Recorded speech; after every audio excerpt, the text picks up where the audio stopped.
experience where you're looking at people's reactions and their body movements and their overall like 90% of all communication is nonverbal. So there's a lot going on there that you're not getting if you are just listening to them. Yeah, but how much more are you getting versus just looking at text? 90%. Way more information. 90% more. Exactly. So, I mean, it's not trying to say that it's way better than video. It's saying that this is way more engaging with this text. Well, okay, so... And if there's like William Montgomery, there's two options. He has Twitter and this other platform. One is just his tweets and text, and the other is just like, or whatever. Like, William Montgomery as an example, like he has like voice notes. It's gonna be so much more. Like I could give a shit about the text, but if I can like listen to just his random, hilarious thoughts that are in like these like voice notes, that'd be amazing. Okay, but that's really his podcast. No, because this is like just short random ideas. I get that. So he'll make a video feed. He does that, and those are fun. If you're going to take the time, if William Montgomery is going to take the time to record something, why not just make it a video with audio and video? Not everyone wants to be on video all the time. Okay, but those kind of celebrities do, even if they're D-list celebrities like William Montgomery, or C-list celebrities like Brian Redman, or B-list celebrities like Tony Hinchcliffe, or A-list celebrities like Joe Rogan. They're going to say, my time is valuable enough, and I want to engage with the user as much as possible, that I'm already going to be moving my mouth. Why not just put it on camera?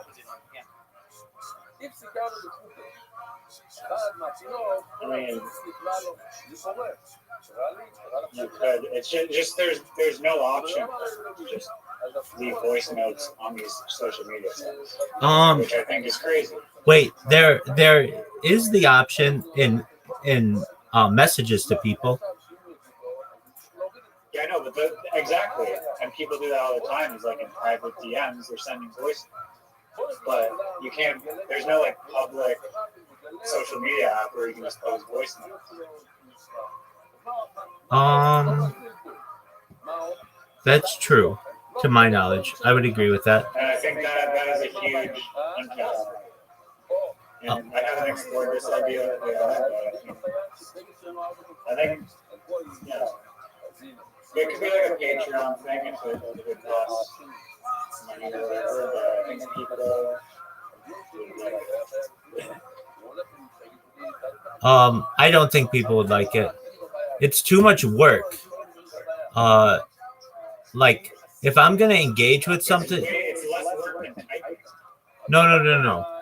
If I just here's a big reason why typing works, because I can be doing something else and reading, and it's silent.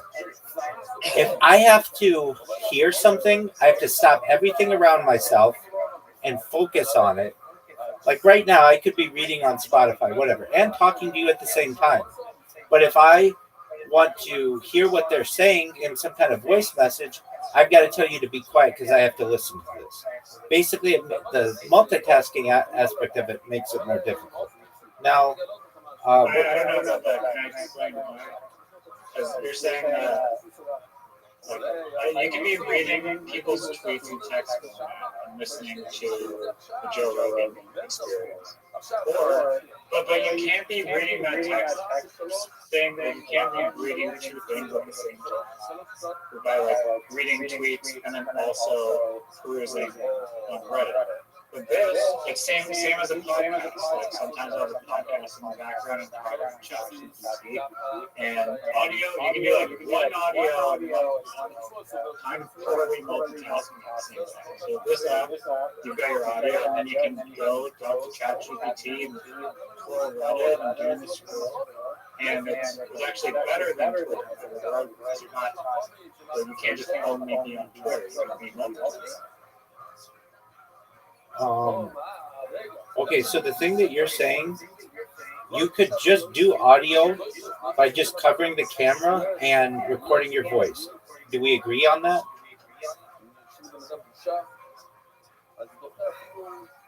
I mean, you can.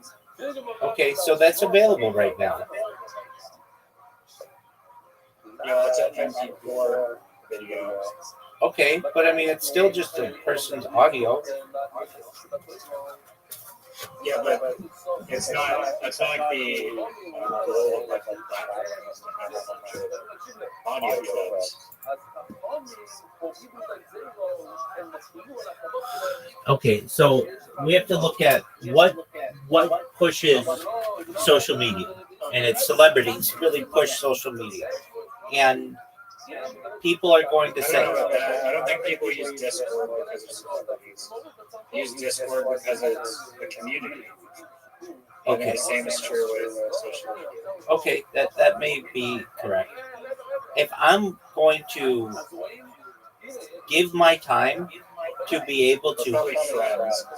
if I am going to give my time to be able to listen to something, and I have the option to also watch something or not watch something, I want to watch something. And 99% of people agree. Very few people will say, I just want to hear something. Yeah, and this platform, like I said before, like you listen to Kill Tony while you're programming Rabbi. Instead of choosing to listen to Kill Tony, you choose to listen to whoever, like Tony Hinchcliffe's voice note. And Tony Hinchcliffe was on the golf course with Shane Gillis, and they're just where Shane Gillis's voice notes of Kill Tony on the golf course.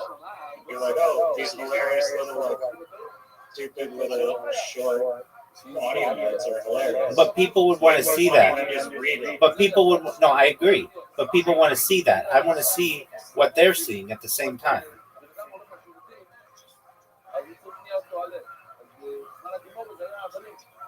I don't necessarily feel that's necessarily worse than video, but I don't know. Sometimes I don't think it's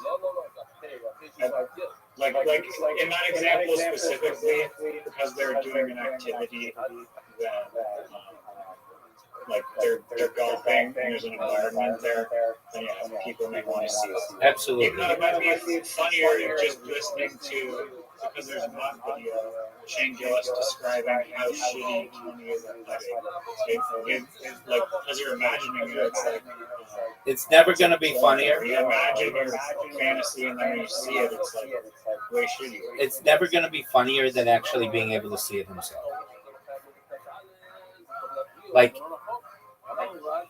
even if you get a really funny video, a really funny audio, if you have video with it, it's always funnier with the video. Because then you know exactly what they're describing.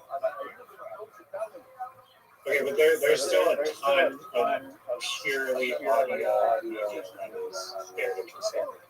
True. The Kill Tony podcast, apparently the number one in the world, is an audio podcast. Well, it's people are totally down to consume just audio. That's true, but it's not as funny as the it's not as funny if you have video as well. Video and audio is superior. Okay, but we're saying that's better than just text tweets. Like the same degree that video is better than audio. Audio is better than text. I don't always know that. Not always. I want you to switch to my side and just try to try to make the argument why this is good. Okay, so one thing I'm trying. Well, I'll do that in a second. But like, I really think that Modern Seinfeld is really funny. When I read Modern Seinfeld, I read it in like a Jerry voice or a George voice or an Elaine voice or a Kramer voice that I already have in my head because I've seen the show so much that if it were just some random individual reading it, I would who wasn't associated with Seinfeld at all, it would lose some of its humor to me. because I'd be like, this is a character who I don't know who's trying to interpret the characters for me. Therefore, their words are just funnier. In your case, you're talking about short form audio sharing website. Let's see if that exists. And why not? It's definitely not a huge. Why success doesn't because short form audio clip website exist like Twitter?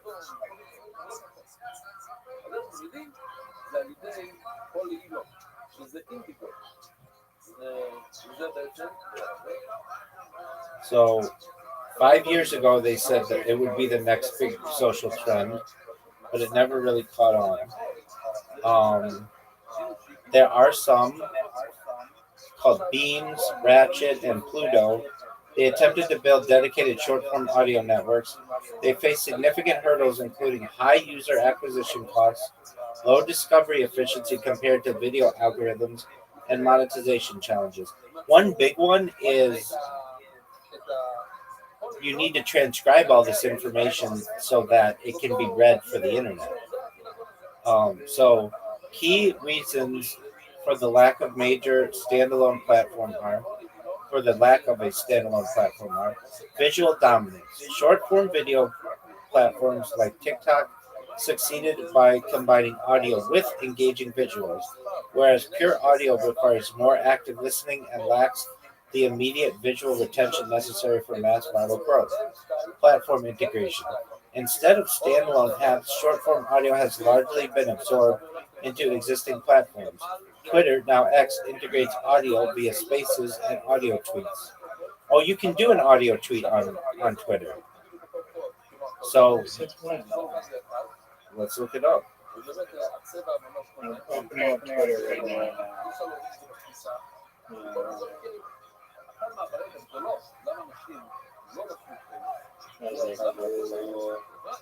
Audio It says start a space. We have to start a space or something. audio tweets or voice tweets allows users to record and share audio clips directly within their timeline, with playback appearing in a docked window for embedded player. Native feedback. Introduced in 2020, native voice tweets support up to 140 seconds per clip, automatically threading longer recordings. Platform availability. The native feature has historically been iOS exclusive. Android users typically lack the direct wavelength icon in the composer. Workarounds. Users on unsupported platforms or those wanting to upload pre-recorded files can use third-party tools like Reverb Record to embed audio players or convert audio to video users user services like Headliner, Spaces. For live audio conversations, users can use. Okay, so how do we do it? Send an audio tweet.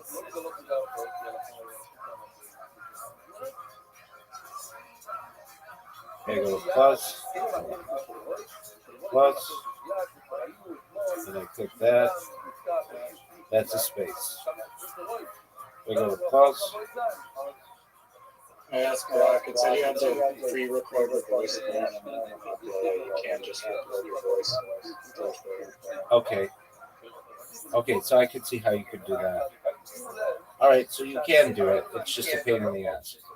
But you can do it. Nobody does it, but you can. I know, that's what I'm saying. Like, I've never in my life once seen a voice tweet. Not once. Not a single time. Okay. Again, Twitter is not really designed as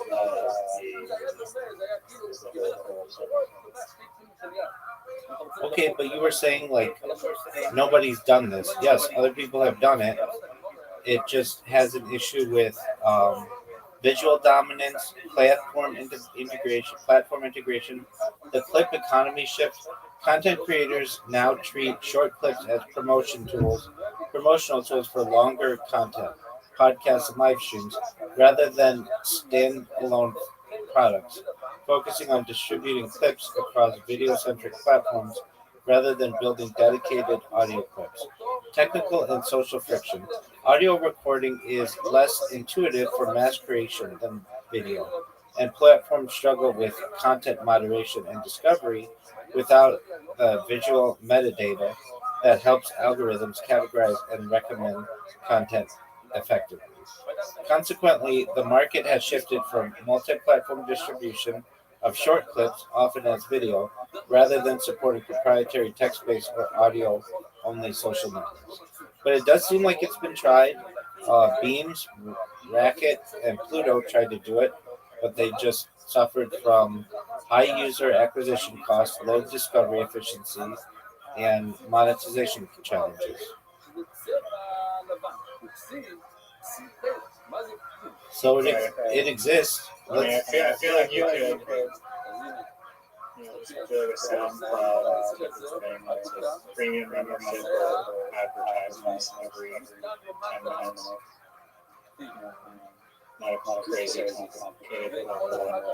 I mean, SoundCloud is basically like the same storage as SoundCloud.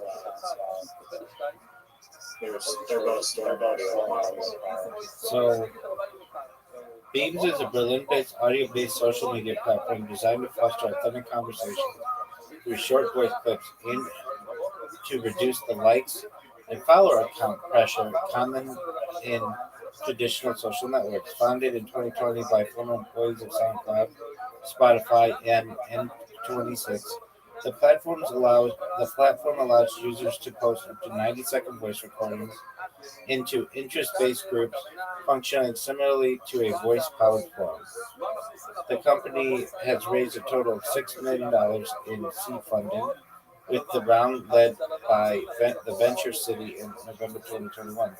Beams distinguishes itself by removing the ability to follow individual profiles or receive likes, instead focusing on community-driven discussions around diverse topics. The platform has grown to host over 5,000 topic groups, positioning itself as an alternative to live audio apps like Clubhouse by offering asynchronous bite-sized audio content. So that's what you're talking about, right? It says Beams collaborative social audio app is not on the ground. It's taken off. Okay. Beams notes only magic notes.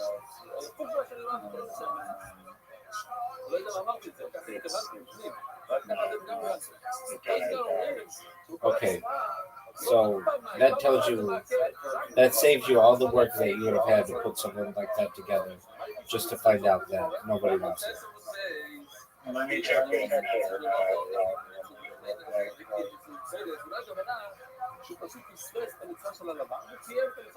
The thing is, this kind of stuff becomes so expensive to host that it's there are only a few companies that can do it. No, I mean it's the same storage as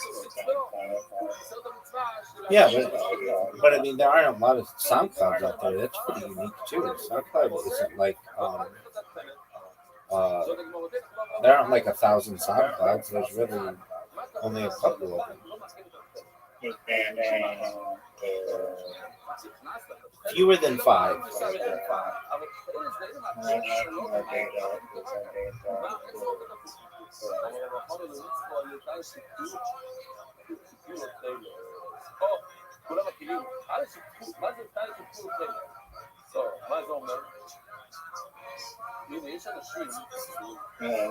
MP4 is 3-minute videos, 15 to 50 megabytes. So it's 5 times as much. And I thought it was going to be like the audio. But yeah, 1/5 of video is still terrible. Yeah, I agree with you on that one.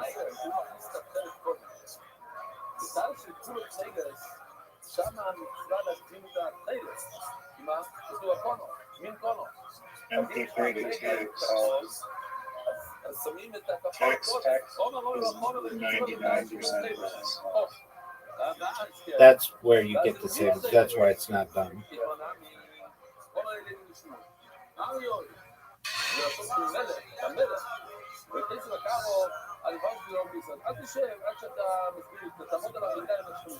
So maybe if audio were like 5% of video, then it might be more realistic. But at only 1/5, it's like, well, just make a video to do it. It's not that much different. I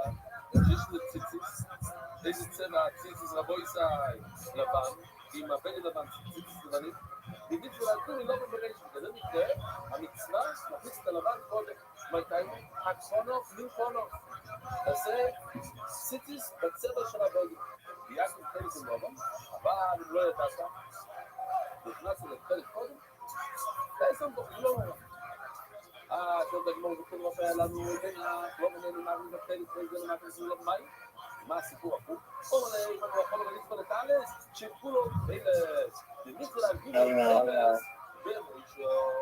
I love to. I mean, I guess racial people got like podcasts that would be like just random racial people thoughts. But don't you want to see that? I want to see that. No, it does not mean the visual at all. It does. If he's making a comment like, "Look at this doofus across the street here," I want to see that.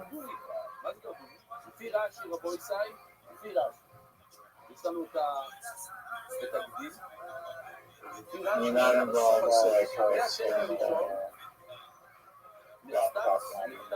But I even want to see his face, like, and the gestures that he's making when he's discussing. Celebrities do this all the time, or just creators do this all the time. They'll be like, "Okay, I'm gonna take the camera and put it in front of my face and talk about whatever I'm gonna talk about." Yeah. No, that's true. I guess no one likes audio. No. That's incorrect. They do, but they just want it in long form.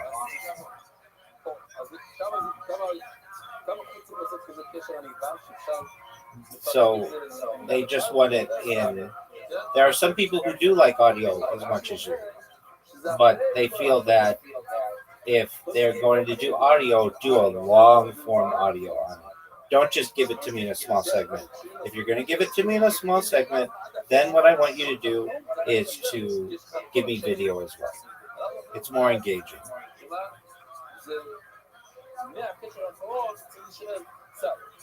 I don't know. For me personally, I'm still just hearing. But you would rather see them and hear them as well, or just have the ability to hear them if to see them if you wanted to. No, the audio gives me But if you have that,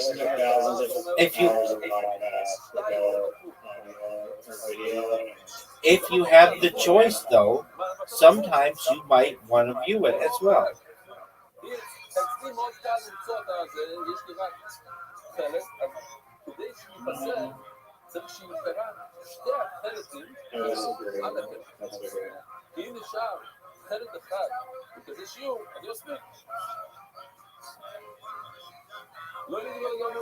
Okay, well, I think even on like if you create an Instagram post, like you can post, maybe it's like an image, but instead of there being a text caption there, or words, you should be able to read an audio. On what did you say on Instagram? It's just way more personalized. Like if I take a photo of I can write a caption in text, but I should be able to just have a voice note as a caption. Yeah, but that's a lot of data to store. That's not necessarily. They're already storing video. They're storing one video. If everybody made voice chat on Instagram, you can upload like 12 videos. Okay, that's fine. But imagine. Hold on. Let's finish this. And there could be one of them. Hold on. So Kim Kardashian uploads one 1 minute video, and she gets 1 million people to comment on it. Now instead of having 199th or of the storage, now her comment section, because of people are just saying cap or whatever, is now going to be. I didn't say in the comments. I just said only her caption. Oh wait, okay. So not the okay. So maybe I misunderstood you. So you're saying not the comments are audio playback, right? Yeah, no, the comments are text. But it'd be like Kim Kardashian at the mall or whatever. Having a smoothie, and then her caption is like, "Oh, look at us going to the mall. This mall is terrible. The floors are dirty, but the smoothie was amazing." Okay, they do that. They do that. That's just the audio portion of creating a clip. No, I'm talking like there's a video or a photo on Instagram, which is the visual, and then underneath that you have a text caption. That text caption, you should be able to have audio instead of strictly text. You can have audio for it. You just read it over the video. No, you cannot have, because your post that include, it might be a video that has its own audio. So the caption is text. That's true. But why wouldn't you just read the caption? I mean, caption itself is supposed to be word-based. Captions are not supposed to be audio captions generally, and the reason why they're word-based is to explain what's going on in the picture, but also allow it to be searchable and organized. Yeah, it's still translatable. You can hit the little see the word version of it if you need to read it. But Google needs data about something. Okay, so why don't I? Like for instance, there's like an artist that I follow, Adebayo Raji.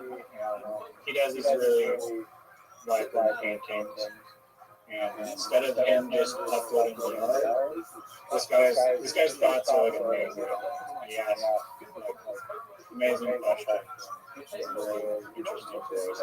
It'd be way cooler to hear his voice describing the paintings and what's going on than just text.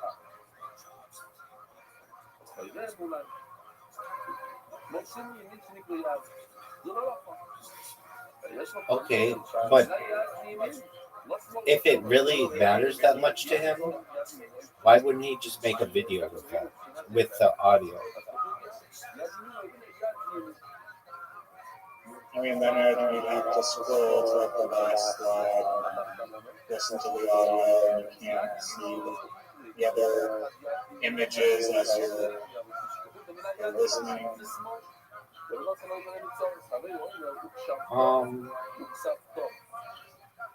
If it's in the caption, you can be playing the caption, listening, and then scrolling through his new like gallery. I think that you can just play the caption over the gallery. You can do that now. I don't know what version of Instagram you are on. I did it on TikTok yesterday. So you're saying I can listen to captions on TikTok? I'm saying that you can put 35 pictures and then talk over the pictures, and it basically takes all the pictures and makes them into a video with your talking in the background. That's your video caption. Okay, so you're creating a video.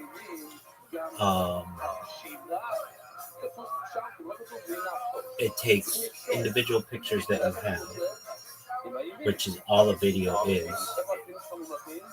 It's just a bunch of little pictures, which are the frames of pictures, and combines them. So when you say you're creating a video, you're just creating more pictures, I guess is what you'd be saying. But these pictures are linked together with audio in the background.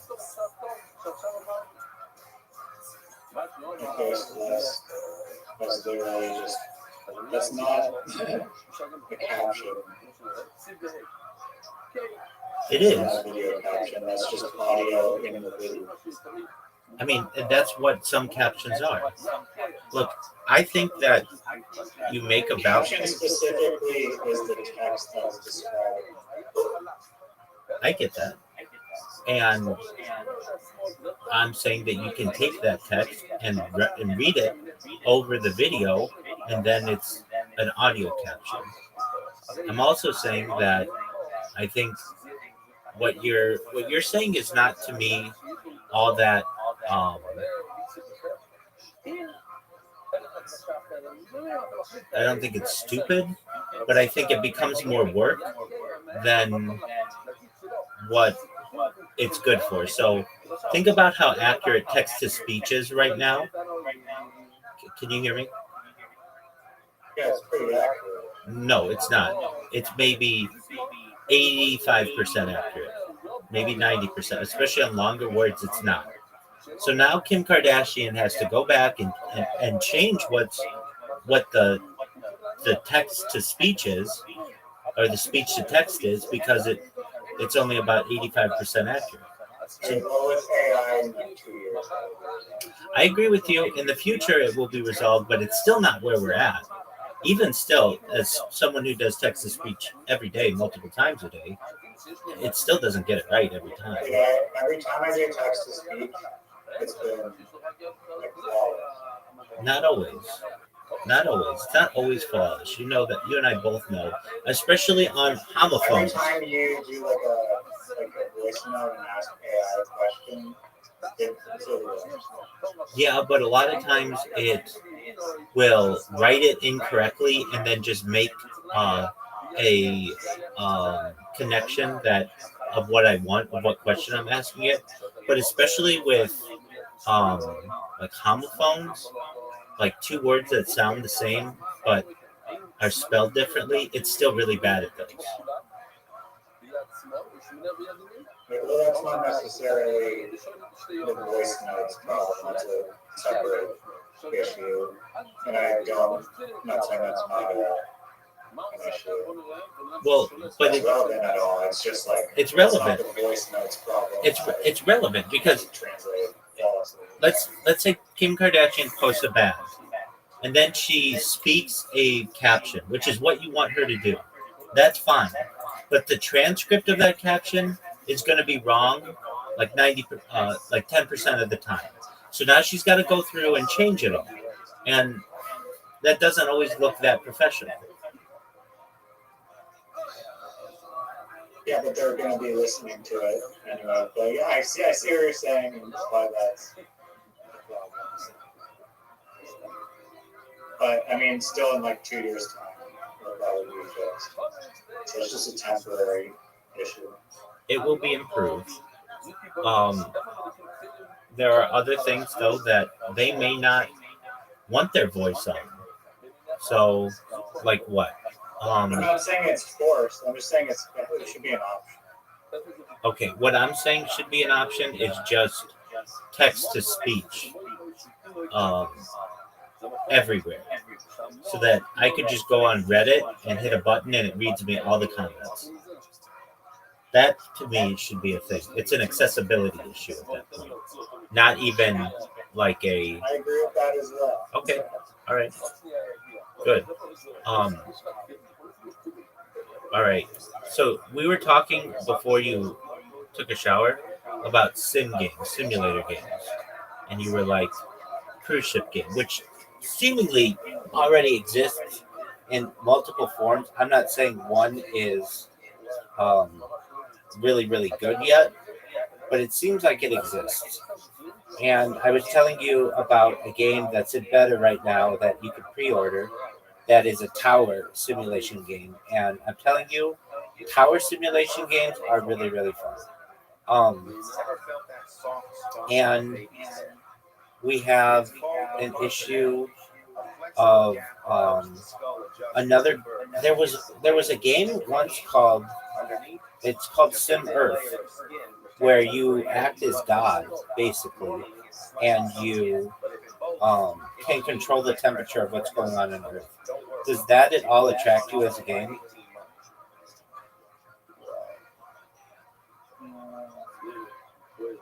Just controlling the weather.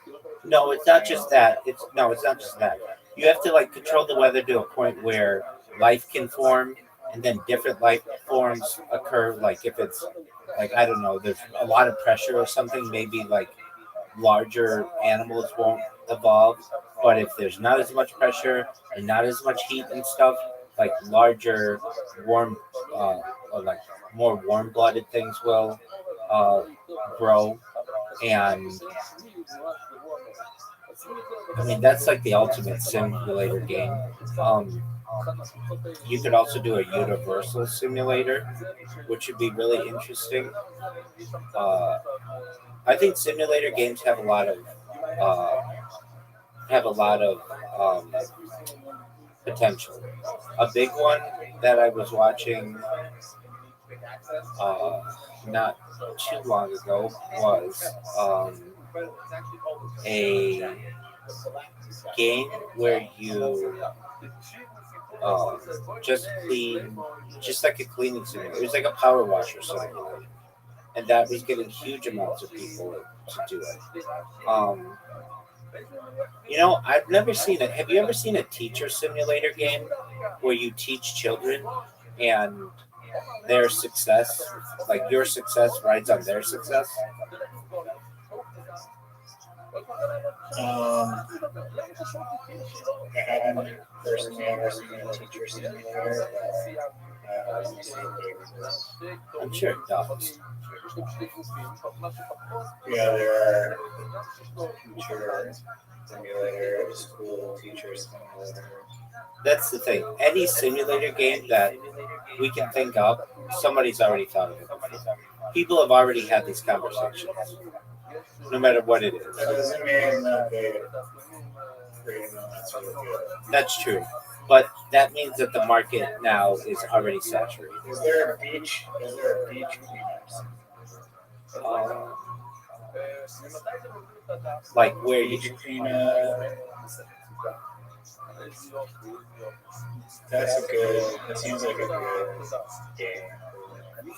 It's called Beach and Island Cleanup Games. Restore your island. Popular simulator where you clean up trash on money to upgrade your school. Yep. Still, highly relaxing. Power to build, clean up, clothes, select, and trash. Beach cleaning simulator. Sandy Beach.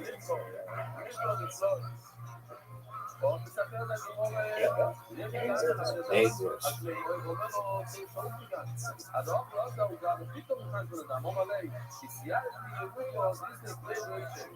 Um,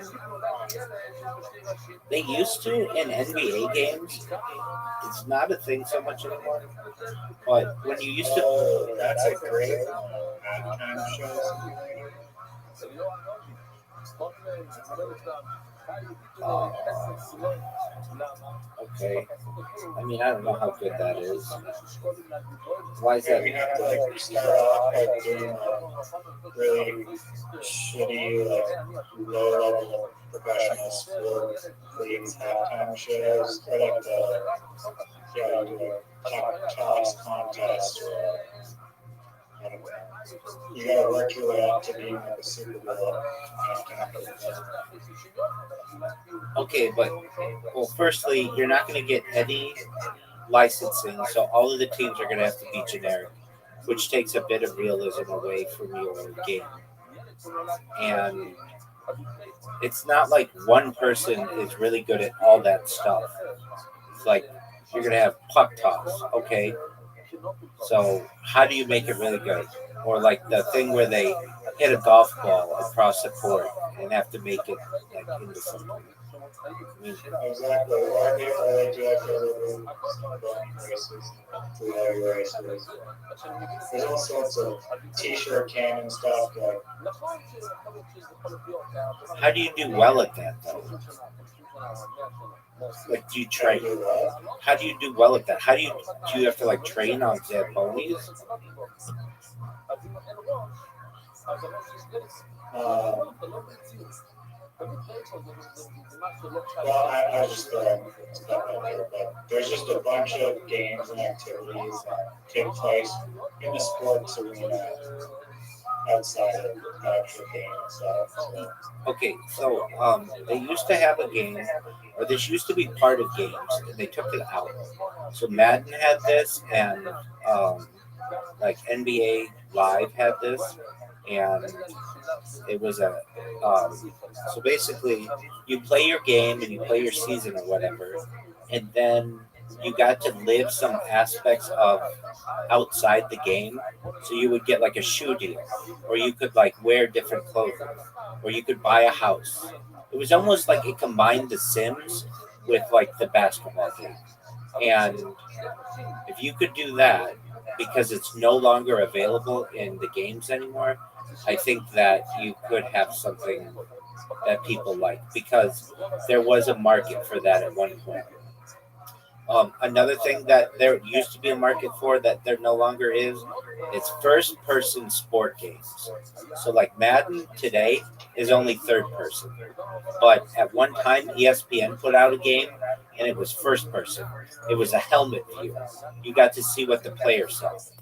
And I think that there is a definite um, there's a definite um, opportunity there.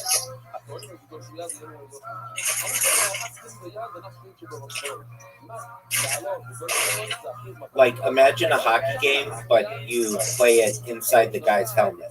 Would you like that? Yes or no? Or inside the goalie's helmet? I don't understand what the ice is the goals. No, it's first person view. So you actually are seeing through the goalie's eyes.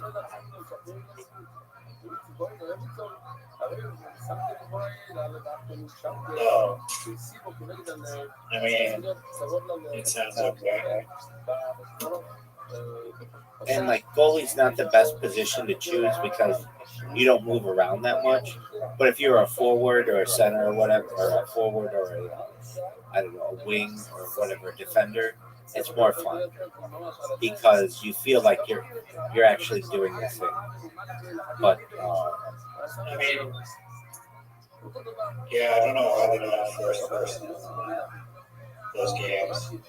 And some games are not first person. Madden does not. Madden has never had it, and ESPN put out a game where they did, but I feel like it wasn't used that much because it's really hard to see when you have like a fake helmet over your eyes. It's like you're only seeing through like this little strip, and it's like not as enjoyable. But I always thought it was really cool if you were like rushing the quarterback or something. You really like could do some damage. I mean, it's just fun to like be a lineman or something, but or a running back with the ball and like.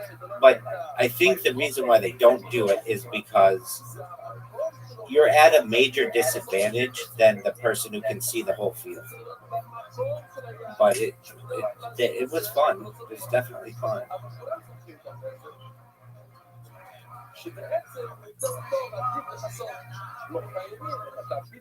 My question to you is this. This is probably the most important question I've asked you.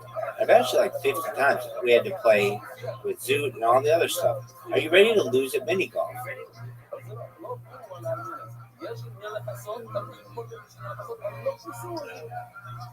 That's some bullshit, though. You now, are you ready to lose at carom?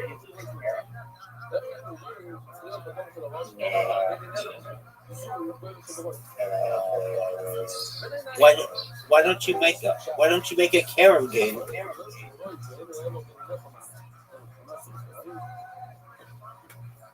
That would feed data to people. No, it wouldn't. But like Heron is already good enough. Okay.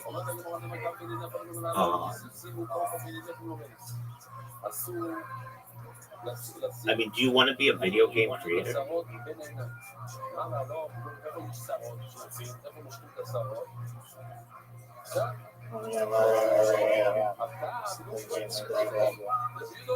That's true. Did you fix the thing that broke in it?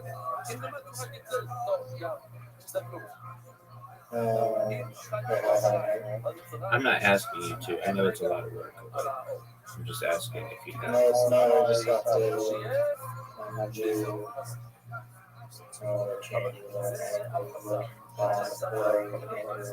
speed scrubs. I don't know. Speed scrubs. No time-based. Well, it was fine. The issue that arose was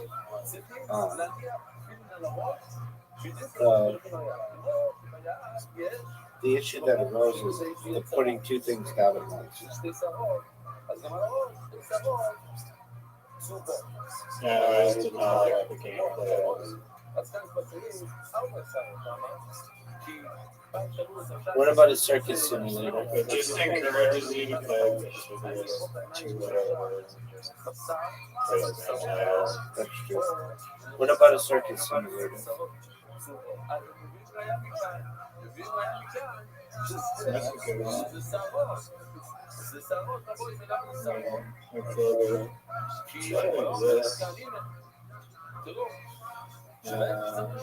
That's the thing with simulators. If it's available, somebody's already done it.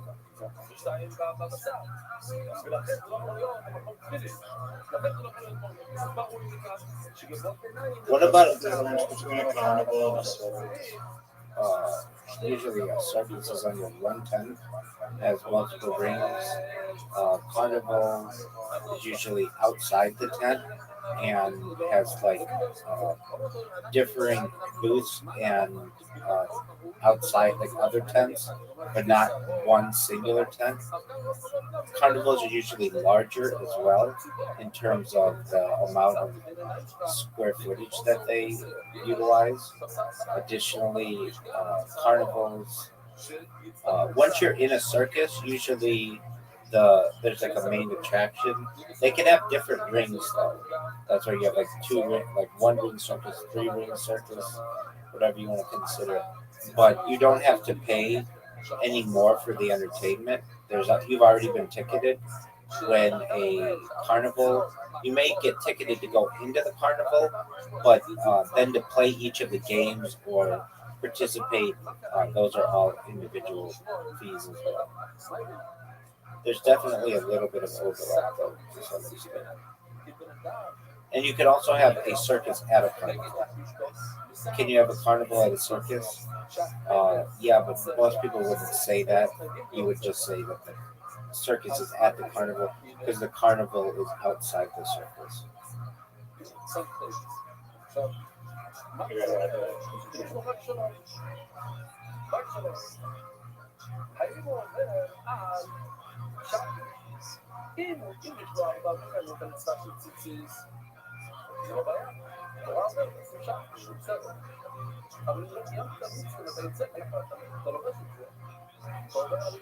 Does that answer all your questions regarding everything in life?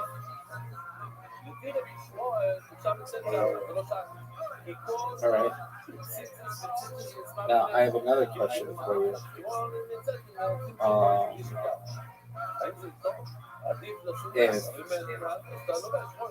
What about a rock?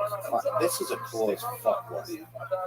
A rock climbing simulator, but you use Google Maps and somehow, or like Google Earth. So you could climb Everest, you could climb Yosemite, you could climb Denali, you could climb anywhere on Google Maps, it would just create a simulated environment. What are your thoughts on that? I think it'll be difficult to build currently because I've extrapolated data from Google Earth and Blender 3D, and it's just pretty. You can get like a elevation map, but the actual details of it are just not there. So you have to be able to add more details onto those environments, and maybe you could build a generative algorithm. I think with like AI in the next 2 years, you'll be able to just basically enter a prompt and get an Everest video game or Yosemite or whatever. Because the generative environments will be really good. I don't think it'll be worth building it really. Okay. Did you watch Louis C.K.'s Ridiculous? I've seen them all. Okay. Did you watch that? It's, what do you call it? One of those basket of things that I'm going to watch in the future. Like you and William Montgomery's podcast that you haven't seen. Rainy Day. Yeah, dog. Why wouldn't Rainy I? Day podcast. Rainy Day podcast.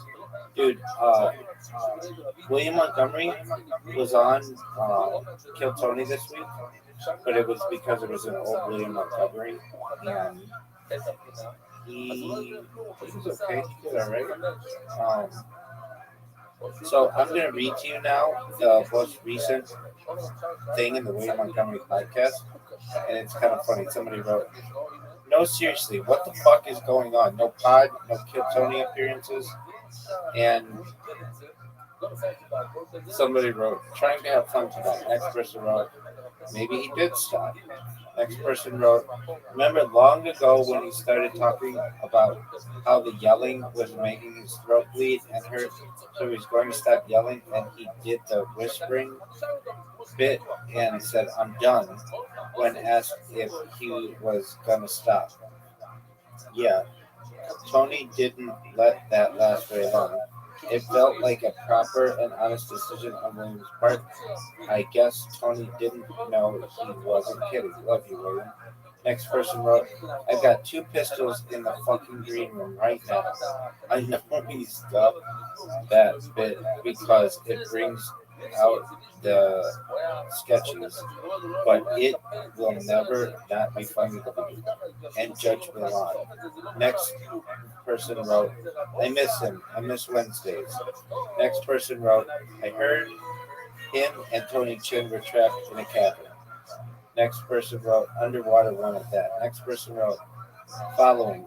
Been wondering the same thing." Next person wrote, "I'm actively checking to see when he's coming to Tacoma.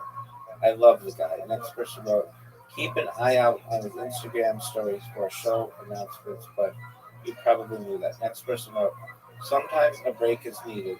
You never know what someone is going through. He'll be back and it will be a banger." Did you know that Dedrick Flynn got arrested? Cool. Y'all need to calm down. It's pretty easy to see the dude is touring right now. Next person wrote, "Correct. Shows every weekend for years and years." Next person wrote, he probably filming movies or something bigger than Killzone." Next person wrote, "He'll be back." Next person wrote, "He has dates in July. Maybe a well-deserved vacation." Next person wrote, "He very clearly said episode 231 that Trey is the last episode of the William Montgomery show. Maybe you missed it. The Patreon was shut down shortly after. He's done about a bazillion episodes of Kill Tony. He's allowed to take a break whenever he wants. Why don't you catch up with other podcasts he's done before you come here talking like this. If you were actually caught up with the current William news, you'd know he's going through some personal shit as well. Sometimes it's better to just shut your mouth. You got hundreds of hilarious hours of William podcasts to watch. Get to work. Edited to remove some porkiness. Dude, you were rarely mean anyway. Next person says, no need to be a pork about it. Next person wrote, sorry, I am hormonal and passionate. Next person wrote, I understand, it's alright. Peace be unto you and William and his whole family. Next person said, well said. Next person wrote, I've been busy lately and this is how I find out. Sad day. Next person wrote, click the Reddit post I shared. There's lots of William to watch and I'm sure you haven't seen. Next person wrote, give him time and space. If he really, if he ready, he will come back. You got 4TY. You got 40, I got 20. Next person wrote, I got 20, you got 40. Next person wrote, it's over. I don't even know for sure what's going on. I pretty much stopped modding the song, but I'm back. I'm here. I'll post if I find out any gossip. Next person wrote, Casey stole his phone and pawned it. The redemption ticket being sought. Next person wrote, back on the record. You don't know who Dedrick Flynn is?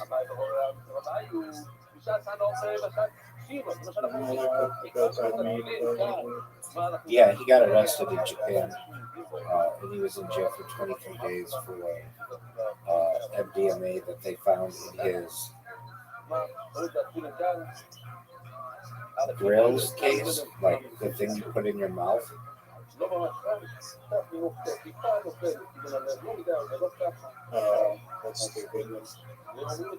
Yeah, he's fortunate to get out after 23 days because they don't fuck around in Japan.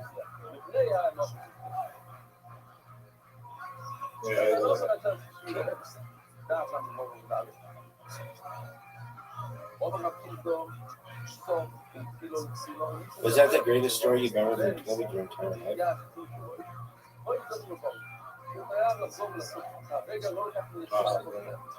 That's good. Alright, next question for you. Are you ready to hear some Fighter and the Kid information?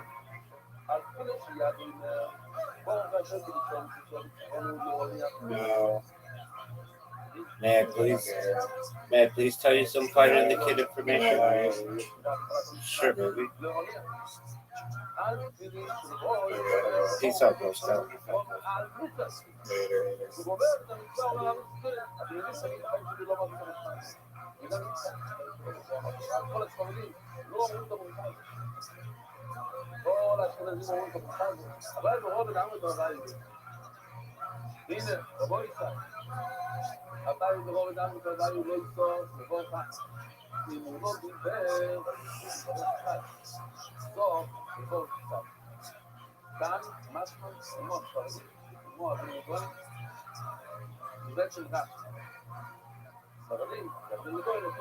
Later.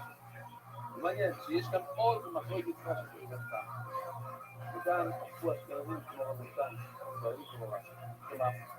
ובקורות הגמור בטיפה, יש כאן כמו שיטת הספרדים. עדיין ברוב אדם מתואר, לא יפסוק, לא טוב את מותר, כמו 99% מהאנשים האלה, ולא מגזים בין יד לראש, אז מבואו ככה, הוא מבגז אותך, ככה הוא צריך לעלות. סוף, מבואו שתיים. אבל אם אתה מדבר, שתיים, אומרים הטויסים, לא ייתכן שפחות תקנו ברכה וחושים לאלה שלא מקפידים על דיבור. אסור לך לדבר. אם דיברת, אז בוא נגיד על מוצר ספידים. אז אנחנו תיקנו פרופה, רק בשביל אלה שעובדים על האיש ולדבר. משהו לא מסתדר כאן. לכן אומרים הטויסים, שלא טוב, לבור ככה על הטלפון, אז לא תשאירה, שיד רק עם מקום ברכה. על הרוב, אם דיברת, אתה מגלס רק ברכה אחת, אבל אם דיברת בין היד לראש, תתחיל אותו בגיל שתי המרחות. לכן אם מישהו עושה את עצמו בגב של ראש, יברך של מרחות. הרש"י אומר לו, כל אחד זה רגיל. First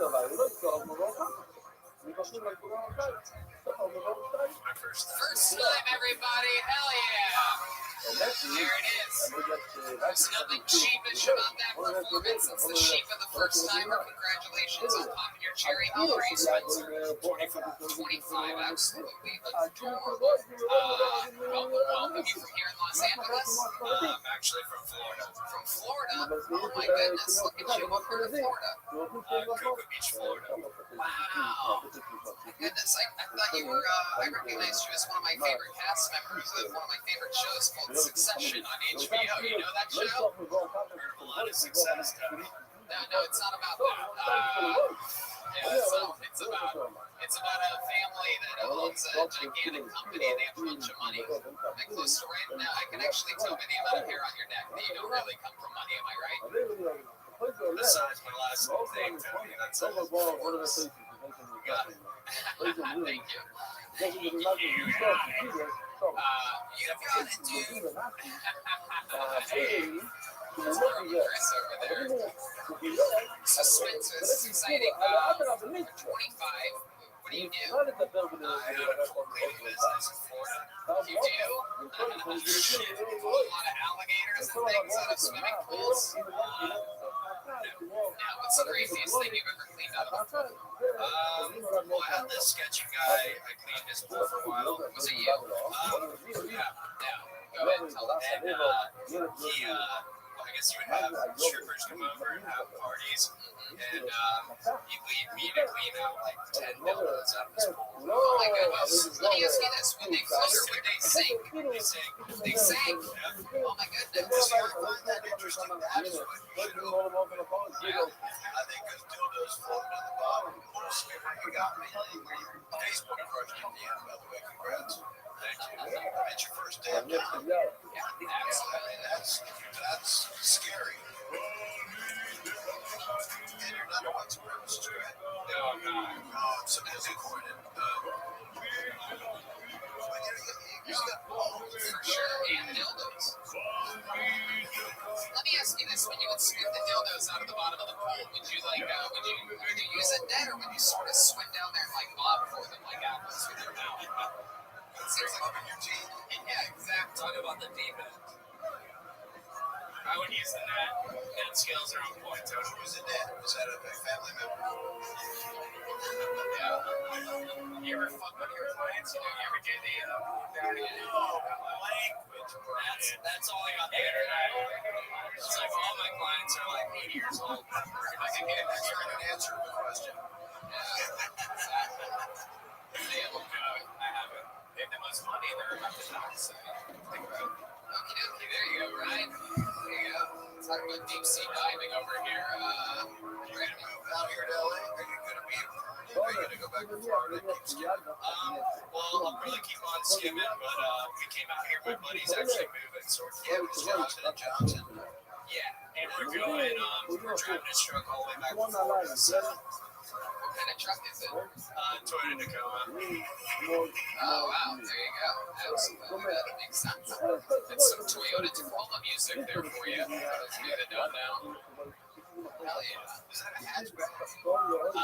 Does it have a trunk? It's got a truck bed. So you can't really take a body with it.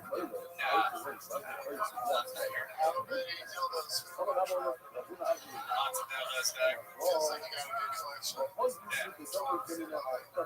So let me ask you this. In the pool, to own your own pool cleaning company, you started as just a regular pool cleaner, am I right? Right. And then you had other friends that sort of weren't really great at anything, right? So then you just were sort of like, hey, we can do this ourselves and get 100% of the money, right? So that's really all it is that you run a cleaning company that you just give your friends jobs to, the ones that you can't do. Right. Yeah, my friend's watch right now. He's jealous he couldn't come. Oh, wow. Is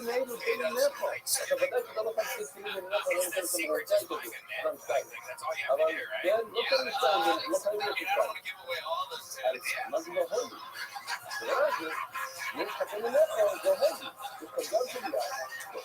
gotta talk about pool cleaning in your set. That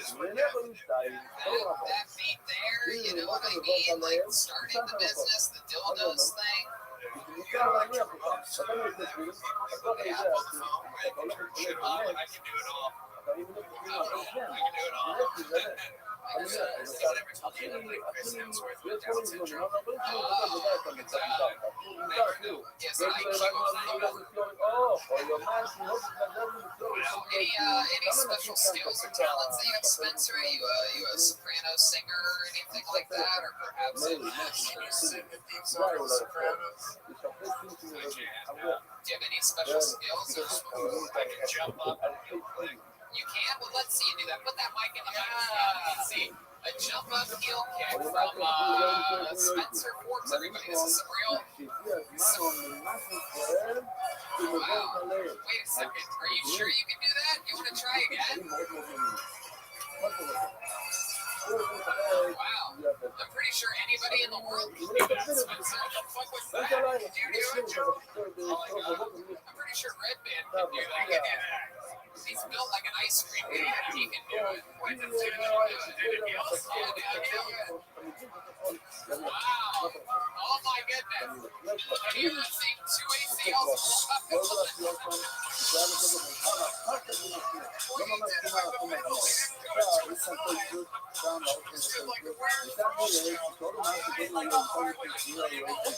I can do a shoe man.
It's kind of a lifestyle for me at this point, though.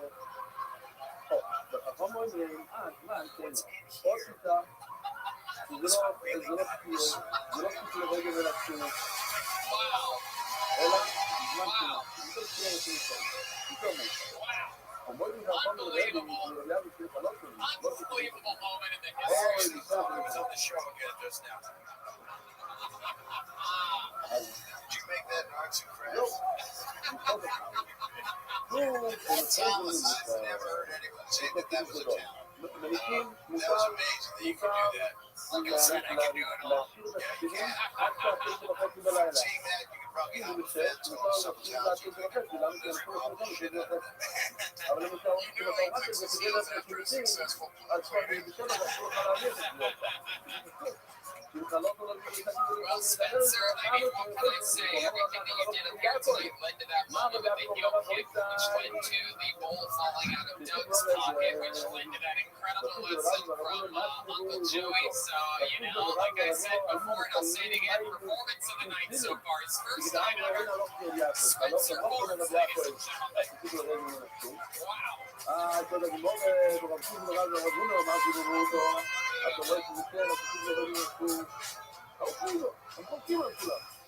Alright, I have a feeling this person's not going to be here, but let's see what happens here. Let's just see. Make some noise for Galloping Buffalo. Galloping Buffalo. Hey. Sharona. Galloping Buffalo out there? here comes galloping Buffalo. Everybody. It's a bison. Oh my God. It's unbelievable. How much trouble people are going to be getting to this stage tonight. One time for galloping Buffalo, everybody. אם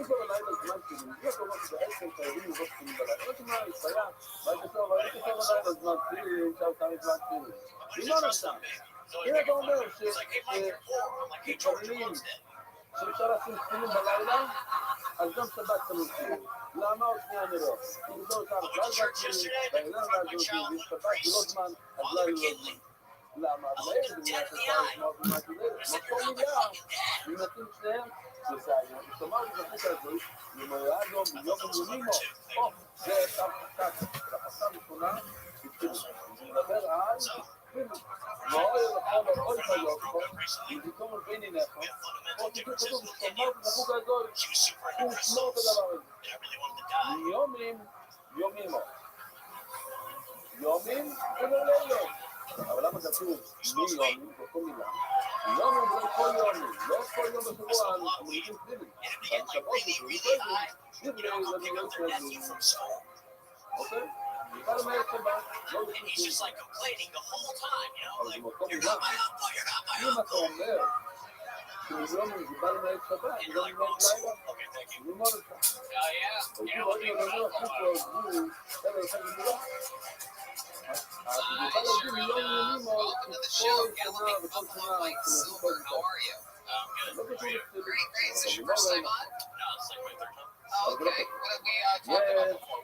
אתה אמרת שהם עושים לך לצדק. אם אתה חייב, אם אתה לא לובש בשבת, אתה לא לובש בלילה. זה לא נכון, אפשר אחד בלי אפילו, למה? למה מנהל כל כך דברים ביום איפה זה לפי שאומר שלא לובש כאילו בשבת? הוא לא מבין שום מקום, אבל בלילה כן. לא קשור חלקים. וגם אם רוצים, אני לא באמת יכול לשים לחכות עם זה, אני לא אשינך בשבת. אבל לא לבוא, לא יתעזור, טוב את זה נלך. התחיל גוי, אני לא יודע, אין גמור, אין גמור. You know what? Hold on. Can someone get us 100 pounds of fish real quick? First ever Kiltony fish cleaning competition. Mike Silver versus Bob Saget. I don't believe. Aphrodite just opened her legs. סימן הברית. בדיוק, סימן הברית. זה כוונה. That's Aphrodite over there.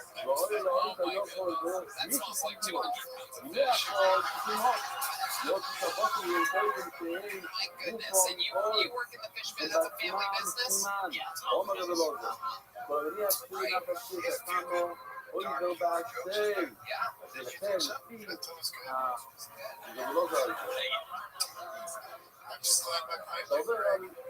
Yeah, that is incredible. It tests you for how durable the pipes that you keep around you are. Makes you just want to tap your heels all over again. Let's check it out, shall we?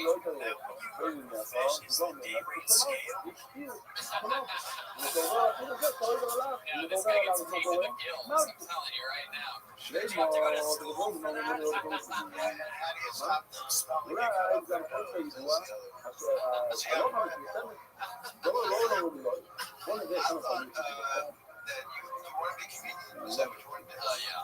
The fish is not enough.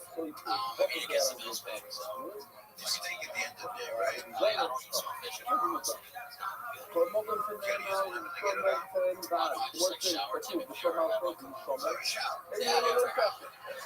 Interesting. I think that's the best way. Yeah, absolutely. Well, like you said, how long have you been doing stand-up, Mike? 10 months. Short while. And you're in LA? Like next LA, you live by yourself? No, with my brother. Oh, your brother, so what are you? Yeah, he works in the fish business too. No, he's an admin. Yeah, like he does advertising. Oh, okay. He didn't want to be in the family business. No, he used to work, but he went to college. He's an admin for an administration company. No, he does advertisements, right? For companies like Google and shit. He's like, if you live right by the airport and you're waiting for it to go on fish, that's just where you go. That's where you go. Yeah, I live there. mucho. כן, not excited either. Oh, בשביל yeah. משהו אחר, לא לקיים מסיבת פיס, אין לו להראות משהו, או לשמור את זה, אז Oh, מותר. cancer. הוא אמר רבינה, אני אשים להתאבד אליו בכל You're שעה, fucking אני fish. הוא You're doing the red לא dance רק going תקדים hard על on the העם שלו, אני אמרתי לו, questions. אפשר שבו יהיה מאומן, תראה שאתה רוצה לשמור, למה אתה לא תקדים בלילה, מה קורה לך? בוא נהיה, Other than לדעת את זה לאו יותר מובן, אני שמתי לב, I just think if I was I've worked with fish my whole life, you know, as a young kid, I really tried. Oh yeah. הוא ראה שהוא מחתן את הבון, זה לא סתם שם זה תמילה. וחזי סטייק, אני ראיתי אותו, מדי סטייק, זה אתה Wow, you guys are running so to אני לא יודע קצת יותר, בסוף הרמוקה ואיבד את זה. galloping אז buffalo. מה הכוונה?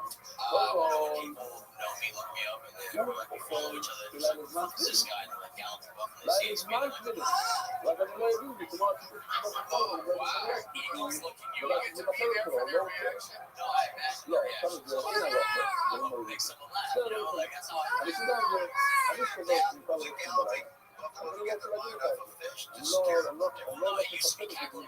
And then, like, I was trying to come up with the most elaborate stuff I could think of. So, what's next? Your giraffe. Anyway, back to you in the studio today. עומר רבי ברבון חי רובי So your brother works in ads, you work with fish all day. Why do I get the feeling that your apartment smells like a Gwyneth Paltrow candle warehouse? I'm not glad the third guy in the evolutionary chart is working. That's all. Do you have a girlfriend right now? Oh, really? לא Why'd you break up? Let me ask you this, how long were you with her for? 7 months. And why'd you break up? אבל זה גם She was like, hey, we do 3 more months of comedy. She's sick of it. All the jokes were all hitting her. She was like, Why did you actually break up? I want the real answer. basically like, she wanted me to be like, she was like, do you love me? And I was like, well, I don't. Which I feel like is an honest answer because I really like, you know, it's like, well, I really don't know. And then, you know, she was like, well, do you know somebody?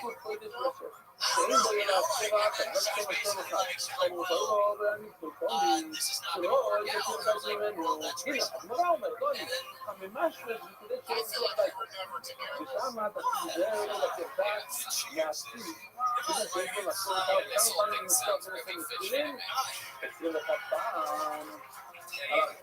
sound like a real tank. Sounds like this relationship really tanked. Alright, well. Anything else crazy we should know about you, Mike Silver? Any fun facts about Mike Silver that would blow our minds? The last time we found out that when you were boxing, did I have you shadow box? No. Well, you know what? How many of you want to see this guy shadow box?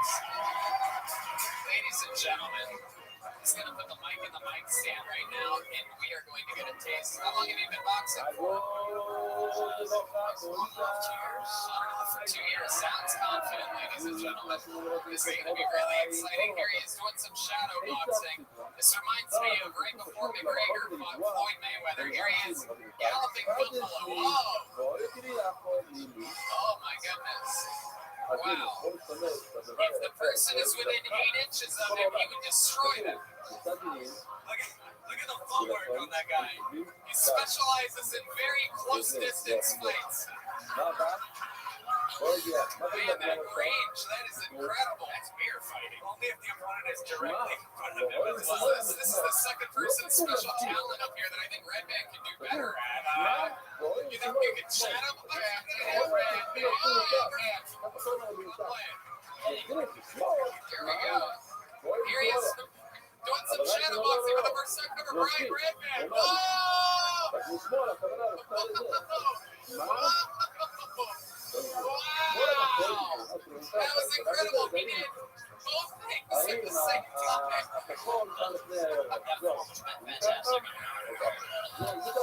I just really kick into it like. Fun fact, from our view, we saw the top of Brian's butt crack. He's gotten to the point where he now has standing floors for everybody. Sorry, I caught a whiff and thought it was at work. I can't unsee that. No, it's like, let's check in with Uncle Joey before we let you go. I wouldn't know either. He's got some poker Really shoehorned it out. All right, I'm a stand-up comedian. All right, how about one more time for Mike Silver, ladies and gentlemen? Here he goes, galloping buffalo.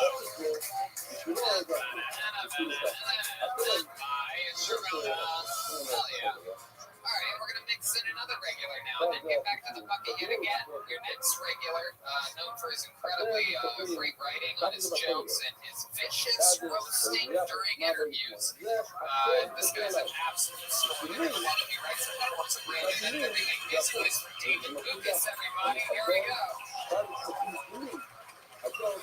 Here he comes. Here he is, live and in the flesh.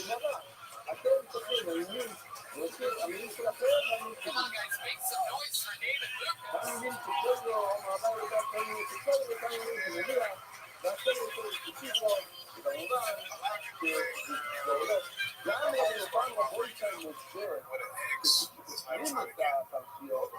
That y'all have together. But I think the hardest part about breaking up with an ex is having to fuck somebody new with a condom. That's the worst part. That shit sucks. I gotta start fucking with a condom again. And I got a big ass belly, so I got one shot. After that, I'm like, bitch, you have to trust me. I got a little too family. I can't have AIDS, right? Big niggas do not have AIDS. I'm too fast. That shit fast. Wearing condoms suck though. Wearing a condom is like putting on a glove and then going to wash your hands. Like I can feel the water, but I don't feel no wetness. That's weird. I should have known what you're thinking. Wow.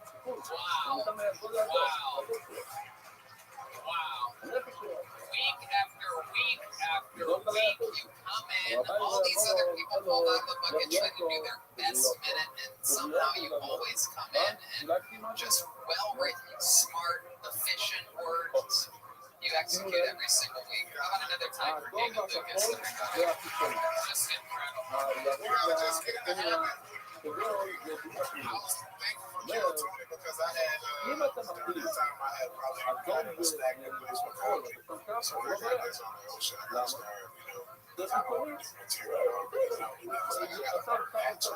It's like write something. So I just got to have it around like 20 new jokes a week. It's great that you have a habit other than hamburger habit. Oh, shit. I gotta have it over in prep. Oh, come on. That's it. How y'all get the bag on the weekend? We get it on the burgers. Let's go. I got the BET version.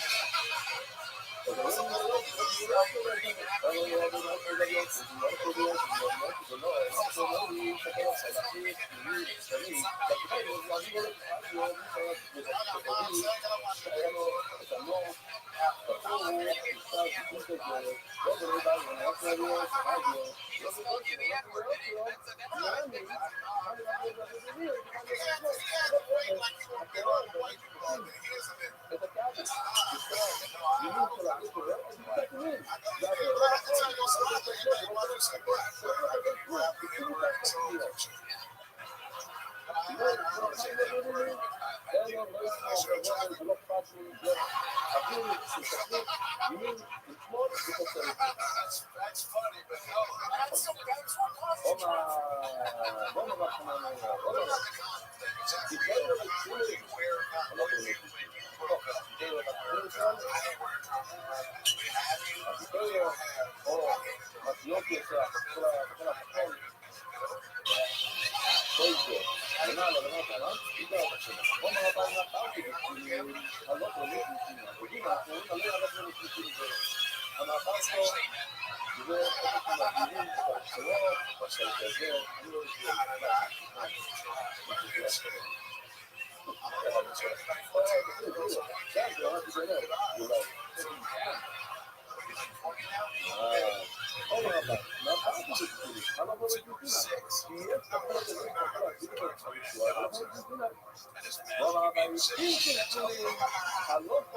from the South, but I ain't from better.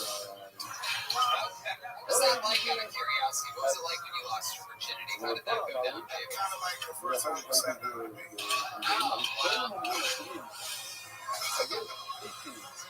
You got a little bit of weakness on your balls, a little bit of trust to your ass crack. Just saying, he's got no dick with giant long balls. Tony got an innie. Okay. So, I'm going with it. All right. Tony be bumping coochies. You be bumping coochies. All right, well, what's the name of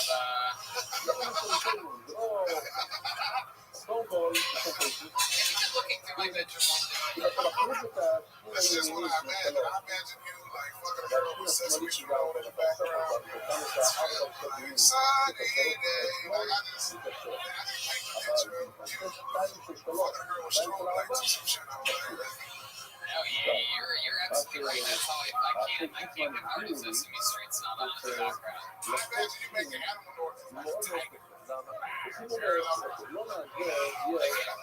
That's actually a sound of me getting ready to have sex the other day. That's me. There, watch, do it again. It's crazy. Did you just that's what he does? I'm just not learning white comments, man. I'm just off of Bernie, hanging out. Dub Benson, right? Yes. Like your cholesterol, he's always high. Yeah. There you go. What's the lotion for this skin? You know the rest. Yeah. You just authenticated with Eric Griffin. How was that? We sold out 4 out of 6 shows. You sold out 4 out of 6 shows. We, motherfucker. What'd you sell out of the food?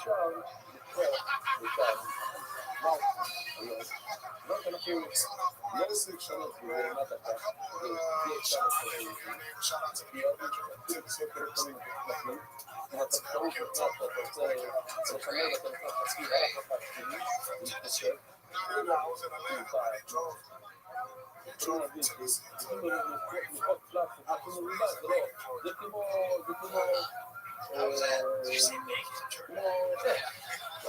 They used to be our basketball team, Macon. Macon was shit, man. No matter where you live, it's the hood, even if you live in the good neighborhood, it's not big enough to like separate bullshit from the good shit. Even if you like in a great neighborhood, it's bullshit. It's like, I'm like everywhere you look. I'm saying you can be in a great neighborhood, but like the hood is like 6 minutes away. So you know what I'm saying? Like Jonathan Rothschild. Shit. Yeah,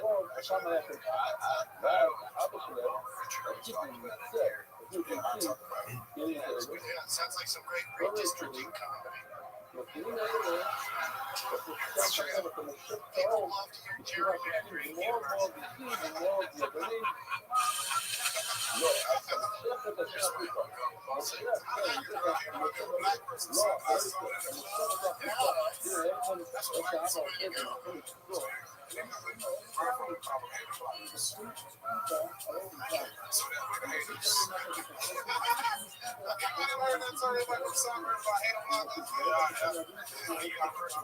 I've ever seen.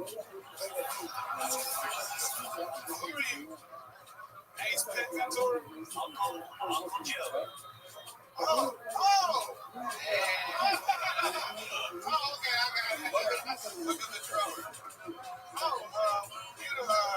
Racially ambiguous. That's exactly what I was thinking. That's how I said it. Pretty boy, who you used to wear all the leather jackets like what Tony got on. He's still doing it. This is it, Davis. You know what I can do with this jacket on? I get to bump into a lot of pussies with my pussy, so I mean, very exciting. And what are you wearing? You look like a... Yeah, exactly. Oh, look at that fucking thing. That's great. Oh my goodness. I don't know what's going on now. You look like an out of shape NFL referee there with that next episode. So you look like you were vegan. Oh my god. What is that caution tape for every minute crying? That shirt looks like a billboard for cool runnings. If it was worn by a guy that's never ran before in his life. I can't get lost because I got jet lag. How did you find a belt that's bigger than your waist? Like, how do you have slack? I said, oh, that's slack. It's long enough for you to hang yourself. You're just jealous that I can't hang myself, David. Have you ever tried getting to do one of those sad, like, doorknob leans where you just lean into it and your, like, butt's on the ground? You just like, Jump off a bridge.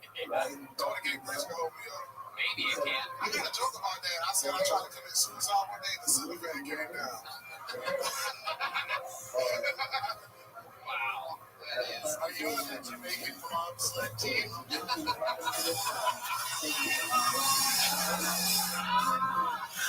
like one of the niggas from here running that killed himself. I'm sure. You trust like the stand for the James Listen, I know you get bobsled. You look like a stay-at-home dad. Nobody got to stop the practice. So like the rest of the stay-at-home dad. He looks like Sugar Ray Jones.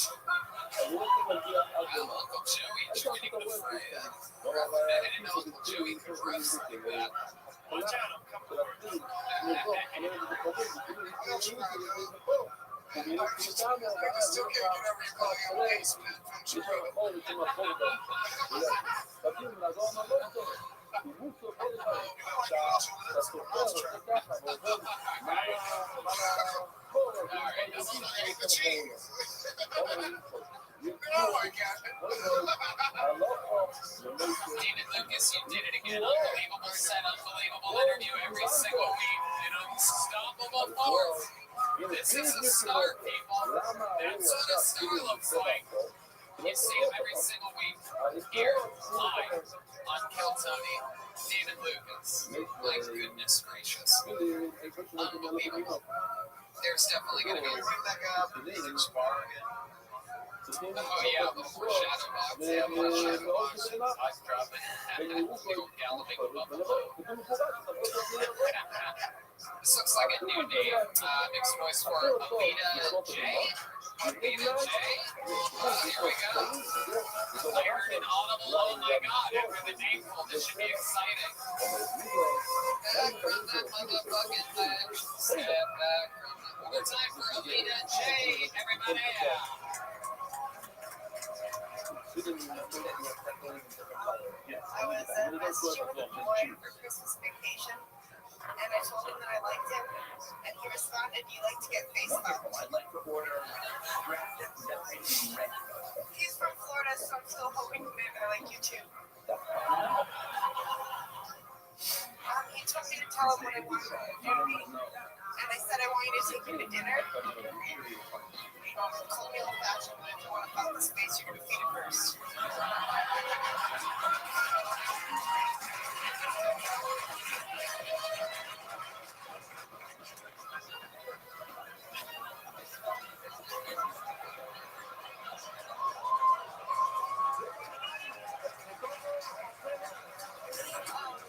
I haven't had sex for over a year because it's easier to quit sex than to quit drinking.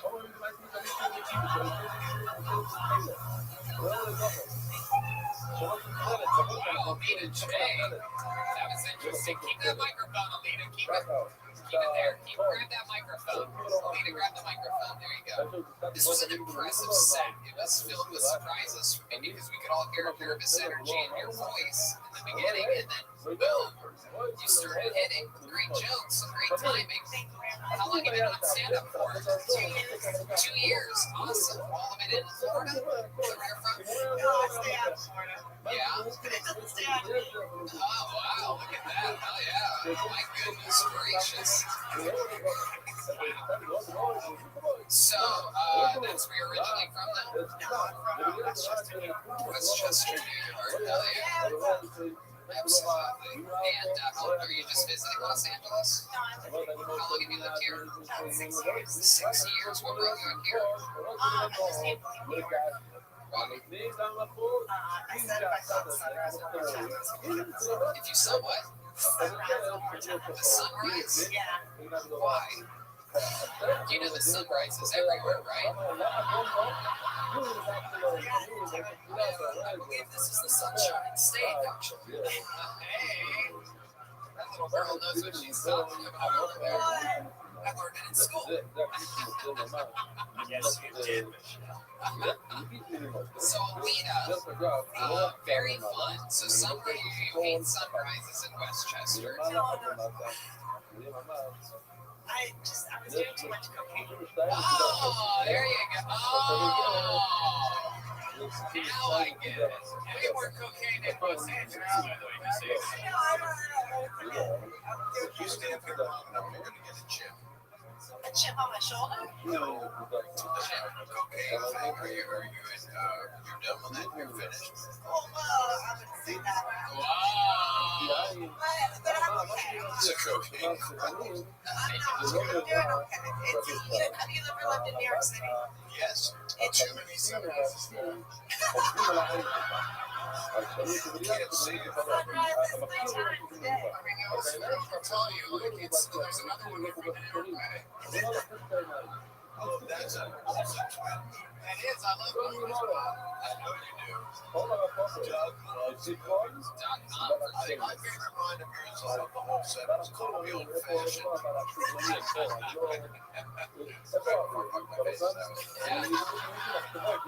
That was great, Alita. So what do you do for work? I just work at a coffee shop. Oh, so okay. Yeah. Oh! You just can't stay away from things that keep you up at night. What is it? So Oh, God. I was worried about revealing too much on the Facebook, but I really got you. No, it's okay. It's alright. Face fucking fine. But little did we know that they were fucking your hollow nose the entire time. We thought when you said face fucking, you meant your mouth, but now we've found out about your broken, what do they call that fucking thing? Septum, yes. Absolutely. Michelle, this is what you don't want to be when you grow up. So, diet coke. Yeah. Don't be a leader. Be a follower. How'd you get a name like a leader?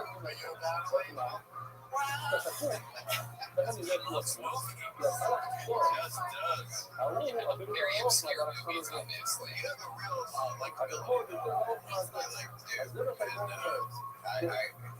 like to see you stand up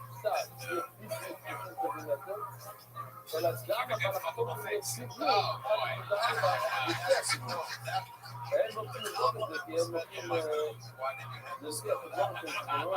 really got like to see you stand up more. You are so good. I can't believe it. Did you ever fuck a fish? Alita, what else about your life should we know before we let you go? Any other fun facts about Alita? I wish I had revealed anything. No, it's alright. If you didn't, you'd be considered boring. That's true. Yeah. Instead, everybody loves her. Oh, look at that! She tapped her heels. She missed it. Who's that guy over there that's recording you right behind the camera that's recording you? Oh, that's my buddy Mario. Oh, yeah. How do you know Mario? Did you meet him on like Mario Kart? Stand up. He supports me. He's awesome. Oh, you should jump in. That's very cute. Yeah. Yeah. Yeah. Yeah, that's Mario. It's a vibe. You hook up with a lot of guys as of late. You have a boyfriend or no? No, I haven't had sex for a year. Oh my goodness, why is that? Why not for over a year? Sex you're drinking, man. Choosing drinking, man. Why? It's not a good choice. It's not a good choice. It's not a good choice. Why is it one or the other? Just out of curiosity. No, it's I mean, shit. I gotta get it ready. Yeah. That's the only way Brian can get girls to fuck him. Is by getting them drunk. Has Mario made any videos? No, what? Is he like, I want to fuck in your face? Let me fuck in your face. It's okay, Joe. They're allowed to record this show, Joe. It's okay. It's a live podcast, Joe. It's okay. Yes, it's okay. It's not stand-up. It's a different thing. How about a hand for Joe, one of the door guys here? It's one of the few men in the world that maintains resting bitch face somehow. It's incredible. Real tough guy. Go to foodhips.com, Joe. Yeah, absolutely. Use the promo code KILLTONY and save 15%. So, wow. Alita, very interesting. So, over a year. 2 years. What kind of guy do you like? Do you like a tall guy that maybe lives in Florida? Yeah. Yeah, like that. Because he uses a skipper as a condom. Yes, he is. Some people don't like condoms. Yeah. And even if you don't want to fuck him, he has like 8 dildos he can give you. All right, Alita. Well, 2 years in the game. How long have you been coming to the comedy store for? Oh, not that many times. Like, this is like my third time. Third time ever the comedy store. And here you are now on the red black main stage. What's the longest set you've ever done?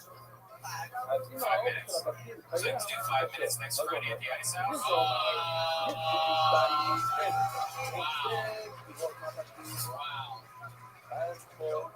Have you been to the Ice House?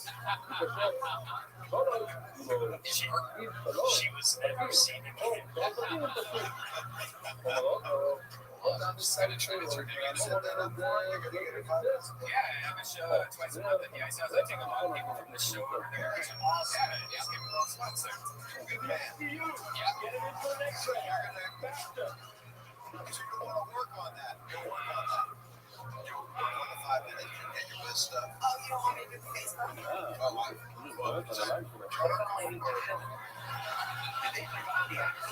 I mean, I'm married, but I don't mind.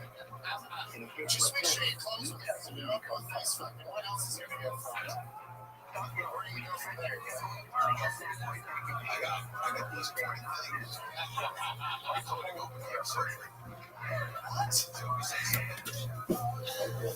You guys. Ladies and gentlemen, how about one more time for Alita J? Ladies, you guys just going to the Ice House, everyone.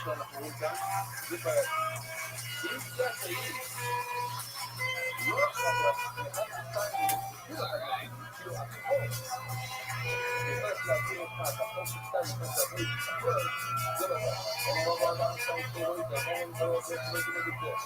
So this is a special part of the show where we're going to go right back to the bucket, but for right now, basically bring out our third and last regular in the evening.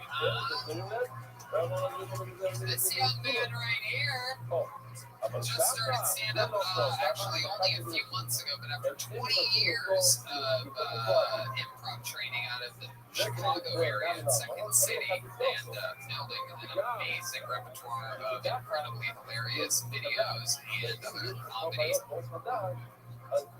styling. He joined us here a couple months ago, and I absolutely fell in love with him immediately. Ladies and gentlemen, it's the Human Shield, the one, the only, the great Michael Lair, everybody. Come on. Here he is, the one boy. Guys, come on, you gotta make more noise than that. It's Michael Lair, everybody. Here we go, another week of sucking dick for winter force. I just got a new battery. All I had to do was swallow. You know, I don't want to stereotype, but I hate people who can walk. They're always like, I'm praying for you. If Fred get my LS, that would be international news. It's not like 1 in 10 LSs are good by pro. It's 0 and 9 Everyone's like, oh yeah, inspiration. I don't want to be an inspiration. I want to get attention for being an inspiration. Attention, trans pussy, and some big on the down.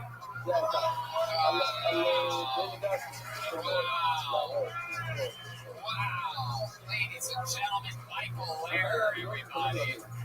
Holy moly. You did it again. An absolute assassin on wheels. Yeah,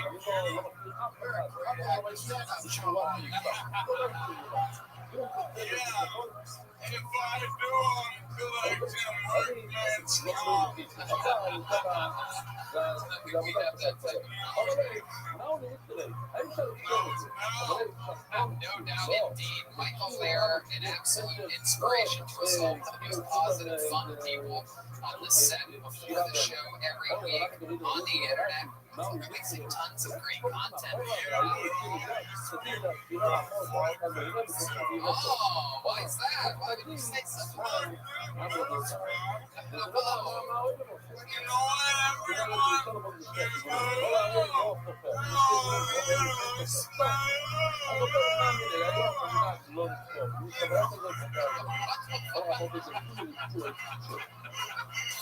I have no fucking idea what that was supposed to mean, but it was hilarious.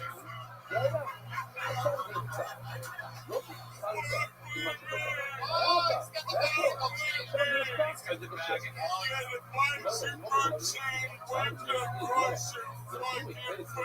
That's right.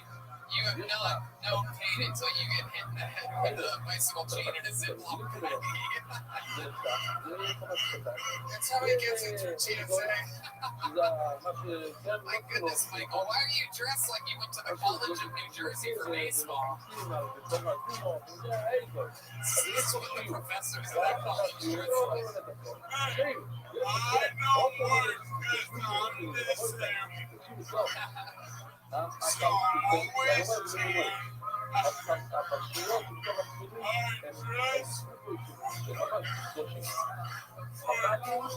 Do you dress like that because you can't beat your wife in real life?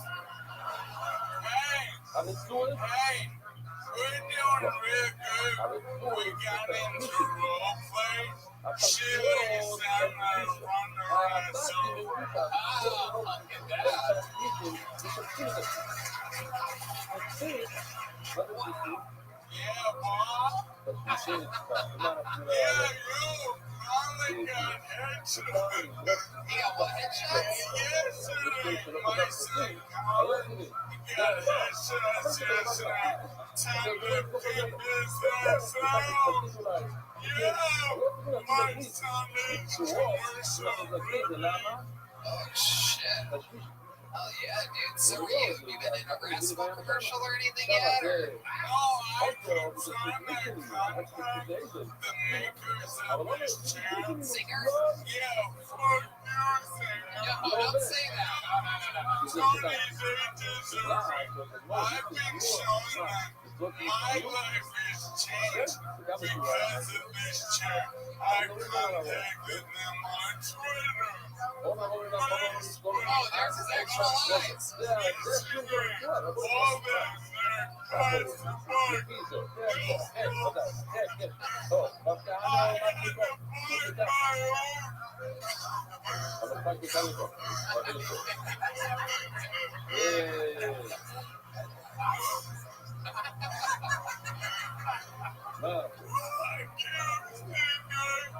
What is their, do you know what their handle is online? Do you know? Yeah, it's like they're hiding something. It's so confusing. Why don't how about we have all the listeners of the show find out the Zinger, it's what do we call it, a wheelchair? What do they call that? Zinger power chair, and tag Michael Laird in it, and let's try to get him sponsored by Zinger. We can do this. Yeah. We can do this. fucking idea. Absolutely. We have to make sure we do it in the next couple years because we don't have much time, people. Yeah. And what should we like reach out to anyone else, like P-Bags or anything? Like, is there anything? P-Bags.org.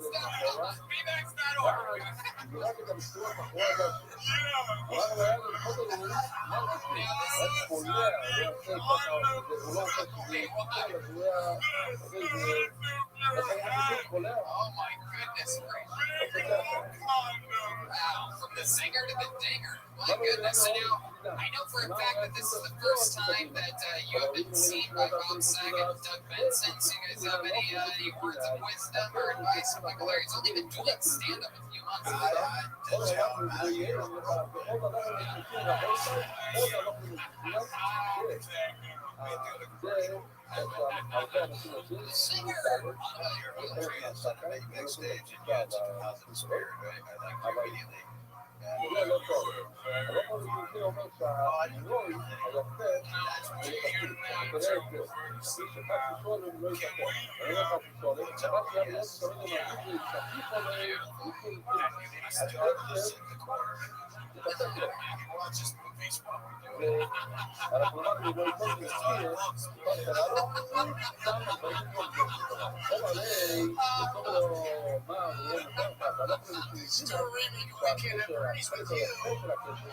Where you're dead and in a chair, going to power lunches in your power chair.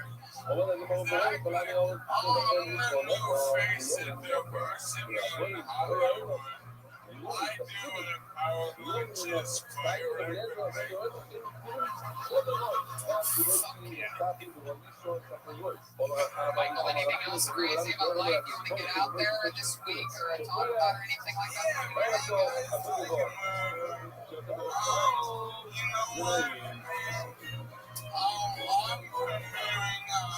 I do magic and rap. So my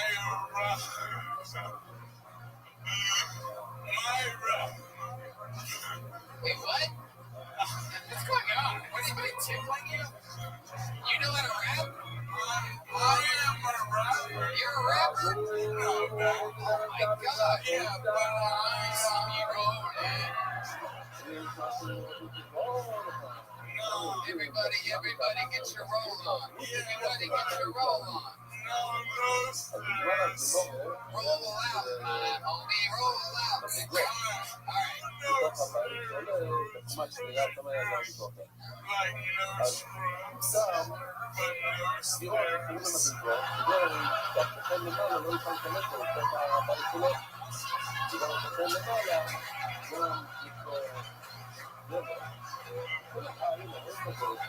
Everybody's laughing. I also want no stairs.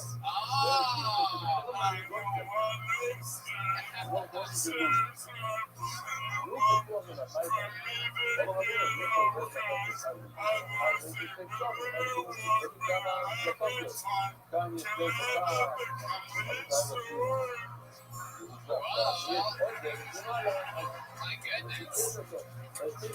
He went from TLC to ALS real quick. That is just incredible. Michael Laird, you are a goddamn comedy angel. We absolutely fucking love you. You are one of the new backbones of this show. You are a real rock star. I gotta go chasing waterfalls. And that Zinger Chair, guys. Like, tweet out the Zinger Chair. Let's get response. Yeah, we found out it's all one word. At Zinger Chair. ZingerChair. So let's make some noise out there and make sure you tag Michael Laird as well. And let's let them know that they already got a lot of promotion and could get more. Or that new Segway thing. No, how about Zinger Chair, everybody? There you go. Great idea, Redman over there. Always with the new amazing tweets. What do you guys think? Should we end this thing bucket one more time and get out of here, huh? It doesn't really seem like it. You guys want to go to the bucket one more time? All right. How about another hand for Bob Saget and Doug Benson for being here? On this little tiny show that started with just Lenny and Jerry who were sitting over there, there was no other audience members 6.5 years ago. There was 7 comedians in the room that all signed up. And now look at this. Every Monday, this place is insanity. We're having fun. We got great guests. Dream guests. That's because Tony has a big round of And Redman, yeah. And a unit. There you go. Thank you, Bob. No, but it's true. I didn't know. And everybody told me it was great. You told me for 5 years it was wonderful. I was trying to get you here, but you know. I'm your bitch now. I love it. You waited until it was a full house until you started showing up. I had to do it. It was right there. Sometimes there's the beach ball you got this. All right, your final comedian of the night goes by the name of Bryson Banks. Everybody, here we go. Bryson Banks. To the rivers and the lakes of used to, and I know you're gonna.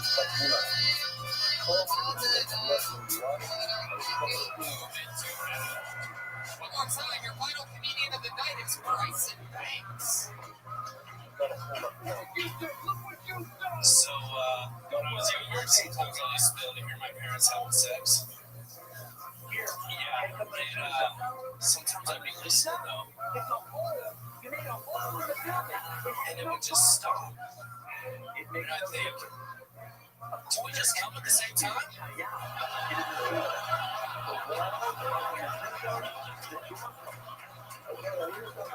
I'm joking, guys. I've always come first. You guys can probably tell from that road story I just told that I used to be in the Marines. Thank you. My yoga instructor gets more claps than that. The only thing he's had to fight for is his dignity. Apologize for all the yoga instructors in the room. Given our geographic location, there's at least 130 of you in here. Wow, Bryson Banks, great job. Wow. Viewers and things that you're used to. Welcome, Bryson. For some of the shows, it's an awesome performance, my friend. I absolutely love that joke. You and your parents coming at the same time. What a great punchline that I don't think anybody saw coming. I'm serious. I don't know why that got a laugh, but even you're laughing at that. Right? Oh, I see why you're laughing. I don't think anyone saw that coming. That's what I call accidentally funny. I didn't even mean to do that. So welcome, Bryson. Very interesting. Very good. How long have you been doing stand-up? Almost 2 years. Almost 2 years. A little bit here in Los Angeles. Heck yeah. Well, no, I went to New York, Arkansas, Yeah, all the big Los Angeles towns. Yeah. Big markets there. New York, Arkansas.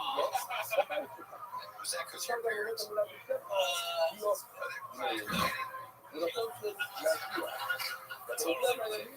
I can see that you've done some Arkansas. There's something about you that's a little rock, you know what I mean? And they seen you do that joke. Yeah, in New York, they saw me do that joke. And did it turn off? They just sat next to me in the hotel room store. So, I'm not going to let that little rock joke. I'm still laughing. There's nothing that brings me more joy than when a joke that I make kids laughing. I'm still laughing. You must have a lot of joke in your life. I do. Very rarely do you get to be a horrible part of some joke. All right. So, Bryson, and then you live here in LA now? What do you do for work? Producer, backstage producer for a television program. I used to be in the military, so I still got money for that. And then I went to college and they paid me, so I just kept investing in it. So I could show up every single week with some trainers, so I'm to be training. So, What branch of the military? And what? Wow, my goodness. What country did you fight?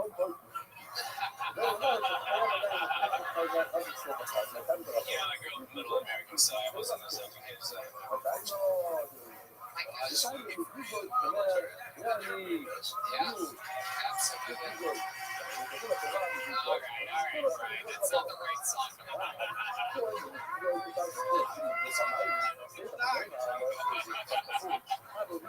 Kill it tonight. You're probably more used to bombing as a U.S. Easy. Where have you been stationed at? I was in 29 Palms. Well, one of the more dangerous guys there was to be. That your son showed. There's a lot of sunrises out there in 29 Palms. It's about 2 hours east of Los Angeles. Yeah. 30 Palms. I got less. 29 Palms. That's only about, 45 minutes away or so from beautiful Joshua Tree, California. Yeah. When I first moved here, people are like, oh, they'll take shrooms at Joshua Tree. And you're like, hell no, I'm going to have flashbacks if I go out there. So what would you do in 29 Palms? I joined as a rifleman, and I tried out for snipers in my platoon. Wow. Now you're up here sniping. Great jokes. That's incredible. You keep up on you're still in shape. You're a personal trainer. Yeah, I went through a program called FinOps, which John Cena just donated $1 million to. Oh, wow. And he didn't donate it anonymously. He admitted that he did that. It wasn't one of those things where he gave the money and he's like, you can't see me like that. Yeah, where were you on the little rock joking piece of shit? Reading all this right in front of you, you assholes. I think I had that stop John Cena donated money. Let's check in with Mary Kate and Ashley. I was just gonna say, it looks like a Terminator convention. We got like the broken model and the T-2000. She's talking about Michael Lair in the back there.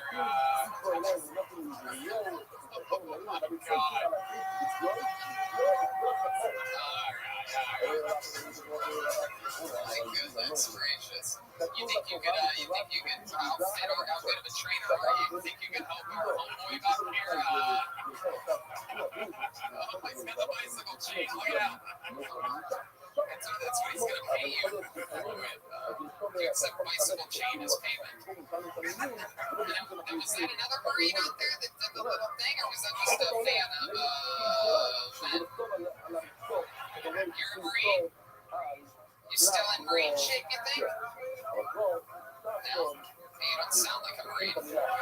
I like Marine life. I can't sing it right now. Yeah, I'm a Marine.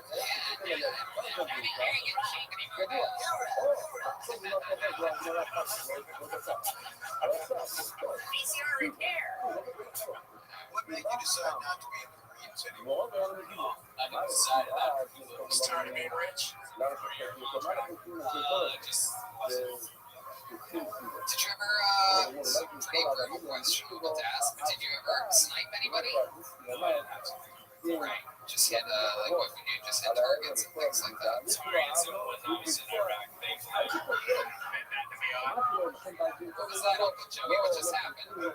Just some confetti flew from the ceiling. I thought that was in here, and I just had a small heart attack again. A small piece of confetti from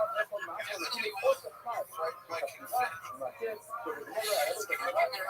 A little fun fact, by the way, this confetti is for one thing and one thing only. We shoot off confetti twice a year on this show, and a fun fact that Danny, the sound guy, and us talk about is that another sound guy that works here sometimes complains about the confetti that falls randomly during shows. And I'm always like, that's bullshit. Confetti doesn't fall randomly during shows here. I've said it like 3 times to management, and I was wrong. There you go. That's it. The other guy won? Oh, wow. We scared of confetti. What do you think it was? It's Uncle Joey. He's a sensitive. Well, I seriously just thought it was some kind of creature that was coming from the ceiling. Or this place is also haunted, so I didn't know if a gay party was going on somewhere around. You're actually right about that. Yeah, it is haunted. I think Next week tonight. That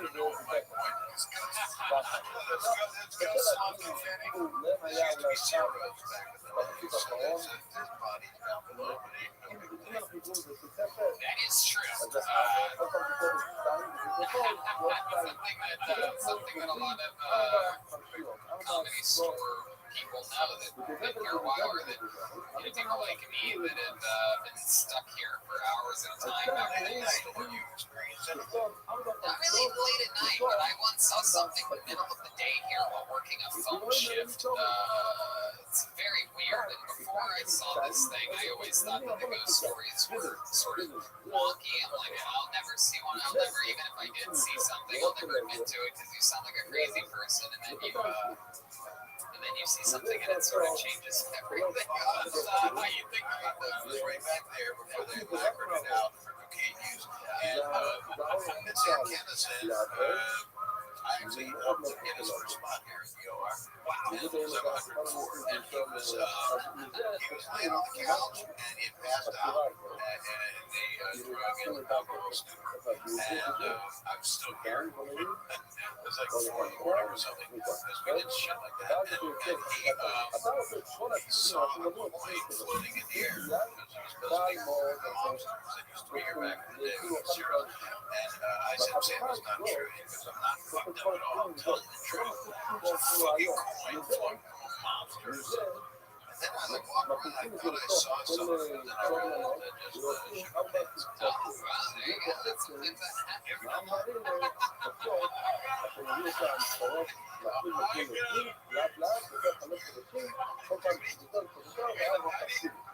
When disease has taken him over at this hour, we're watching a man deteriorate. We're all left. I guess ALF stands for a long story.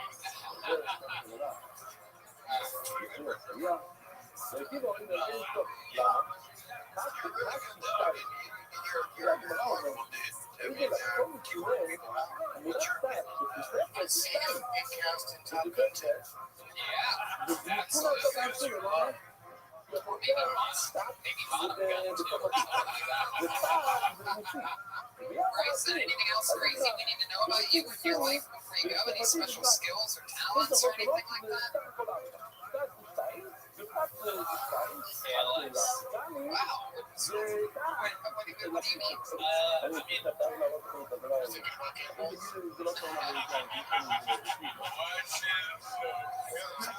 What is your career, man? He's a regular on the show now. It was a callback to the drummer's notes. Chain's coming out. We got the chain. There it is. You sound like fun.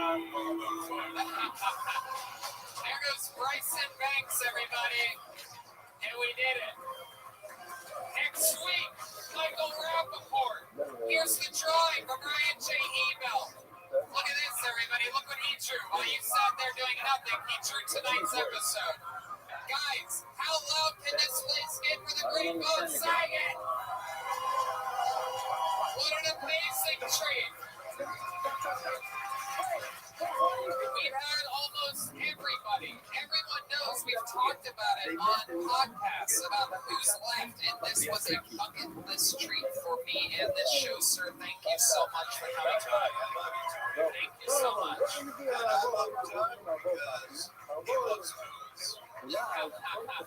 Thanks for the hand for the Great Boat Benson, everybody. DougLovesMovies.com for tickets. He's on tour always. It's an amazing, amazing show. It is incredible. And I can say, without a doubt, one of the original, inspirations for a show like this was a show like Doug Loves Movies and an unbelievable electric fan base, loyal fan base that it's just so exciting to be in that show and see the energy in that room of people that get to go to a show that they listen to all the time and watch. And it's so cool that what you've done in live podcast history, Doug. Thank you, Tony. DougLovesMovies.com for tickets for that. Bunch of other fun stuff happening in the world of the great Jeremiah Watkins, everyone. He is on tour. He's going a bunch of places. places, and I lost that piece of paper somehow. Can you help me with that? Buffalo, New York, Albany, Syracuse. We've got San Antonio, Texas, Las Vegas, all coming up in February and March. Look out for those days, JeremiahWatkins.com. Thank you again. That's right. And you can also catch them on the Keltoni Road shows coming up in Vancouver, La Jolla, Ventura, Boston, and Austin. He's not going to be able to make it to Keltoni East and Swansea. He's going to be headlining upstate New York. And make sure you catch me doing stand-up in Tempe, La Jolla, and Austin. All those dates are TonyHitchcliffe.com. And also for Keltoni or Swan TV, you can get them at a bunch of websites, including Google. How about a hand for Girl Chris, everybody over there? Adorable. Batted 1,000 as always tonight. Grandma, what do you think about tonight's episode? It was a San Francisco dream. Wow, look at that. Anything else, Grandma? Yeah, shout out to Ernie Ball, and we also have a big announcement that will be coming next week, and also check out the Baby Boys on Spotify. I love it. There you go. I just want to say something really quick. Yeah. I started in this room when I was like, I started over there when I was 21, and Letterman was my first MC, and coming here and seeing the comedy store as hot as it is, and everybody being as funny as they are, and it just makes me feel awesome, and the audiences are all comedy because you love comedy, and we need comedy really bad, so thanks for being here, thanks for having me, because you're amazing. And again, just to let you know, if it wasn't for guys like you and Letterman and Pryor and your whole crew, this place just would not exist. It would not have been able to survive the lapses of gaps between the comedy moves. So we thank you. We all helped each other on this. Well, it's nice to see it up there. Thank you. And last but never the least, guys, the backbone, the drummer, Joel Jimenez, everybody. He's mostly sorry on social media. He's an official one-wing artist. Anything else, Joel? I love you guys. Peace. Guys, thank you so much for coming out. Next week, Michael Rappaport joins us for the first time ever, and perhaps another special guest joining him. Right, man? Hey, I'll be in San Diego, March 6th, 7th, or 5th, 6th, and 7th with Tom Green. So check that out. Wow, that's so interesting. We're going up against each other. I'm going to be in La Jolla that entire night. So that is just as strange as it gets. All right. Good night, everybody. We'll see you again soon. Good night. Thank you.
אבל זה מגנט כזה, זה נתפס. זה טוב לנפש. אוקיי, בוא נראה. איזה שורטי? איפה אותי? כאילו תיאת כל שלום, איפה הפחיות עם חיה, כל הפחיות, אתם רואים? יש שם רבע, אז גם פה. זה כן, יד. ככה. ויש לנו בארבע אוהדה, תראו לכם בית אחד, ובדלת לשים בארבע, יופי. בתוך איתנו. אבל, גם אומר, ננתיב אותה. למה? כולם אומרים לך לא רוצה להיות פה. ותראוי, ככה הגענו לבנים. Hey, this is Rabbi coming to you live from the Room Famous Comedy Store main room for a brand new episode of Kill Tony. Get up for Tony Hinchcliffe! Wow, hi guys, here we are. Come on, make some fucking noise. We are live at the Comedy Store. Hey, look everybody, it's Brian Redman. And the great Ryan J. Eagle has already started drawing tonight's episode right there while all of you sit there. He draws every episode, including all the tour posters, which are available everywhere that we go. We're going a lot of places, like February 21st, Kiltony, Vancouver, 1,400 seat venue there. I'm in Tempe all this weekend doing 5 stand-up comedy shows with former regular Nelly Mikowski featuring in the great Golden Ticket winner Tristan Bowling opening all those shows. February 29th, Kiltony's back at Venus de Milo for the second annual Kiltony East. We're in La Jolla, March 8th, after I do 3 nights of stand-up comedy there, March 5th, 6th, and 7th, Kiltony on the 8th. Tacoma, and really we have 2 Kiltonys or 1, I'm not sure, check the website, March 20th and 21st, there's also stand-up shows connected to that. Skankfest, Houston, Skankfest South, March 27th and 29th. Kiltony Boston just sold out on April 9th. However, we just added another show today. I believe the link goes live tomorrow. That's Kiltony Boston show added April 9th. 4 stand-up shows in Boston, April 10th to the 11th. And then from Boston to Austin, we go to Moon Tower, April 23rd to the 25th. Exciting stuff. I'm all hopped up on Caveman coffee and Vito's pizza. Life is good. I have to watch my diet. I'm getting older, man. I don't know what your New Year's resolution was. Think long and hard. 40% of men by age 40 struggle from not being able to get and maintain an erection. For Hips.com, a one-stop shop for hair loss, skincare, and sexual wellness for men. They connect you with real licensed doctors and FDA-approved pharmaceutical products to treat ED. You know all about it. Yeah, I actually just ordered some. It's great. It's really easy to do. You just go online. I did it on my phone. You have it on your computer. You just answer a few questions. You talk to a real doctor, and they just send you back your prescription. Next thing you know, you get something in the mail. It took me a couple of days. It was awesome. And it's not like the fake, creepy stuff that you get like at a gas station. This is real medication. And it's erectile dysfunction. That's right. This is going to be the hardest year of your life. Let's toast your biggest year yet. Try Hims today by starting out with a free online visit. Go to hims.com/kill. That's FORHIMS.com/kill. Or hims.com/kill. Prescription products are subject to doctor approval and require an online consultation with a physician who will determine if a prescription is appropriate. See website for full details and safety information. This could cost hundreds if you went in person to the doctor's office or pharmacy. Remember, that's FORHIMS.com/kill. Yeah, I had a beautiful day today. Beautiful day, relaxing. That wind all night threw me off, and I was torn and tattered this morning. Still forced myself to go for a jog, but then I'm like, you know what? Now I'm hungry. I don't know. The show's in a few hours. What am I gonna do? I chose Postmates. Unbelievable. Works every time. Sometimes I get out of here at 2:30, 3 a.m. after a fun night. I get home and I'm like, well, I'm starving. What am I going to do? I can make something, but who wants to do that? No, I start playing a video game after going to Postmates. By the time everything's ready to go, I hit pause, I go out there, the food's ready. It's your personal food delivery, grocery delivery, whatever kind of delivery service you need. Anything you're craving, Postmates can help out. It's 24 hours a day, too. It doesn't matter if it's 3 a.m. I love it. My mom's music. We're on the road. We're in a city we don't even know. We're in a hotel room. We order Postmates. We get to choose any store we want to, any restaurant we want to. We don't even need to know where the restaurant is. Postmates will deliver anything to you. You can download the app for iOS or Android for free. Or else local restaurants and businesses on trackers delivery in real time. You can see exactly when the tracker's coming to you. For a limited time, Postmates is giving our listeners $100 of free delivery credit for your first 7 days. To start your free deliveries, download the app and use the code KILLTONY. That's code KILLTONY for $100 of free delivery credit for your first 7 days. When you download the Postmates app, anything you need, anytime you need it, Postmate it. Download Postmates and save with the code KILLTONY. That's it. You guys ready to start tonight's episode?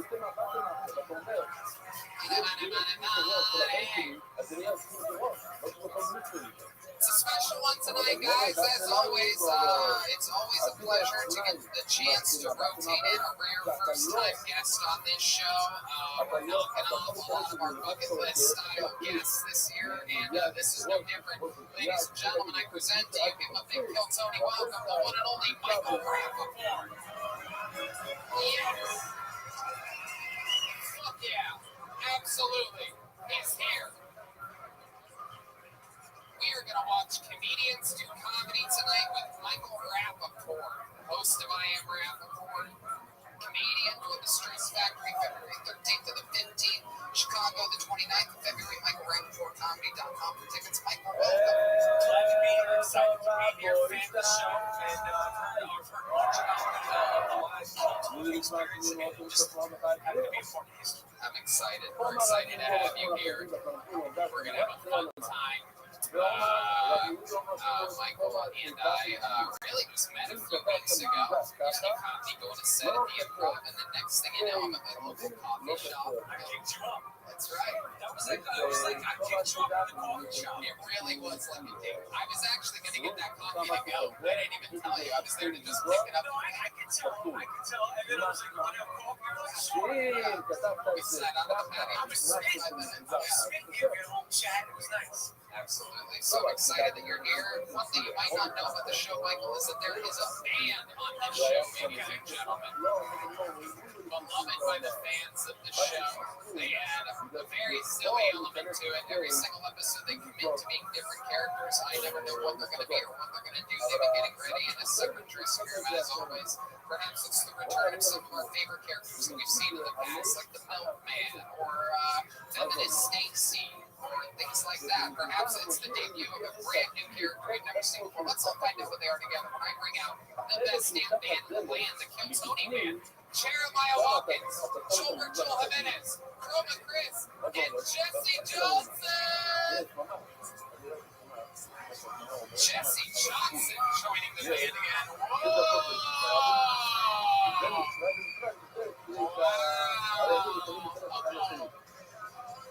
Wow, we've seen these guys before, no doubt about it.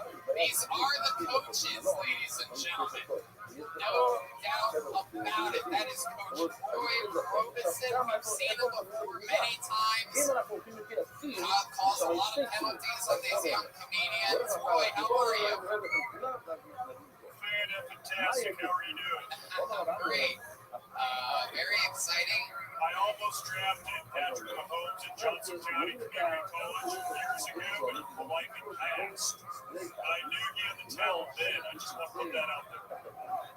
All right. Heck yeah, Coach, with a topical reference fresh off yesterday's Super Bowl. It's okay. Put that anywhere. Thank you, sure. And then clearly over here we have Coach Hillary Clinton. Very exciting. The great Jesse Johnson is here. But I believe, according to this piece of paper I was handed, your name is Coach Linda Hyman? Yes, sir. What do you Coach softball, and I'm ready for this big game tonight. Who's with me? heck yeah. And then back next to you, we have something I've only seen hiding under my bed when I was a kid. That must be Chroma Chris. What's up? Name's Coach Don. Wow. Coach Owens. Coach. You're all easy, so it doesn't matter. I'll start you. Well, Tony, you know what they say, women's athletes, they might not be as strong as us, they might not be as fast as us, maybe not even as entertaining as us. Wow. Coach Linda Hyman, what do you have to say about that? I will say that he's got some points, but those women athletes, they're more attractive. I'm not attracted to them, but they're I think you might be. That's a softball coach if I've ever seen one before. And then back here, we have Donald Trump's worst nightmare. Joel Jimenez here tonight, Coach. What do you coach? Coach Chris Johansson, I'm from Beaverton, Florida. Beach at all, Tony. I was recently in some hot water. Had some unorthodox coaching methods. But just say players play harder when you have a gun. All right, well, it's a long trip to be here from Beaverton, Florida. So I'm glad you guys could make it. So this is it. We have the coaches. We have Michael Rappaport. We have Brian of a Wacky Soundboard, which brings me to this. The Bucket of Destiny, ladies and gentlemen.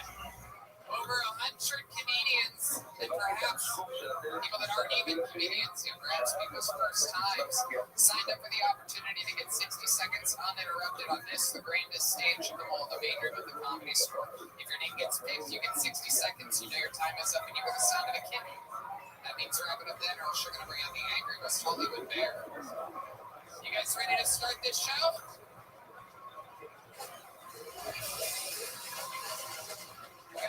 I know it's Monday, but I think you can do a little bit better than that. We're the number one live podcast in the world right now. Are you ready to start this fucking show?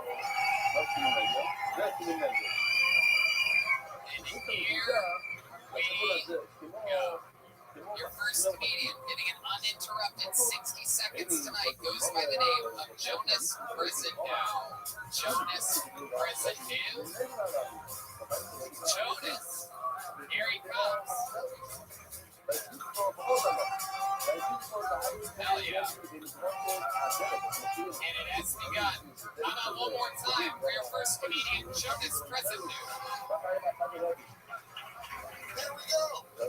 It's a game. I think enough time has passed so I can honestly say this. I did not care about the fires in Australia. Now, one big thing came. I saw the picture of the charred kangaroo. And you know what I thought? It looked delicious. Everybody was like, what a tragedy. Everyone like, what a waste. Is there any hot sauce in there?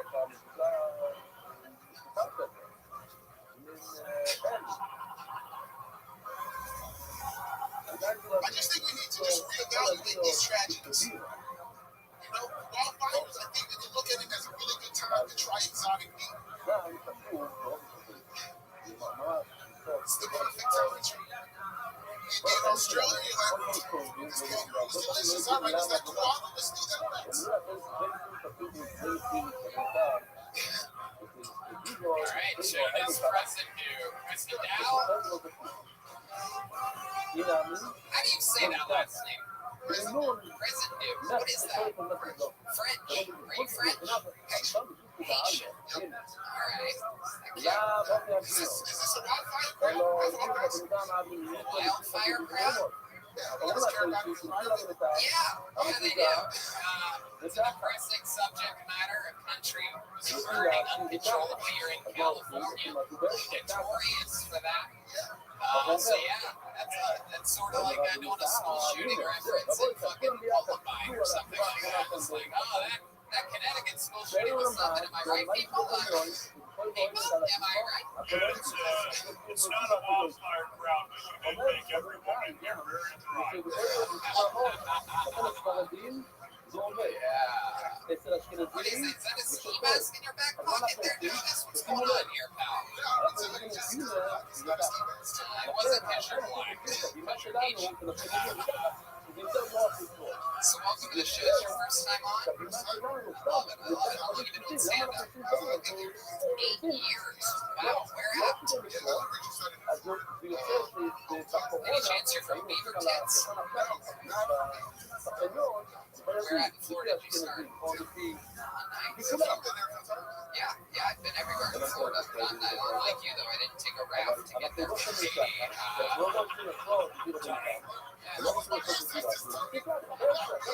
just say that if I push this guy, his nickname would be Shaquille Oatsmeal.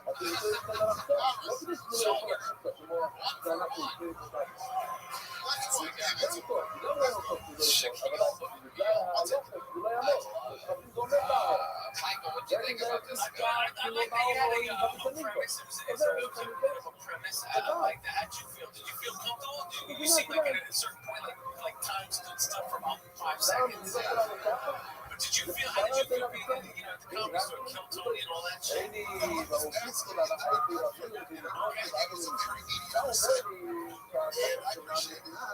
You appreciate it. I wish we could appreciate it as much as you did. Did you write that by any chance when you were very hungry? It's all charred kangaroo, charred koala thing. We actually held koalas. I don't know if you know this. We were in Australia doing sold-out theaters on Kill Tony, and me and Brian Sting did that day. But I might get one of those guys. They have herpes and shit. It's a lot of white people that do It's chlamydia.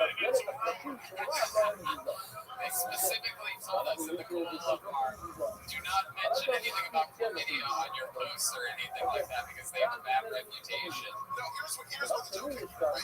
Australia has a really good reputation for just being, it's like, for a while, the prisoners there used to be cops. Like, lobster was a common thing. Yeah, they got so much of it that the person is not saying. So it's a common thing. And I'm like, why do you get the spirit of this motherfucker? You guys can, these animals be there forever. You have to taste them at some point. It probably tastes like shit. That's why they don't eat it. And they're in danger. They just don't know how to cook it. And that's what I think. What is the wildest thing you've ever eaten? Did you ever eat a dog? No. Have you ever? Hell, I know somebody that ate a dog. And I judged that person I've never met. I was like, you, that the fact that you know a motherfucker that ate a dog, you're nasty motherfucker. I know somebody who knows somebody who killed a dog when it was in a street fight. The dog came at my father. Oh wow! All right, Coach Roy Robeson, just having a flashback to an actual story there. Jonas, so how long have you lived in LA? Year and a half. What do you do for fun when you're not doing stand-up? What do you do for work? Actually,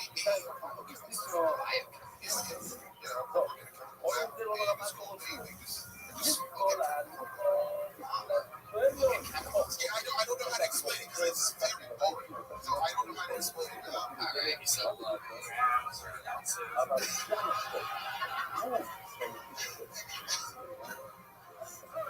you women in the glass.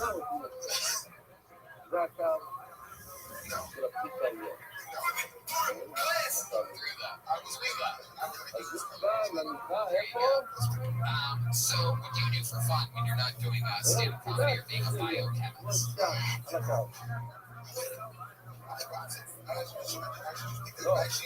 Boxing, what? No, that's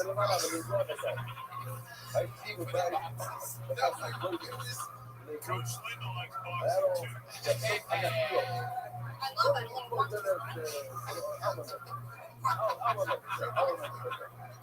you do boxing. All right, how often do you do that? Actually, really,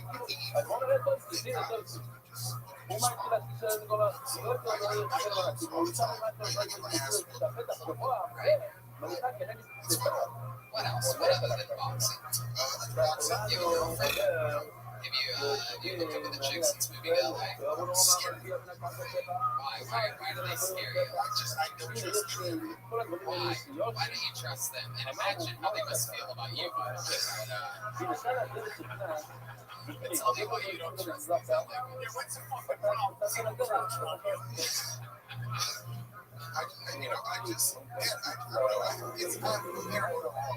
I just hear a lot of things. I've seen it go south for a lot of people who's in entertainment relationships. You have to stay with them. And all of them have kids. There's others. I don't know. I've seen it. I've seen a lot of the comedians. Promotion. And it's not fair to Yes, all like that. And all comedians are like, So you haven't been with a single woman since living here a year and a half. Have you kissed a girl since being here a year and a half? The question, Do I look girl with a George Foreman fetish here?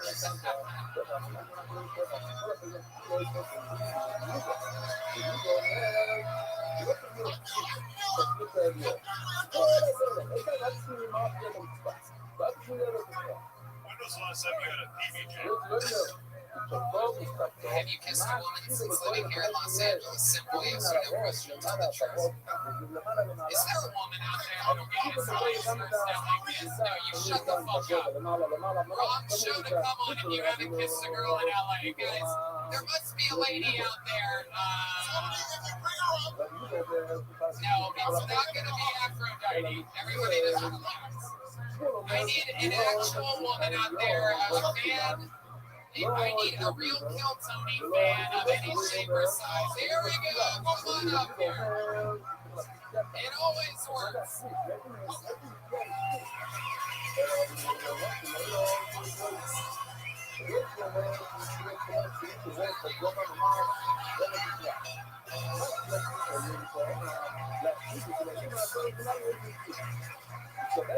I'm pretty sure he's gay, everyone. Even the girl that just kisses you thinks you're gay, dude. Damn, look at this. BC looking for a black dragon tonight, huh? What's going on here? It's coming. Good job, you killed it. Wow. And also, I like that, of course, she smells very like she always has. I know this. Her perfume smells amazing. Wow. Thank you, Tony. The thing I like most about having her perfume. Jesus Christ. Thank you, Tony. My goodness, you're welcome. Look at that. George Foreman hooking up with a four, man. She has no idea. Don't tell her. Don't tell her. She has no idea what I just said. What were you going to say there? I want to know what you were just going to say. Tell me. Have you kissed a man since being here?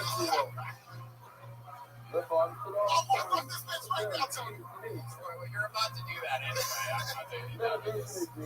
But hey, look at that. You did something tonight. You got a little wildfire in your pants right now. But we did it. Your first LA kiss and your first comedian of the night, Jonas. This never works out, but go ahead. This whole, like, what I just say?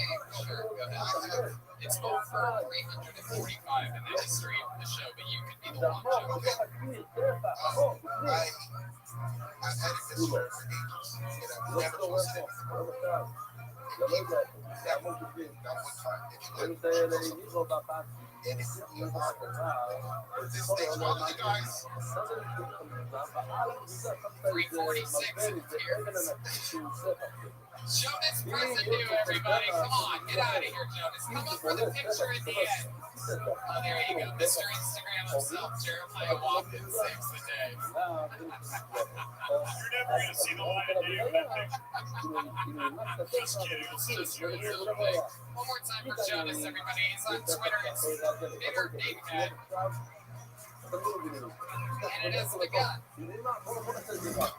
It's one of the things we do if someone hasn't had their first kiss in America or LA or something. That was good. Have that little spinner come up here. Okay, pull the name out of the bucket. You guys having fun yet? Alright. Put your hands together for Amy Freeze. Amy Freeze, everyone. It's a new name. Amy. We're not gonna take it anymore. Is that Amy Freeze coming? Is that Amy? No. Is there anyone in the lobby? Amy Freeze? Amy Freeze. Shame. It sounded like a fun name. Amy Freeze. Alright. How about Billy Strange? Billy Strange. Oh, here we go. No, we're not gonna take it. One more time for Billy Strange.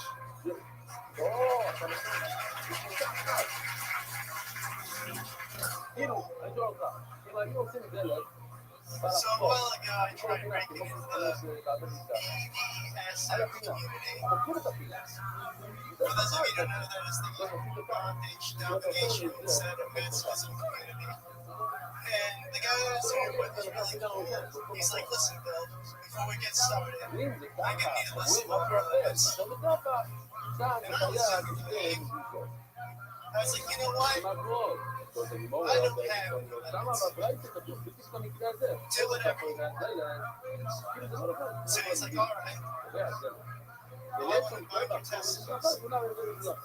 Separate them in zip ties. And slowly run needles through each other. And I was just like, you know what? I feel like that's my limit. Billy Strange. Hell yeah. Billy Strange. Yeah. The name says it all. Yeah. Along the line of strangeness. Fuck yeah, dude. Like anywhere between 23 and 74. What is this? Where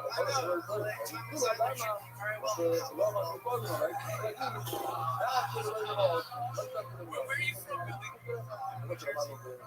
Okay. The upside down and Stranger Things.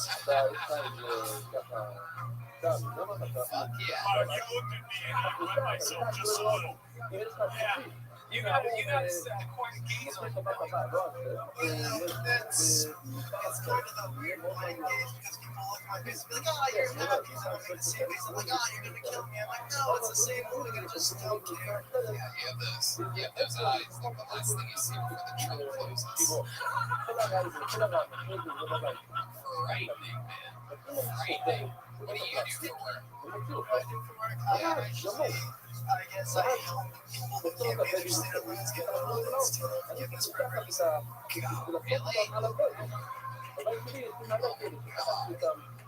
Jesus, they must go to see you. Like, man, I really hope whoever this is can help me. And they see you, they're like, oh, fuck, man. I'm never going to get that student loan. How long have you been doing that for, Billy? Yeah. 3 weeks, 2 weeks. What did you do before that? Yeah, why do you keep asking? Repeating the question and the question just makes you feel like you're making this whole shit up. Buying time. Don't even fucking look. Now, what was your previous job? Sold liquor. How come that job ended? On your own supply? Oh, where were you selling liquor at in Jersey? Okay, there's a little plug for a liquor store in New Jersey. Oh, I thought he said salt liquor. I was so confused. Salt liquor? Why would he say salt liquor? He looks like a guy who likes salt. Oh, okay. I love it when the coaches explain other coaches' jokes for them.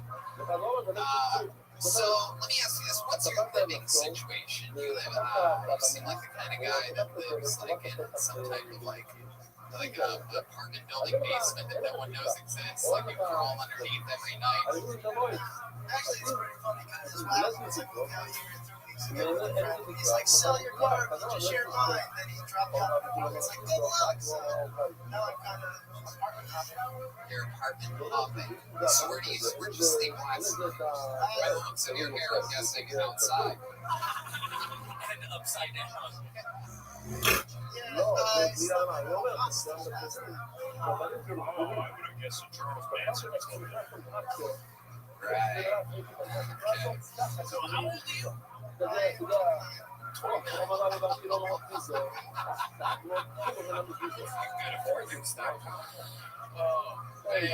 my goodness, what's been going on in your life? How did this happen to you? How did you end up looking like this at 29? You've been through a lot, you've seen a lot. Your dad used to be everybody. how did I get this way? Is that because he sort of looks like Chewbacca? Why is Star Wars happening here? I guess I grew up in a short town. The short town. The short town. Ocean City. I actually used to work at a mega church, which was super. Oh, what'd you do for the mega church? I ran all their audio video. Oh, wow, look at that. How about the boys and priests? Would you film like this Sunday service? Yeah, I filmed the Sunday services. A lot of it was them going, we don't hate gay people, don't let them in the church, stuff like that. So, How did they make you feel when they would say that? make me feel like they shouldn't say anything about what I'm paycheck. How do you feel now? Yeah, he does. Do you believe in God? Clearly, he doesn't believe in you either. Just saying, people. Just saying. Look at the cards he's been dealt. Anyway, what do you like to do for fun? You seem like the kind of guy that knows how to fucking play some darts or something like that, right? You play darts? Bocce. mostly just hang out with friends and stuff. Yeah. Where do you like to hang out at? Or what do you like to do? You like to stand outside of playgrounds and things like that? Or what do you and the crew do? Just go to friend shows, support them, put that in my close to your mouth. Just support friend shows, stuff like that. Support friends shows. You ever play any sports? I think the coaches want to know. They might want to recruit. Yeah, I'm scouting you right now. He's wearing 2 pairs of pants and kind of peculiar, but also athletic. You ever play any sports? I did play soccer as a kid. Really? Yeah.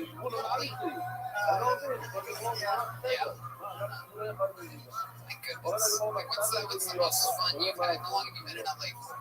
3 weeks. 3 weeks. What's the most fun thing you've done so far since you've been here? I'm sorry to laugh like this, but it just hit me that this guy probably hasn't had a kiss yet.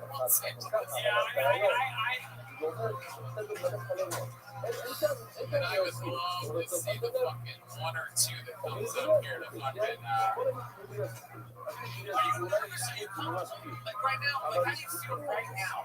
Because I can't, and I don't like you fucking eyeball. Yeah. I think we're nervous. Like, I can't. What's up? Like, are you nervous? Are you comfortable? What's nice you right this second? Is Strange your real last name or is that a stage name? It's my last name. Really? Wow.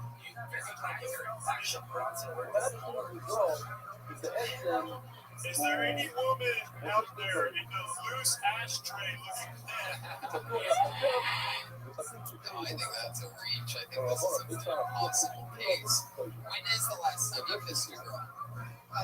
It's not living room. That you're about to put the dirt back on top of after robbing a grave. Have you ever robbed a grave before?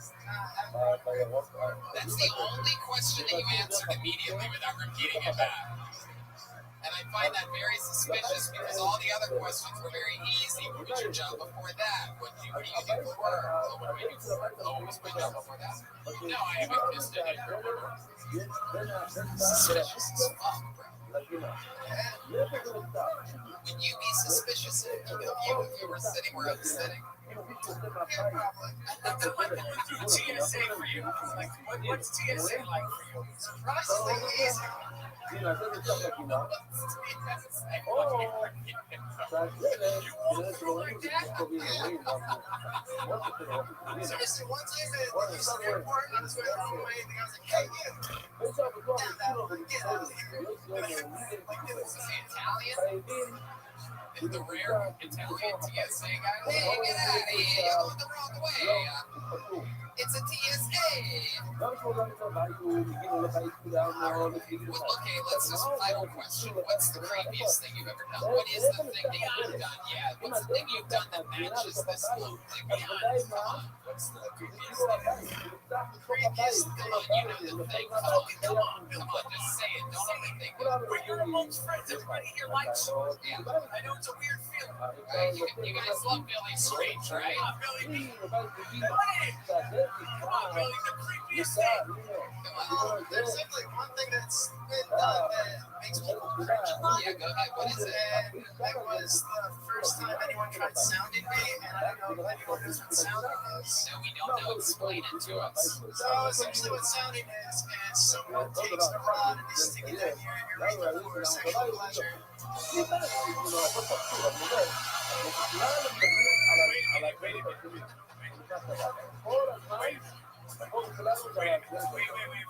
Wait, say that again?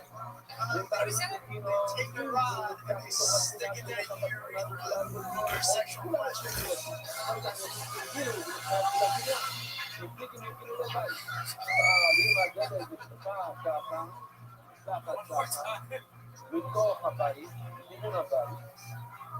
What are you doing? Get up, get back up. Get back up. Thank you. I don't know what's going on here. I don't know anything. That's people nervous now. It is with full gargoyle on that. Have you ever heard of it? No. What is it called? Rotting? Sound. And you had that done to you? Yeah, well, what happened was the person who was doing it didn't do it right. You're supposed to use like an actual like sterile rod, and they used a pen. A pen? A writing pen? Like a writing pen. And no, a ball pen. And they put a fucking dick in your dick? Pretty much. And as I ejaculated, blood came out. I'm not coming. Blood came out. Wait, as you ejaculated, blood came out? You're a nasty one. You really are. Really. Jesus. Yeah, but doesn't this finish look good? Yeah. I respect that he was very transparent with that. And I learned something today.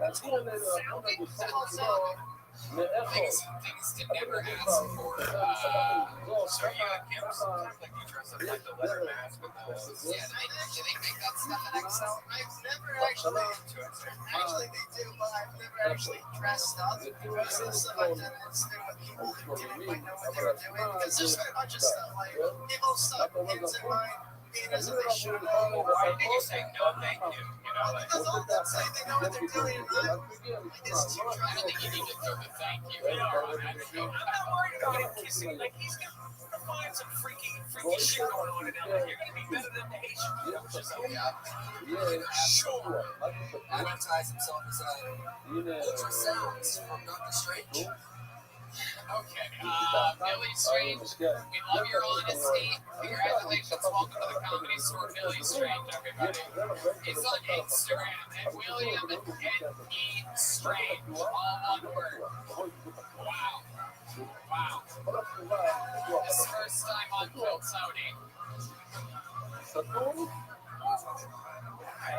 So I guess he came with the pen in his dick still, of course. It's the sound of things like...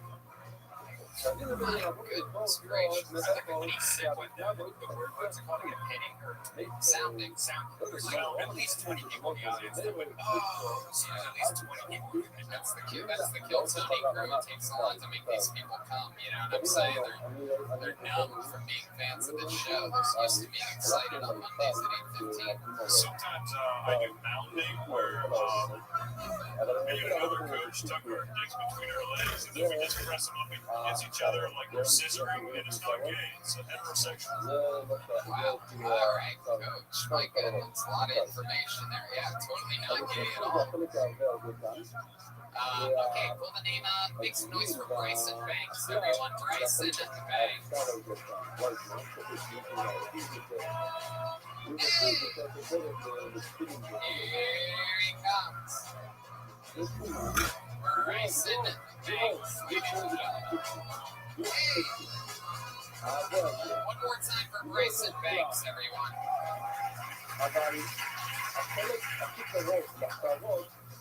It's 2020 and there's still a lot of racism.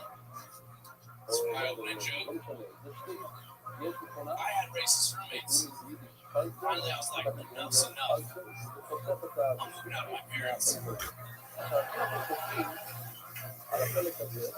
My father hit me while growing up. So I joined the Marines. Because I miss my dad. People always ask me too, they're like, Bryson, what was it like in the Marines? So I tell them, being in the Marines is like being on the biggest fraternity.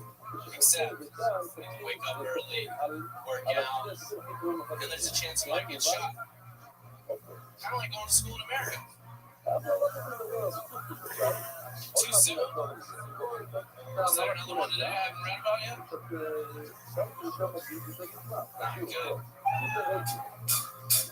Hell yeah, Bryson. Bryson Banks, 2 weeks in a row, huh? Look at you, lucky fuck. Welcome back. Is any of that true? Your parents racist? Yes, they are. Absolutely.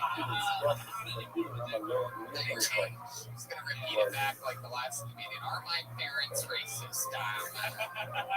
They were racist, huh? Yeah, against two. What race? It was weird because the person I considered my father was Hispanic, and so it was kind of Against everyone? Yeah. Really? Yeah. Alright. That's what we call the away team. Okay, and is it true that your father hit you? That's true as well? How old were you in the last time that he hit you? Give me a guess. Probably teens. The teens? How about the earliest? What's the earliest hit you took that you remember? The earliest. Yeah.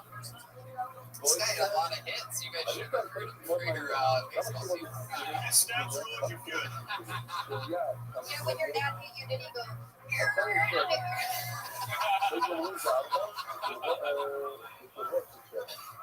Did he say that? Every time. Alright. Bryson, how long you been on stand-up again? Almost 2 years. Almost 2 years. All of it here in LA? No, it's all Boise, Arizona. Do you enjoy it? Did you do what?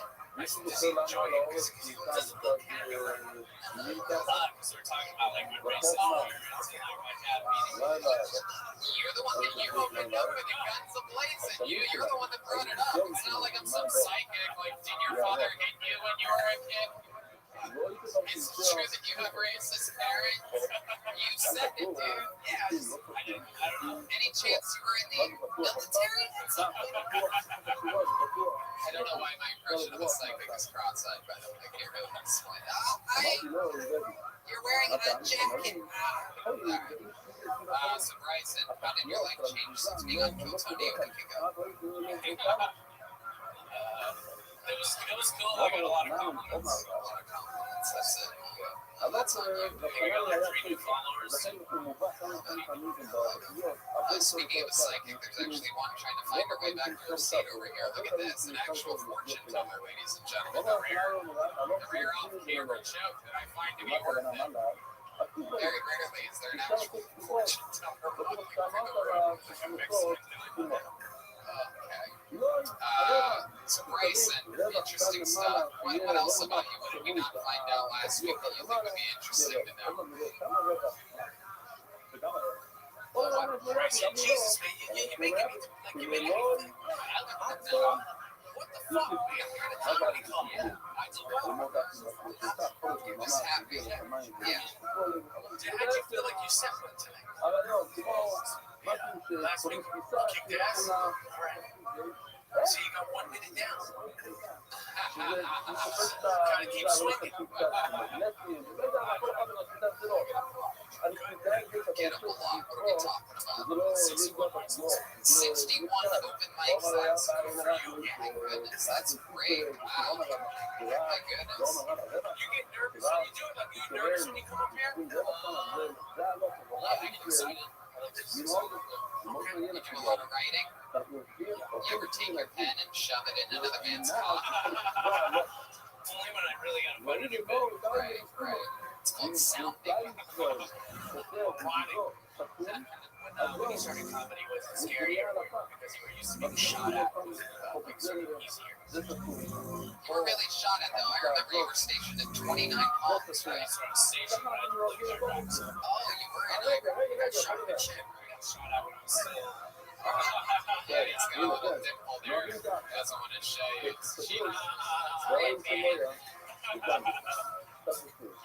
we got shot at when I was still. Oh, really? Who shot at you there? I used to go exploring. Did you almost drop the N-word just then? You said some, and then you stopped. I think you're just showing a little bit of your father's side coming out right now. I was gonna say hillbillies. Oh, hillbillies, all right. Yeah, you don't want to offend it. All these hillbillies out here in Los Angeles, California, you live just everywhere. It looks like the Pringles guy out there. Are you trying to make fun of me right now? Is this your attempt to turning things around? Is that the noise that you thought was going to happen? You look like Tom Hardy. All right, let's just relax. We're not going to have a fucking roast battle here. Let's just get a word, you know? This is the last one. I don't care. Jesus Christ. My goodness. My box. Oh, my God. He looks like my star quarterback who's also a gay rapist. You ever play any sports? Yeah, what sports? Baseball, football. Coach loves it. Wow, Bryson. What else has been going on, man? Anything else in your normal life? I asked you what you do for work already? Yeah. Personal trainer, I do martial arts. Oh, can you show us a little bit of martial arts? Somebody even to see this guy do some martial arts. That's the martial arts music that you think. This is our martial arts music. Put the mic in the mic stand. Do some fucking martial arts, bro. And you better do it good too. Take your jacket off. Can you break boards? Come on, beat the shit out of the air. Come on, do it. Oh shit. Wow. Hold on a second. That's it? 2 punches and a fucking kick? When you just beat a midget's ass just then? It's like if I was like, I do hula hoop, and you're like, just fucking hula hoop right now. Let me show you how martial arts is done. Ladies and gentlemen, Coach Roy Robeson is about to... Come on. Get him, Coach. If you want to buy me flowers. All right, here he goes. Come on, hit the music. There you go. Sure. Oh, wow. Oh, my God. Oh, wow. Oh, okay. All right. There we go. There we go. Oh, shit. Oh, he tried to take him down. Oh, shit. He's doing some wrestling techniques here. Oh,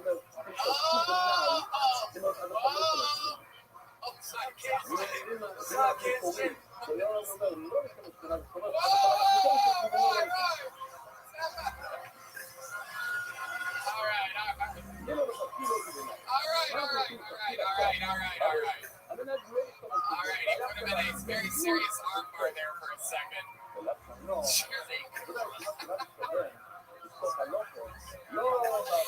Roy brought this interview to be broken. Scott is assistant here to help him. Oh, my God. Got the microphone hanging off of him. What the hell? What kind of jiu-jitsu is that? Sometimes everything just goes right off the fucking tracks here. That was a serious armbar you put in there. I was scared for a second. We happen to know for a fact Jeremiah has brittle bones. He is. He's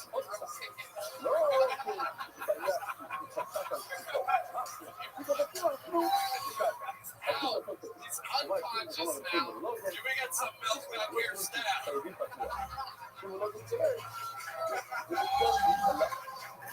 Oh my God. All right. By the time I'm dead, there's 20 years. There you go, Bryson. You were able to figure it out. You were able to figure out a way to get the crowd entertained tonight. You did it. I give you all the credit for that. I want another gift for Bryson Banks, ladies and gentlemen. He's on Instagram at the real Bryson Banks. So if you're following any of the fake ones, you can follow the real Bryson Banks on Instagram. Coach Roy Robeson is feeling better. I'm pretty serious. I was pretty serious. He went to that shit quickly. I'm literally waiting to just watch Jeremiah's arm fucking snap out of his skin right now. I don't know how many of you saw him do a little skateboarding trick a year ago, but Jeremiah's made a popsicle stick, so. You know what? No, let's do something else. Instead of going to regular, let's go to a special treat that we have here. It is actually someone who I thought was here a month ago. I misread an email, and she warned me that she was coming. We love her from San Francisco, California. Kill Tony royalty, while not a golden ticket winner. She is the first ever, I would call it a yellow ticket winner. Make some noise for Kill Tony icon Nicole Tran, ladies and gentlemen. Doing a brand new minute. Here she is, Nicole Tran, everybody.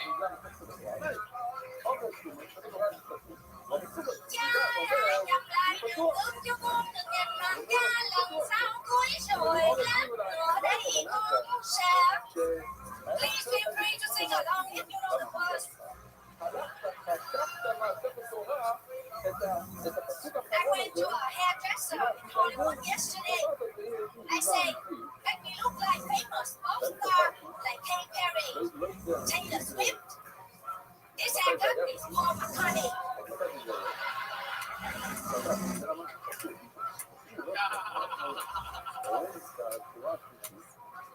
My favorite dog is the Golden Retriever.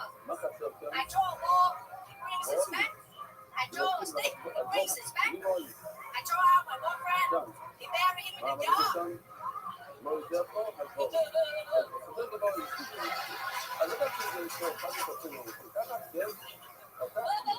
That's it. A minute from Nicole Tran, everybody. She's done it again. Nicole Tran, so talented. Brand new minute from you. We've seen you 3 or 4 times before. Always amazing. One of the few people that I've given my actual email to warn me if you're ever coming back. Every time so hard. The new Paul McCartney joke. Very good. Nicole, do you understand anything that I'm saying right now?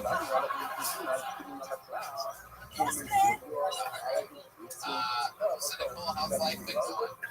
Fabulous, man. Yeah, like what? I enjoy going shopping a lot, man. Yeah. Yeah. Like the one. So look at this. This is a $10 dress I just bought. Heck yeah. I love it. So beautiful. I've never seen a lady wear a dress designed off of a Kleenex box before. That's exciting. And a $50 spank. $50 spank. I love that. Michael, this is your first time seeing Nicole Tran, right? She looked like she took the fucking breath out. I love it. Heck yeah. She likes white guys. Yeah, I like white guys with blue eyes. But we must have two of them. Yeah, you're on fire. Nicole, how long have you had the coronavirus?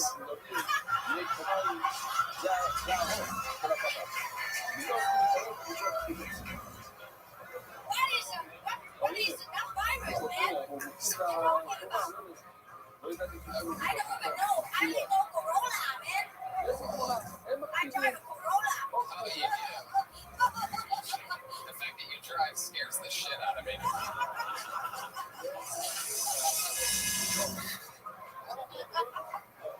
You ever been in a car accident before? No, but when I first started driving, I got a ticket for driving 100 miles an hour. Oh my god.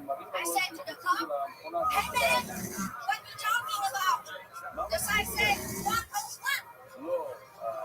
Oh, aren't you the sweetest fucking thing? Aren't you a little fucking fake fun?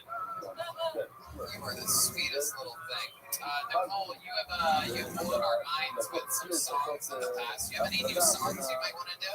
Sure, certainly. Okay, great. Do you need a beat or anything like that? Or you're just gonna go off acapella? Can we get a single spot on her? She kills it with this every time.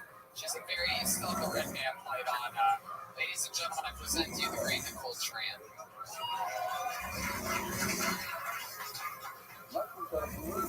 Somewhere I haven't seen no.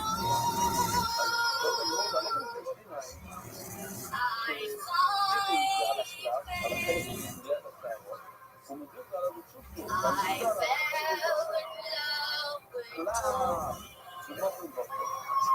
I just can't pronounce his last name. I drove down here with that big and I fell asleep in the backseat.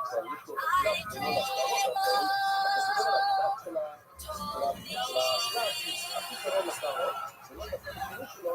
he's so skinny and so funny. He's so good and roasting and insulting everyone.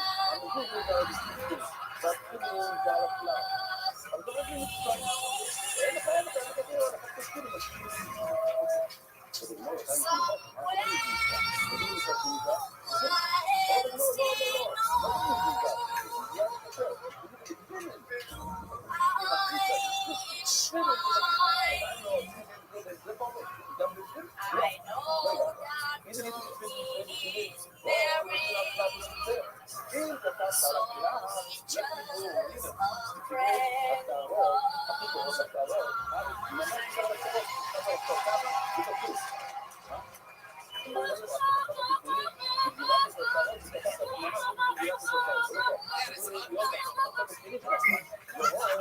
are a goddamn assassin. I love you. I wouldn't fuck you, but I love you. Giving me opportunity to be here. Wow, it is incredible. The sound of your beautiful voice is the best. That's the best sounding thing I've heard since learning what sounding is. You know what I mean? Oh, little hug for Coach Roy Robertson. Nicole Tran, we absolutely love you. That was so awesome. Thanks for creating that song and singing it. I was not expecting that at all. That was incredible. Ladies and gentlemen, Nicole Tran. Just what you do. Thank you so much. You're definitely going to do that again. And by the way, I need you to lay that down on a track for me. I'll play that before I go on stage. I'll come out to that song on my stand-up. and by the way, I don't have a green card, so please do not tell anybody that you saw me here tonight.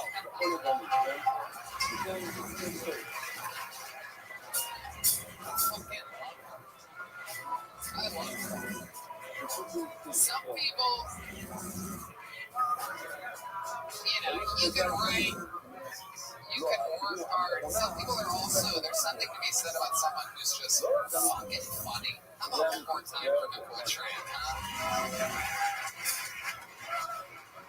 All right, and before we get back to the bucket, let's knock out our first regular of the night. He is here. Last week, we were shocked to find out that there was two of them at once. He has an unbelievable, silly style that's considered extremely polarizing. People either love him or hate him. I fucking love him. Make some noise for the Big Red Machine, William Montgomery.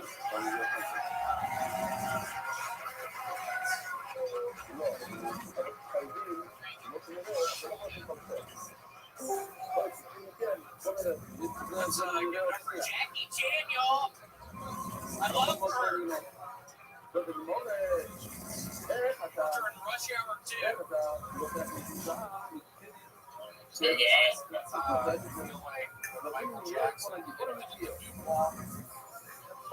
Yo, what's up? Yo, what's up?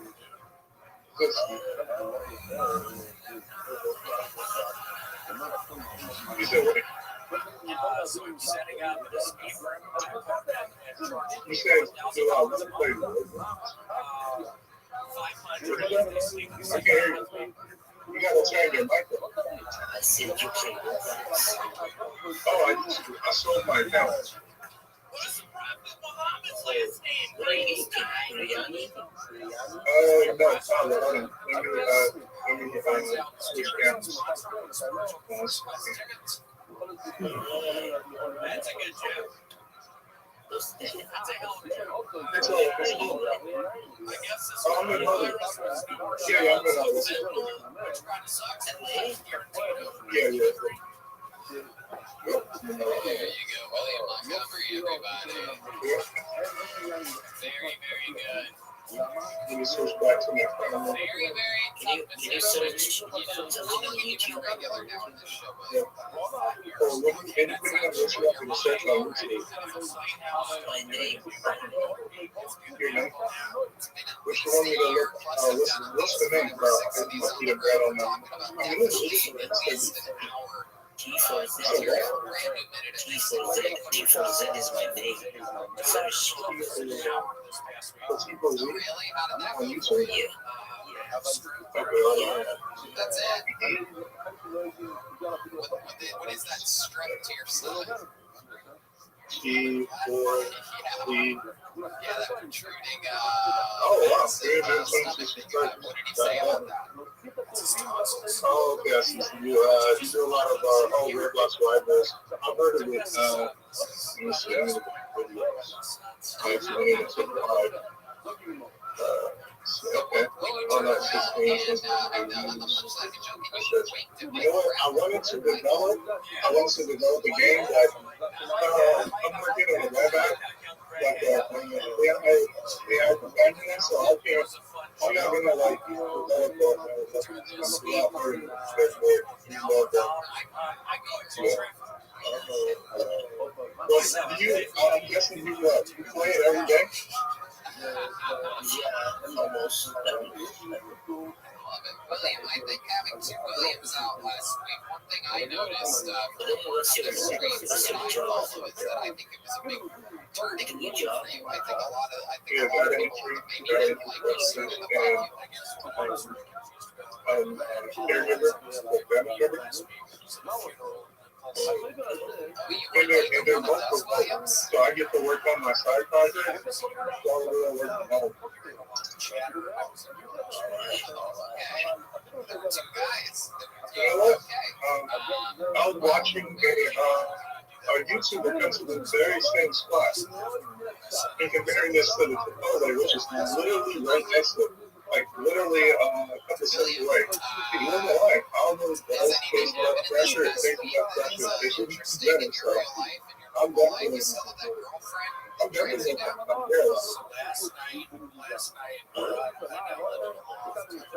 what are you doing?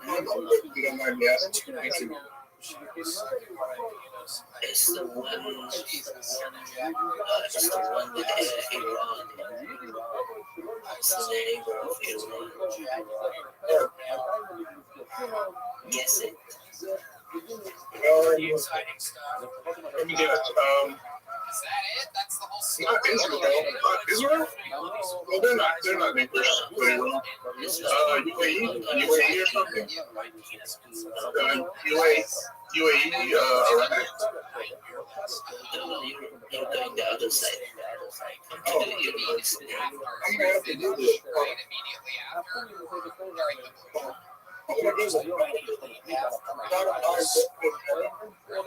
Did Afghanistan go?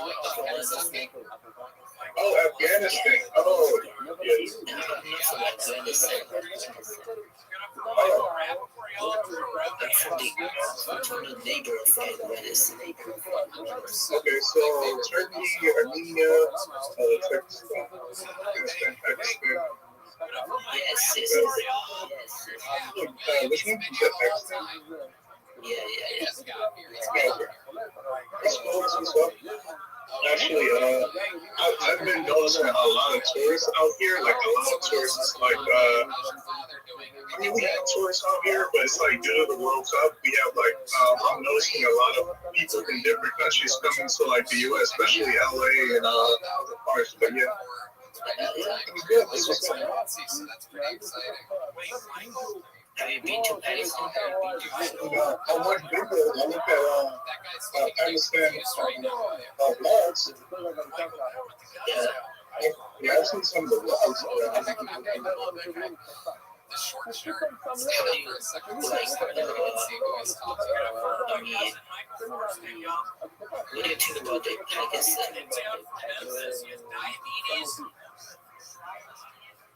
I haven't really watched a lot of videos, but I've just seen videos about the food and restaurants.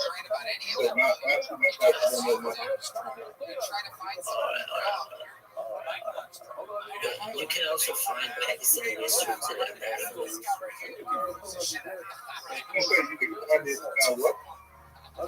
Pakistani restaurants in America. Oh yeah. We have a lot. I still haven't had like tandoori from like if people keep telling me to go to an Indian restaurant, get some tandoori and some I keep forgetting what. I don't know. I haven't tried too much Indian food or Pakistani food or Asian food in general.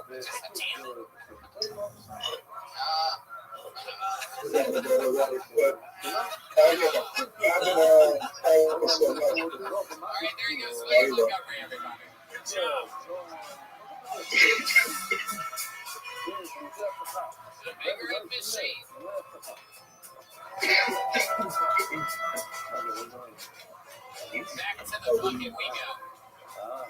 Where anything can happen in your next meeting. All right. It's a powerful move. We're going to Let's get it for Matt Jones. Matt Jones.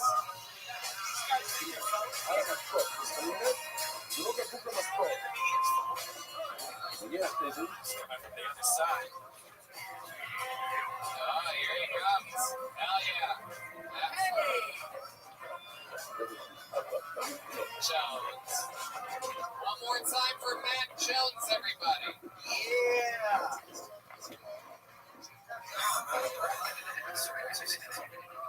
So, I'm a little guy, you guys can't tell.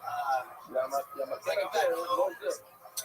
and dad still try to dress me. And I'm firmly convinced that it's because of my size.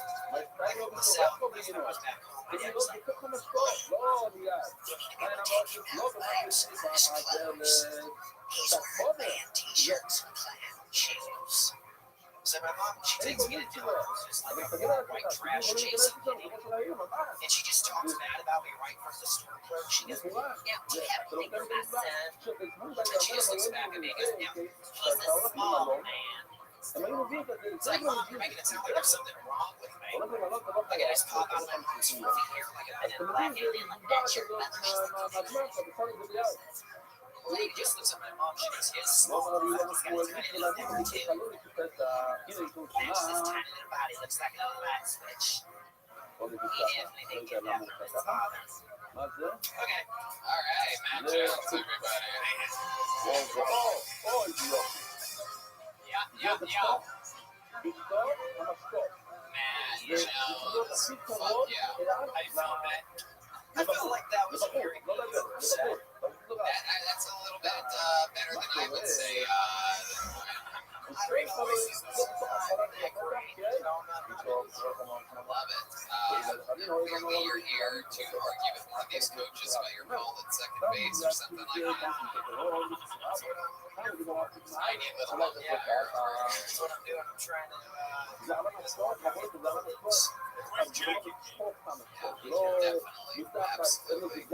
absolutely. Matt, have you been on this show before? Yeah, it was a few weeks ago. Aphrodite Cinema. Oh, yeah. Billy Crystal here back. Okay. All right. You're going with the new one. Like you have a good tan going. You've been outside a lot? Yeah. What do you do outside? Just been driving. Driving? Do you have a convertible? No. I drive a Buick Encore, just like a little lesbian car. Oh, okay. That's fitting. Yeah, it's fitting. That's the only Encore you'll be doing tonight. It's the drive home. And that's what you do for work, Postmates? Right now, yeah. I'm just doing LA. Right, because you can't reach the fucking pedals. I use a baseball bat. You kept the valet outfit. I can keep the valet outfit, yeah. And the break room tracks it. Yeah, I love it, man. What are you about, like, people's forces for them? Yeah.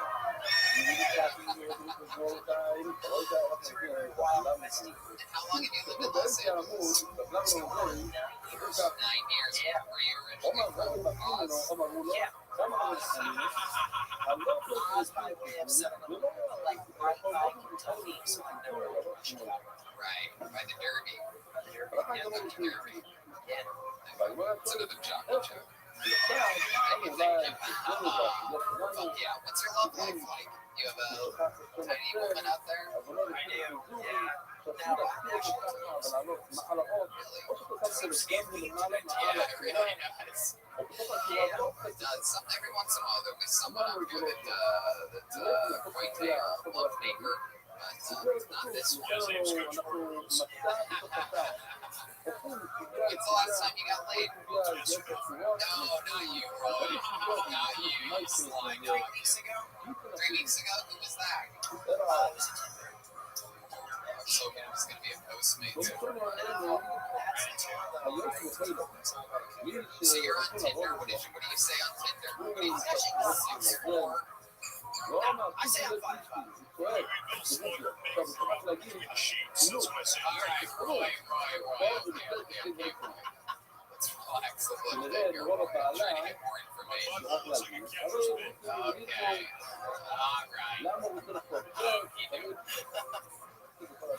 All right. What does your Tinder profile say, Matt Jones? Well,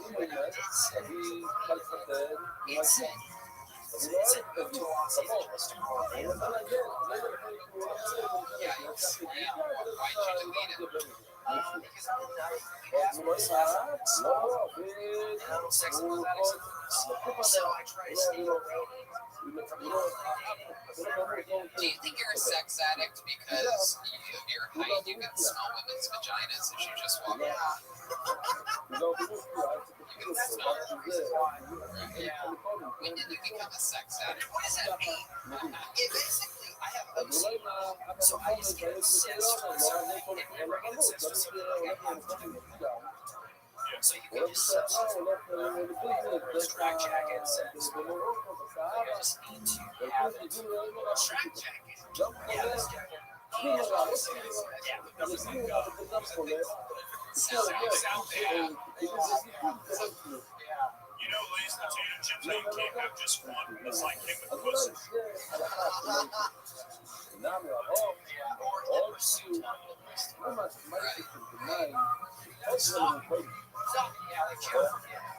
So when you're not hooking up with an actual woman, does that mean that you like masturbate a lot? Oh yeah. Yeah. What do you think the most you material? When I'm in that mode, probably like today. What's your favorite? When I'm in that mode, like it's more like an OCD. It's like an OCD, you know? Right, yeah, you can call it OCD. You're just a horny little fuck. That's what I call it. What's your favorite type of thing to jerk off to? What's your porn of choice? Probably when I'm looking at porn, probably BBW. Honestly. Like big beautiful women. Never added extra meat in it. Big meat. That's a big, beautiful, black, voluptuous. Oh yeah. I mean, yeah. It's like it's kind of. Jumped up to Buffalo Wild Wings. Yeah.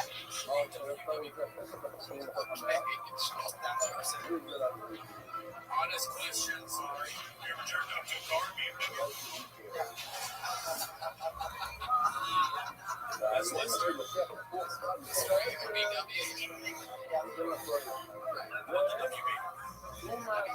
Only the frog. Ever jerked off to Have you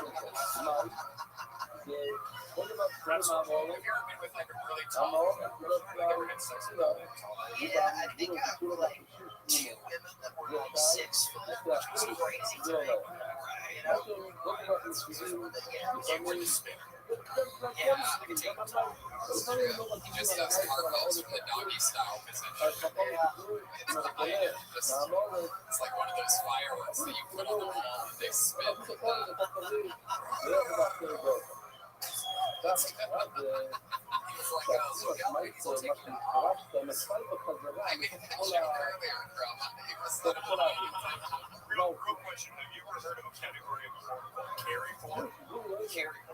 Yeah, it's when these women, they got these little tiny men and like they use them as a flashlight. It's crazy, man. I've never heard of that before. I've heard that part, but It's one of my sick finishes.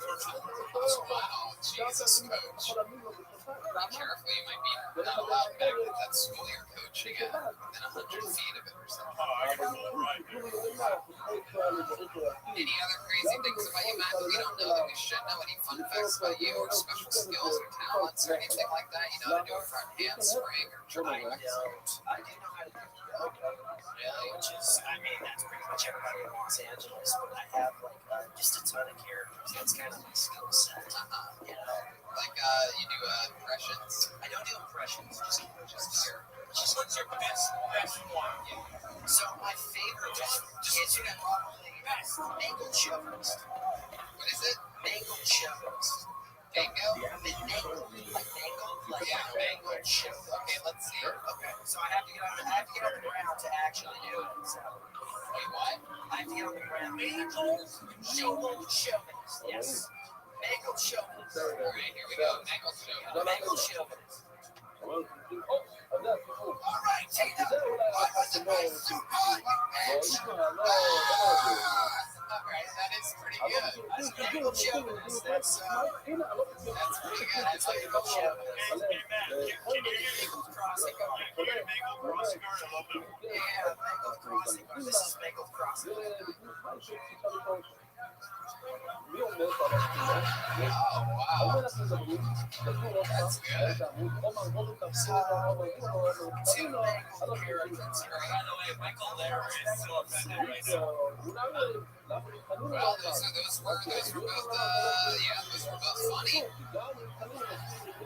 Wait, can you do a Bengal Tony Hitchcock? There you go. Sure, let's see it. Bengal Tony Hitchcock. Jeremiah. Just say one of the TV rising begins in the world of Bengal. There are behind your I mean, I could try to do an impression. Sure, I mean, I could try it. I know. Mangled Tony Hitchcock. Yes, you're going to be just fine. Listen, you're gonna be just fine, okay? There you go. How did that set me? There you go. Matt Jones, everybody. He's on social media. Matt Jones. Okay, thanks.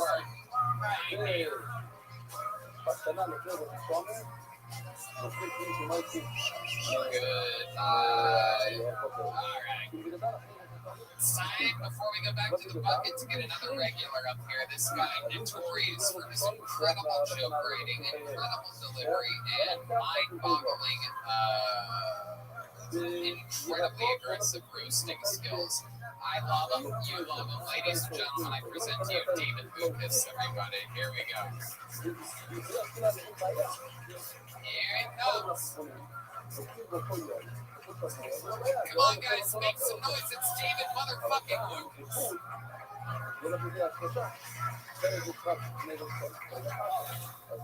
I accidentally fell in love with trannies because of the show called Pose. Like, I was watching that shit for a whole year. And my friend was like, you know them niggas, right? I was like, well, I guess too late because I'm in love with Angel. She can't be. I feel like tranny bitches are the best because they can't get pregnant. I don't think the dick pussy can hold HIV.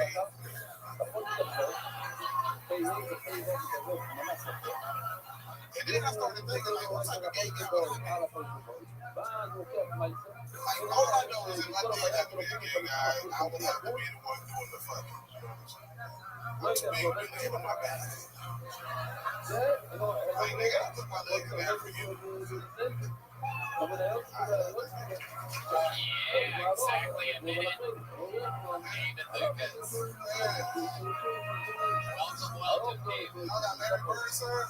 Larry Bird. Oh, my goodness. You making bird jokes again already? Larry Bird. Larry Bird, that's a new one.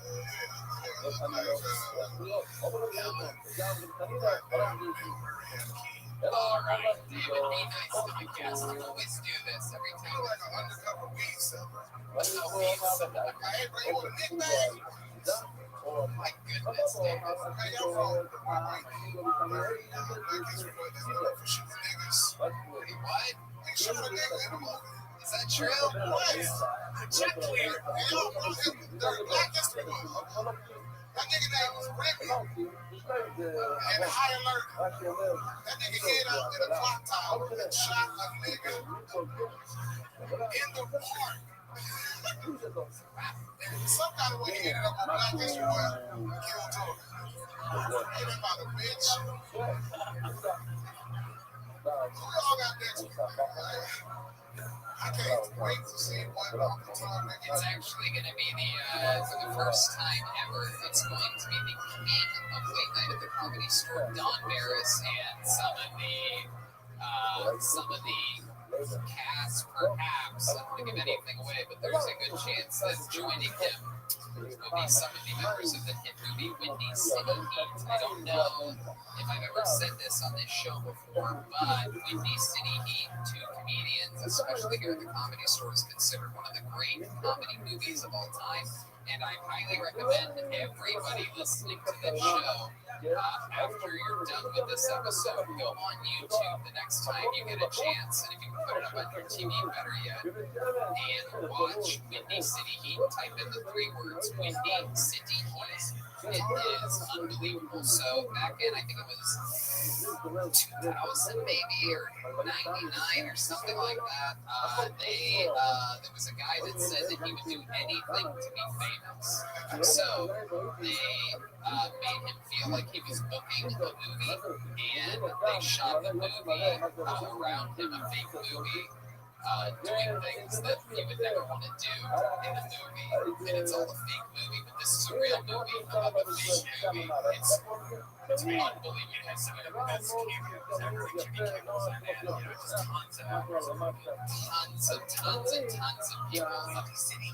Yeah, it is a must watch. It's the first time I've ever given a homework assignment out to the listeners of this show. I implore you to watch it. You'll thank me later. It will fly. Your hour and a half will fly by. Only available on YouTube. But you can just drop the video.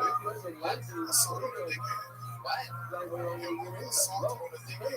are you talking about? What do you have in your lunch? Are you just thinking of salt right now? You fake words? Hungry motherfucker. What is that chain? What is that chain that you're wearing? That little fucking, that used to have candy on it? There we go. Chains, Black History Month. I don't like it. Goodness gracious, that sweatshirt under that hoodie is extra tight, dude. You're fucking expanding, man. You look like a gay boy. We told you get knocked up, you be like, strike. You look like a gay bowling ball. Look at you, you're a black motherfucker. Except a bowling ball, you can only fit 3 fingers inside of it. You look like a homosexual. Oh my god. That motherfucker be galloping ass backwards. I can just see you in Africa running with your ass forward. Not all of us are lucky enough to look like outer space. Alright? They teach you how to space you on a capsule full of dildos. Why would I be on a capsule full of dildos? So you can have fun. Tony got a dildo air freshener. That actually Dildo shower in. that is true. You gotta punch a dick to get in this house. That's actually, I don't know how you know that. You must be snooping around. Like dick goose. Oh my god. We're out of control. How are you so good at this? I don't know. I think You are incredibly talented. that's why I'm Dr. Seuss. Yeah, we know you love green eggs and ham. What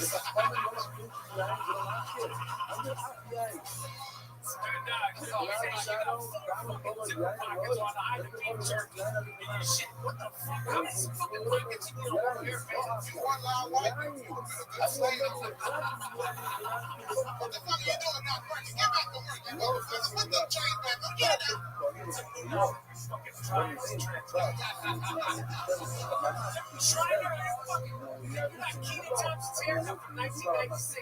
Try-ass motherfucking trends. Shit's so fucked up, man. God damn. You got all kind of accoutrements and shit. Your face look like a scream mask. Get your goddamn surprise face out of somebody, nigga. Get that fucking chain. You always look like you trick-or-treating. Get the fuck out of here. Get your ass out of here. I hate seeing you. I know it, man. Dusty ass comedy store subscription. Your face look like you just got some bad dogs. Shut your goddamn. Strip pants on. Where the fuck you right there? Your mouth look like it's supposed to wind up. Oh my god. Yo, your shit's a crooked. You need to get your own furniture fixed. Show the crowd your fronts. Look at your fronts. Them shits are busted. You ain't able to look. When you smile, you ain't got to do shit because you ain't got no lips. That's right. You ain't got no You always show it to me. Cut your fucking nails, motherfucker. Look at your nails. Where you going with your nails and short ass fingers? Little bam fingers. His thumb's bigger than his forefinger. Look at your fucking thumb is bigger than your You look like a hip hop Catholic priest. Get the fuck up out of here.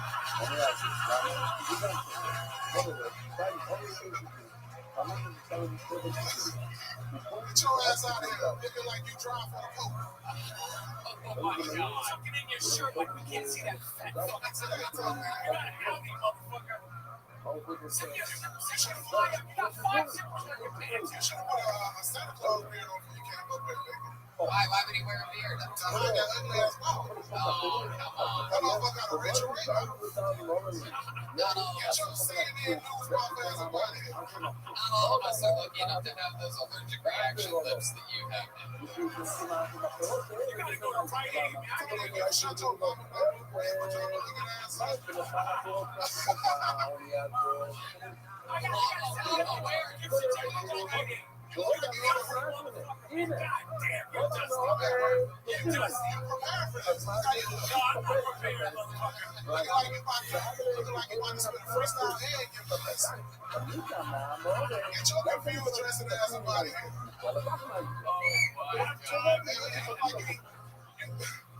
This motherfucker look like he eat herpes sandwiches.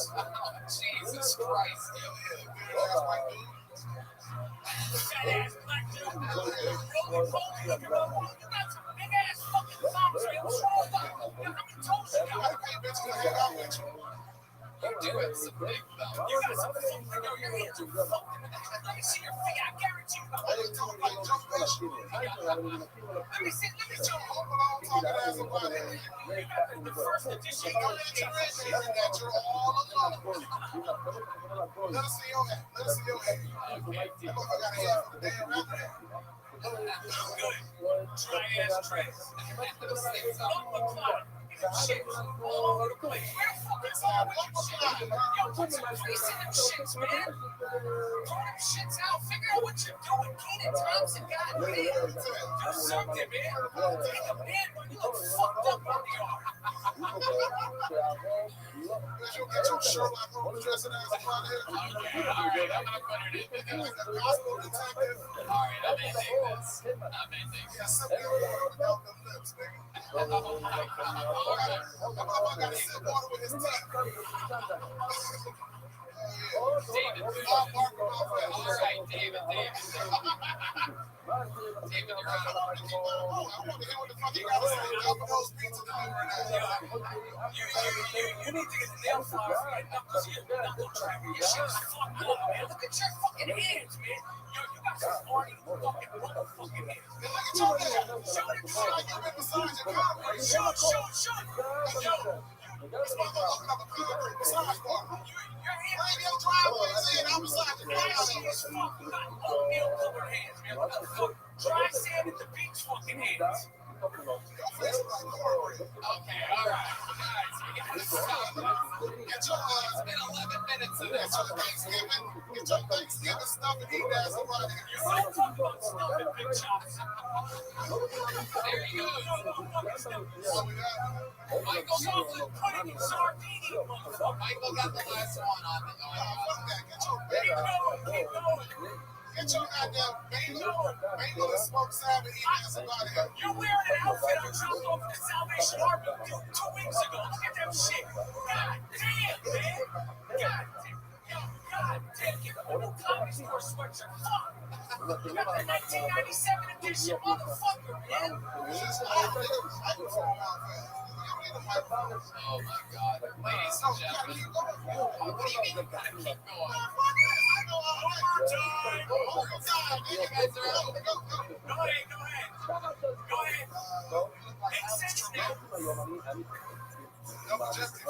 You tried to throw the inches you got on this fucking stage and one of them fell out.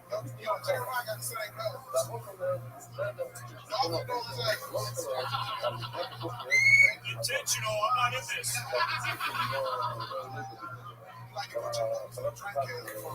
Oh my God. All right. Like I said, this should have been over 2 minutes ago. David, unbelievable set. Unbelievable. We're going to sing about to you guys. David motherfucking Lucas, he did it again. He's going to be with me in La Jolla for the first weekend of March. And also, I'm going to be in next week at Hamilton here in Griffin. Oh, so fucking you don't have a passport. They know that you out of the country. They're not letting you in the country. I love it. There you go. I love it. I love you calling him David Lucas. Wow. Michael Rappaport, perhaps the first guy going in a while. I love it. In a while, I'm out of sync. I'll give you credit. Most of the guests backed down. Most of the guests backed down after a bit against it. You kept playing him for more. That's all. Yeah, I like that. He looked like he got the top of a 6-year-old. That was fearless. How about a hand for David Lucas and Michael Rappaport? Back and forth and back and forth. Back and forth and forth. Let's go back to the bucket, shall we? You guys having fun out there, huh? Yeah, this place is chaos. People lining the walls, absolutely packed. And then your next comedian goes by the name of Coco Lee. Coco Lee. Ladies and gentlemen. Coco Lee. Here she comes. Absolutely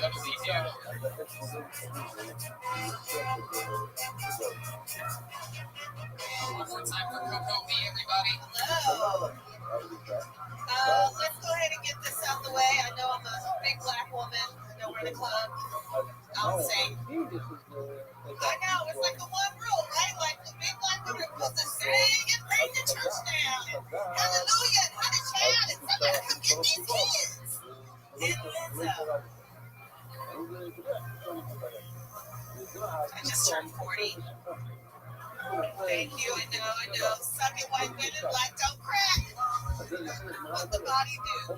You know what I'm saying? Like, no wrinkles on the outside, all BR on the inside. So, spoiler alert, I'm single. Really set my ways, you know. I can't imagine being in a relationship, let alone getting married. It's very terrifying. Percent of all marriages end in divorce, and I know I'm going to be one of these women that gets married and murders her husband. Hear my cold case headline now. A husband's gone missing. A wife has a suddenly prize winning rose garden tonight on Unsolved Mysteries. Thank you. Fuck yeah, Coco Lee, everybody. Welcome to the show, Coco. Welcome. It's your first time on, right? It is. Awesome. How long have you been on stand-up? I've been doing it for a while, but for the last year and a half, I've been doing it as myself and not a character. Oh, you're going for character for a while. What was the character? Lady Coco LaRue. Yeah, what was that like? I was MC for a lot of gay bars in the park. That's where I recognize you from. I'll just make the joke for character. Did you dress up and stuff? Yeah. And when you dress up at So I used to work for these queer women who would do like the Victoria style drag. So it was ladies dressing up as drag queens and also doing drag king stuff as well. so you'd end up sort of looking like David Lucas and No. I would love it. Yeah, you're goddamn right. I agree 100%. Also wanted to let him know he doesn't have to lie on his back. I mean, I'll get the word. Oh, wow. Is that true? Have you ever done that to a guy before? No. What's the craziest thing you've done in the bedroom? If you had to share something funny with us. Remember Billy Strange? Yeah. He was brave. Yeah, I think I'm crazy enough, and I'm not really crazy in the bedroom, so I guess. The way you laughed at the question, I feel like there's something that you could share with the people. Billy Strange had a big tenderness. But I'm saying he set the bar high for me, transparency. There must be something in all your Let's say the craziest, I don't know, waking up and a guy's doing a fucking line of coke off my tits. Oh, wow. My goodness. That's interesting. Wow, It's greater energy. that's a way to, it's like a best part of waking up. So, what do you do for work now that you live in LA? I am a coordinator for a company that designs large-scale themed entertainment. So, they did like the Harry Potter World in Houston and snow parks in Dubai, stuff like that. Wow, did you have to go to Dubai for that? I don't get to yet. I'm a little Yeah, right. Interesting. What do you like to do for fun? How do you fill your time? You used to MC big, crazy parties, and now you just feel like this corporate stooge. So yeah, now I just drink. really drink a lot. Yeah. What's your drink of choice? Gin. Yes. Gin and what? I will do gin and tonics. If I'm home, I'll do gin martinis. Oh my goodness, really? Love it. Interesting. I drink. You ever have a crazy night out drinking? You do something weird, make a fool out of yourself in any way? Yeah, one show I hosted. I don't know why, but I had people play that game where they pass the fruit back and forth through the neck. Have you seen that? They kind of pass it on like a ball or whatever to the next person, and I would give them an ingredient to a drink that I liked. And at the end, once they had all the ingredients, they would make a drink for me. And once that show was over and I stepped off stage, I was just blackout drunk. I don't even know what was going on. Right. So they would put fruit in their neck. They got it. It's like they get closest to me drinking, so body shots. Yeah, maybe we can show them. Do you know how to do that? You gotta do some fruit. I thought you had great warm up when I was watching it from behind here. I was like, damn, she knows how to play. Thank you. Do you have any fruit over there? What do you got? We got half a cannoli. You have a cannoli? Can you put that in your neck? Can you carry it? It's gonna be I tough. got a really strong neck. All right, so here we go.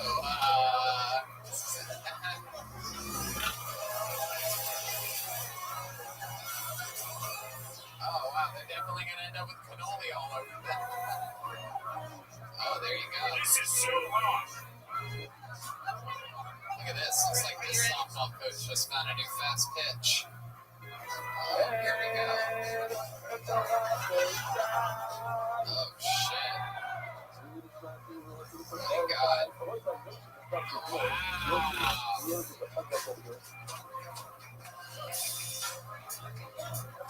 Look at that. That is very exciting. It's a scene from the last. Well, Coco, that's fun. Anything else crazy we should know about you? Any fun facts about Coco Lee or special skills or talents or anything? We know you don't sing, but Just don't sing. No. anything else about you or your life or your history or the way you were raised or anything like that? I mean, I'm from Tennessee. My parents are from Detroit. Tennessee. Was it an urban part of Tennessee, or were you raised around a lot of white people? I was raised around a lot of white people. Did you ever deal with racism when you were younger? Oh, absolutely. I was one of, my family was one of like 3 in the neighborhood, and 2 of them were related. Oh, shit. Damn. What's the most racist thing that ever happened to you? Jesus. You don't answer. You don't answer. It's a little bit too much. Yeah, He's he's enthusiastic about it. He's like, I'm about to light a cross on fire right now in the middle of the room. What's the most racist thing that has happened to you? If you don't answer quick, we're about to have a new answer to the question. I'm not going to be racist. People don't unfortunately, it came from someone black. Oh, beautiful. And everybody will be able to laugh even easier at this. Right ahead. We'll see. It was, someone told me I wasn't black enough for black audiences. Wow. Damn. That must have hurt your feelings. What did you say to him? I just told him to fuck off. I ended up in this room anyway. Yeah, right. Yeah, well, black it up a little if it's a black audience now. You don't change at all. Not really, no. A little bit. Like you don't even say like, hey y'all, the television, something like that. That's country. That's chaos. That's my black. Hey y'all, what's up? Good day, everybody. How about people don't out there, man? That just sounds like most white people from Tennessee. I know. That's being silly. I'm a real black person when I really report it. Luca, very fun performance tonight. So nice.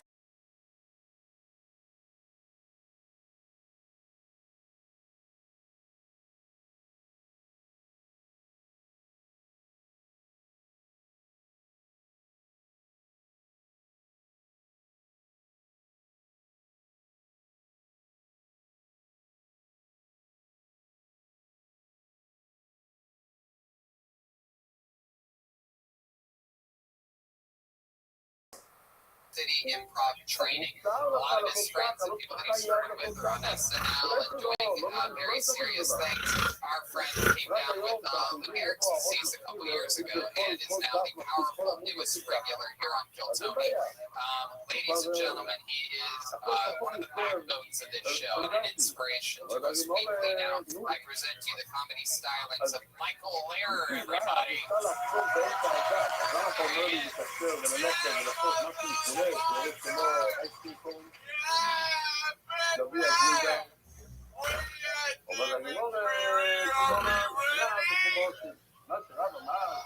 I can't see you. Where we at? Over here?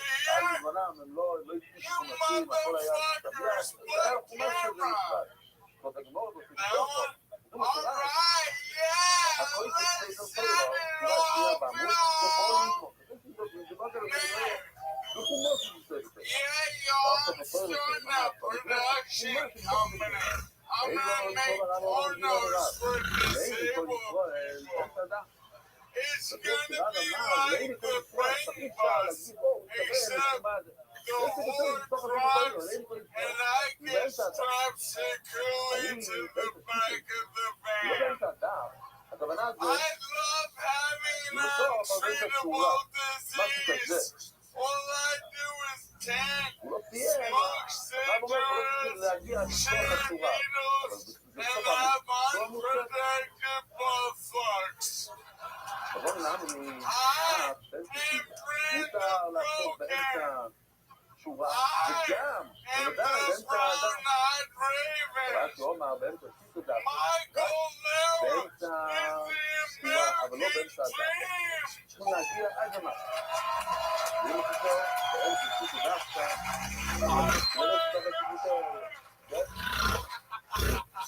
American dream. It's always my favorite thing when you stop that serious face you do and that little cute smile comes out of nowhere. You're adorable. Michael Lehrer. Michael, what you think? I'm such a long time. Oh man, that was awesome. And I like your shirt, the no fake shirt. No doubt. Yeah. The reason bitches the whole dirty bastard expected that quick Honda shit you guys go together in the He represents Ghostface and Ghost Wings. I love it. So Michael Lehrer, you've been writing and performing a brand new minute every single week. I absolutely love this set. Really talking about, things that only you can talk about with a incurable disease and things like that. Mixing it all together. not only incurable, untreatable. Truly fucked. Yeah, it is. Yeah, I know I've said it before, Michael, but I'd be better off with AIDS. How crazy is that? It's pretty crazy. That's crazy. Yeah. We grew up in New York. That's crazy. That's fucking crazy. Yeah, Man. Well, you know what? If you're lucky, maybe one of these people will give you AIDS by the end of the day. Yeah. Oh, well, I definitely am open up to the idea. Got nothing to lose, you know what I mean? Yeah, Who knows? Maybe that's we just don't know. Maybe that's the cure to Lou Gehrig's disease. oh yeah. No AIDS. Does anybody have AIDS out there that they could give Michael Laird? Anybody with AIDS want to spit in his butthole real quick? Yeah. I've been a bug chaser for a while. What does that mean, a bug chase? A bug chaser. A bug chase? It's like a person I really want to meet. Oh, thanks. Yeah. It's a real thing. All I do is internet now. I can't.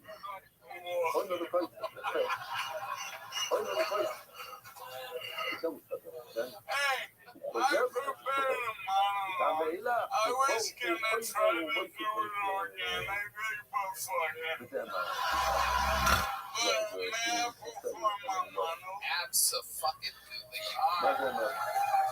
Alright, your boy Cameron. Alright. This monologue is called Beautiful Girls by Michael Rabbi. Beautiful girls that make you dizzy, like you've been drinking Jack and Cokes all morning. That make you feel alive. Oh, the single greatest commodity in mankind. Promise of a better day. Promise of a new tomorrow. And in the promise and in a beautiful woman's again, in her smile, in her soul, in the way she can take every rotten thing about life and make it better. Why the supermodels will it?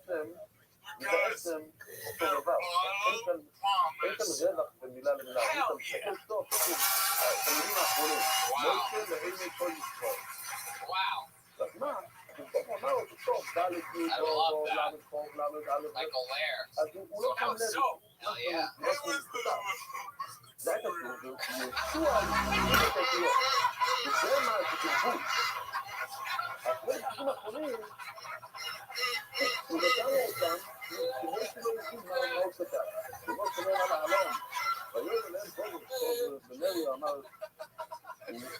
I love your honesty. It's liberating. It's like, I mean, there's something about like it's crazy because we can tell that the disease is trying to like fight you, but your improv training, clearly 20 years of it, you know how to fucking how to fight it back. It's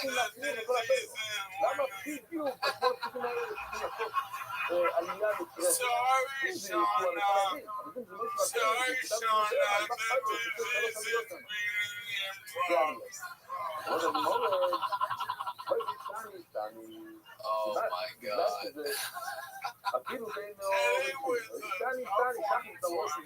Tonight was? Yeah, I've been trying to monetize my experience on this show. Like I do privates in the park for drugs. Really? Yeah, like Henry, are you here? Henry? Well, a guy named Henry. I feel like if you did a private show for a guy named Henry that gave you drugs in a park, he wouldn't exactly pipe up when you want him to. No, I give private lessons. Comedy lessons? Whatever you want to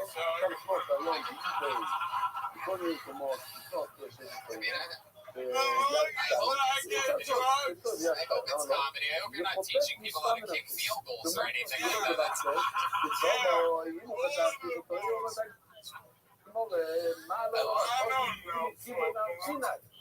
This is my Super Bowl, y'all. Yeah, you're goddamn right. Absolutely. And you're the fucking champion, my friend. No doubt about it. You're right. It is your Super Bowl. Michael Laird, I mean, every single week I show up here, you're already here with a big fucking smile on your face. And It keeps the morale sky high around here. You're pushing us, we're pushing you.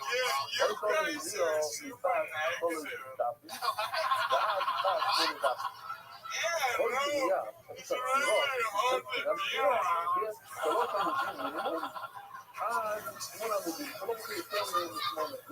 I love you so much.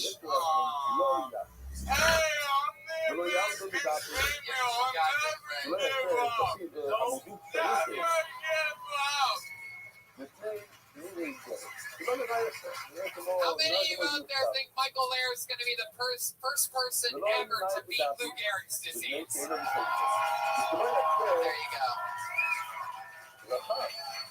Oh, that lady stood up. Look at that. She's teasing you. She's fucking with you because you can't do that. What a bitch. She had no idea what she was talking about. In fact, she's like, look at me, motherfucker. I'm old and I can stand. How loud can this place get? One more time for the great Michael Lair, everybody. And that is tonight's episode of Kill Tony. This is the drawing from Ryan J. Emo. Look at that. He did all that while you guys were sitting there doing less than nothing.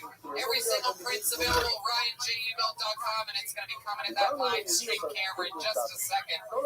Guys, it's all happening. I implore you, once again, go watch Windy City Heat on YouTube. Do a little bit of research before next week's show. I promise you, you're going to thank me. If you have seen it, watch it again. I watch it at least once or twice a year. I show all of my friends it when I want to blow their minds. It is one of the greatest comedies of all time. The creator of that movie, Don Barris, will be here. We're talking about a black belt level comedy store comedian who closes out every single show in the original group. You've heard stories about Brody Stevens. You've heard stories about Brian Holtzman. Those guys close the main room a couple few nights a week. Don Barris has closed the original room almost every single night since I got here 12 and a half years ago.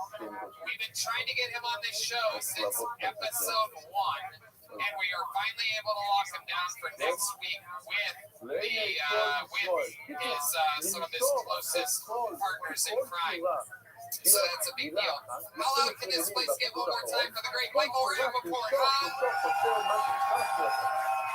Fun times, Michael Rappaport. Stress Factory, February 13th to the 15th, Chicago the 29th. MichaelRappaportComedy.com, and go check him out at I Am Rappaport.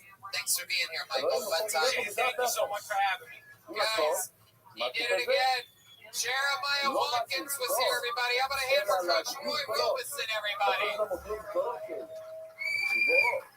The little baby boy is all grown up, and he's out there headlining all to himself. He's some of the first people to catch him doing his own long 1-hour sets out there on the road. Buffalo, New York, February 6th through the 8th. Syracuse, New York, February 13th to the 15th. Albany, New York, February 27th and 29th. It's important to note those three cities. I'm never going to you again. I hate those three cities. So the closest thing you're ever going to get to seeing me in your hometown is going out and seeing Jeremiah Watkins. He hasn't been there yet. He doesn't know how bad of cities those are.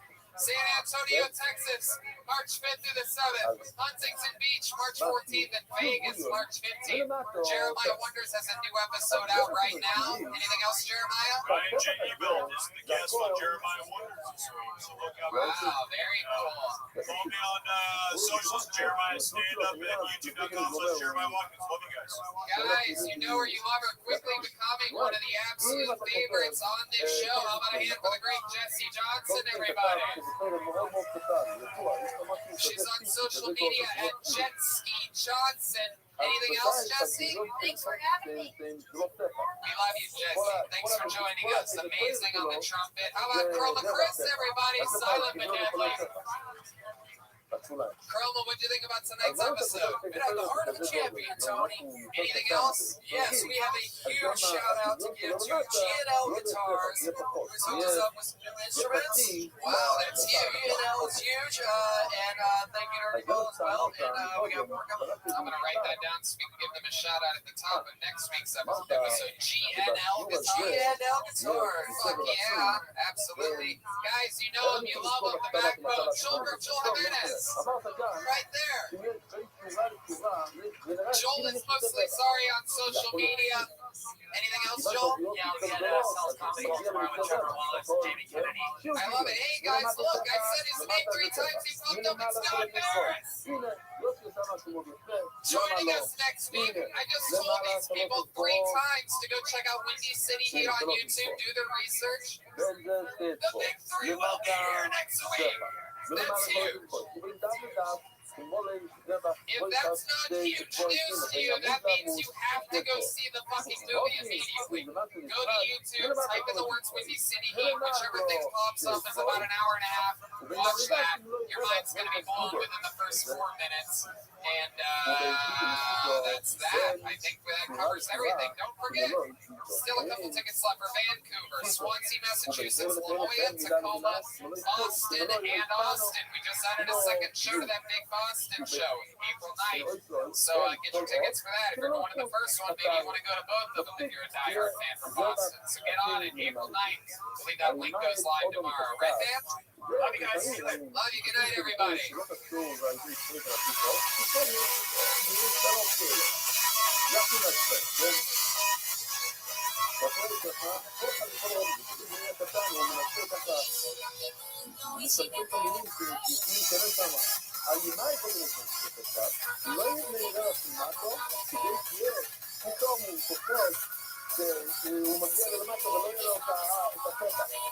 אז הוא מתחיל לעשות את זה אותיות שונות.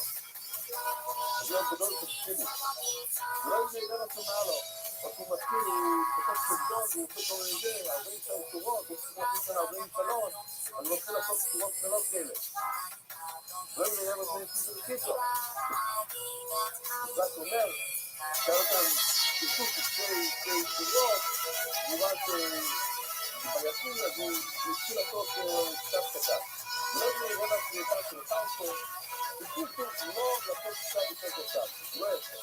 ניתן לו, זה הכל נראה, זה הכל נראה יפה. ניתן לו טבע, בעד חומש או יציאות, הנה, גם זה יפה, הוא עשה שזה ייכנס, אז הוא עשה ככה קטנצ'י.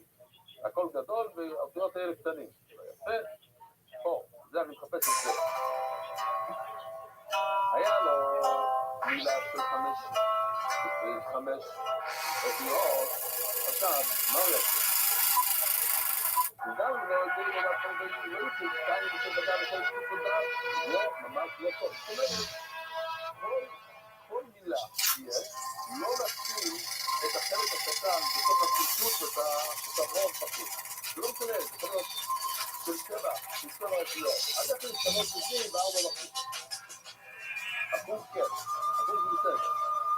זאת אומרת, אפילו בצבע, אתם שומעים זה האחוזים. אפשר להכניס 4.3%. הבעיה זה לא 2%. הבעיה זה הרוב. אלא זה לדעת את זה לדעת. עכשיו, למה לא נותן זה מה? גם לא יודעים מה צייר. It's Rabbi coming to you live from the world famous Comedy Store Big Room for a brand new episode of the Kill Tony. Get up for Tony Hensler! בסדר, הרוב בפנים. Fuck yes! Here we are, guys. This is it. Comedy history. Kill Tony. Look, it's Brian Redbanner here. Here we are, guys. How exciting is this? You guys excited to be here? Welcome to the Comedy Store, everybody. We are live, streaming. Going on the road again. We have to mention that. It's happening, guys. We are going to Vancouver, Canada. Shout out to Tempe, Arizona. Coming out, showing out this weekend to see me do stand-up comedy. 5 crazy packed shows. So much fun. We're going back to Vancouver. February 21st, we're doing Kill Tony East. February 29th, La Jolla. March 8th, we're doing a weekend of stand-up there. The 5th through the 7th, Tacoma. As a Kill Tony, March 20th. And stand-up and maybe a second Kill Tony. I'm not sure. I gotta get details on that, but Tacoma definitely has a Kill Tony coming in the middle of the Kill Tony crew. Of course, we're going to Skankfest South. Our brothers from other mothers out in New York, the Skanks, are going to be in Houston. March 27th to the 29th, Kill Tony Boston, April 9th, with an entire weekend of stand-up, the 10th and 11th. That April 9th show has sold out. We just added another show immediately following it right after. And then Moon Tower, April 23rd to the 25th, which I just found out is exactly when Rogan and Chappelle are doing arenas in Nashville to rock my life completely. What a beautiful world we live in. Yes, it always works out exactly that way. Anyway, shout out to Vito's Pizza for the amazing pizza that we have every night here before the show. And I'm excited to reveal next week's guest right now, live, right here, exclusive. It's going to be Dan Soder and Dom Irera, no big deal, just two of the, literally the funniest human beings in the world. Sometimes booking this show, not as easy as it seems. It can be painful sometimes. And living with chronic pain is the worst.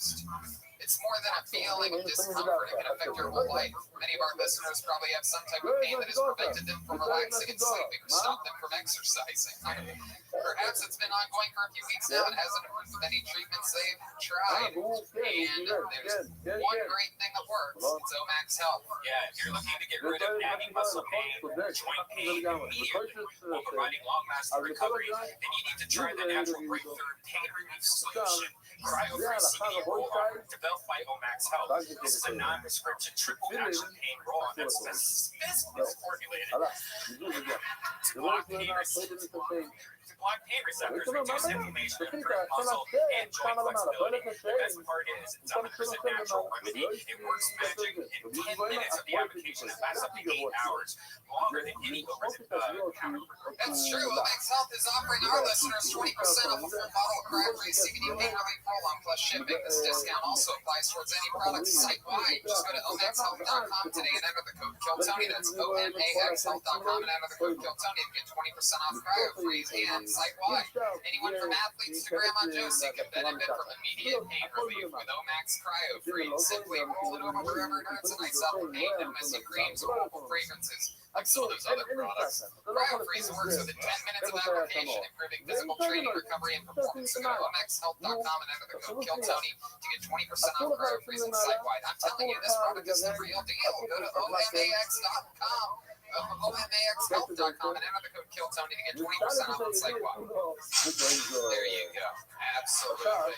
Oh, yes. How could I forget the great Ryan J. emailed us here, ladies and gentlemen, drawing tonight's episode. How absolutely exciting this is an epic episode. Again, we've been doing this show over 6.5 years. More live podcast episodes than any other live podcast in the world. It's an exciting time because I have been trying to get these guests on since the absolute start of the show. We always run up against them because, of course, the longest running show in comedy store history is also on Monday nights at 10 p.m. every Monday called The Ding Dong Show, which is hosted by the first guy I'm going to bring out, ladies and gentlemen, the king of late night. You know from Jimmy Kimmel Live. You know him as one of the stars of our favorite movie, Windy City. I present to you the great Don Barris. Wow. Wow. And you know him from Fun University. 1, 2, and 3D. Another one of my favorite characters from Windy City. How about a big hand for the one and only Walter Molowitsky? Yes. Hell yeah, there he is. Welcome, Mo. How are you, buddy? Welcome. Fuck yeah, Don's here. And I'm going to hand for Perry, everybody. My best friend. My best friend. His name's Perry Caravello. We'll get you a chair. No, Perry, don't do that. We're going to get you a chair. David, Mary, how can we fuck this up? David, just grab a chair. There's only Rich goes on. You know what? Sorry, Perry. When you have it on the box, when you thought about having the big three on the show, did you think you'll just put the 2 chairs up there? That's David's okay. That's not your problem. Perry, squeeze on in here a little bit. There's going to be people coming in behind you and around you here. That would be the first time with him.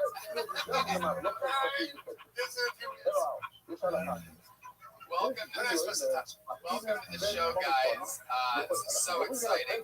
Don is periscoping right now. You know, this is a live podcast. You can just tell them to go to YouTube. Tony. Yeah, Don. All right, well, let me introduce one person, and then you go through what you want to do right now, because I'll tell you this, first of all, for the big three, for the people who are coming here tonight to the show, thank you for having us on.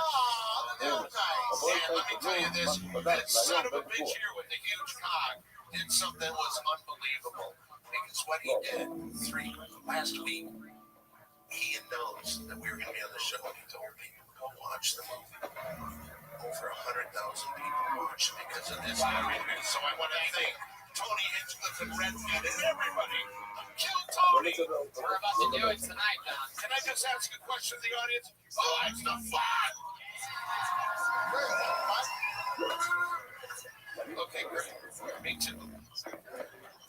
Well, something you guys might not know about this show is that we do have a band on it every single episode. You guys know about this at all? There's a live band every single episode. They commit to being different characters. We never know what they're going to be.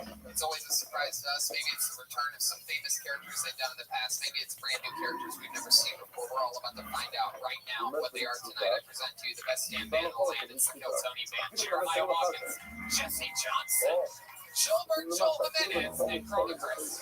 Look at this.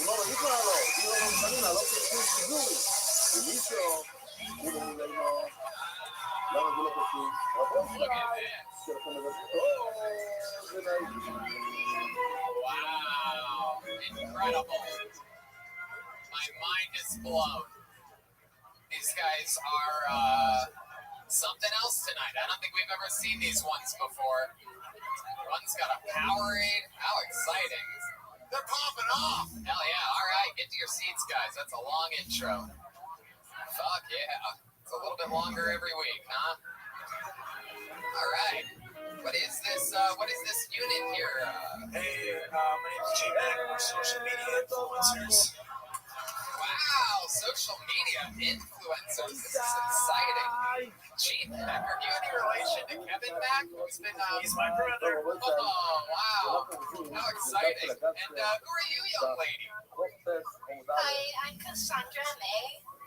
Wow, welcome, Cassandra. What do you do on your social media posts? You know, like whatever. I'm so happy I could be here tonight because I got my clippers and it was so buried. And then over there we have Chroma Chris, right? What's going on there?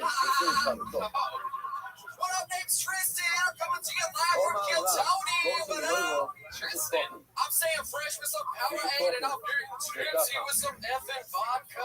You know what I mean? Wow. You can also go ahead and check out my favorite website, Pornhub. You can use promo code REDBAND for 20% off. That is incredible. My goodness, Tristan. You and I have the same facial hair. It's very exciting. And then back here, clearly, we have what appears to be one of the most beautiful Mexican lesbians I've ever seen in my life. What's your name, little boy? Name's Elon, Tony. I'm non-binary. I'm a social media influencer for Medic Energy Drink. Fuel your destiny. Wow. My goodness gracious. How exciting. Yeah, I got it. Beautiful. Fun stuff. Well, we have the big three. Perry, you excited to be here? You gotta talk into Mike. He's fucking sorry. Hell yeah. You're not supposed to touch him. You're not supposed to shake his hand. You gotta bow to him. Like what? Bow,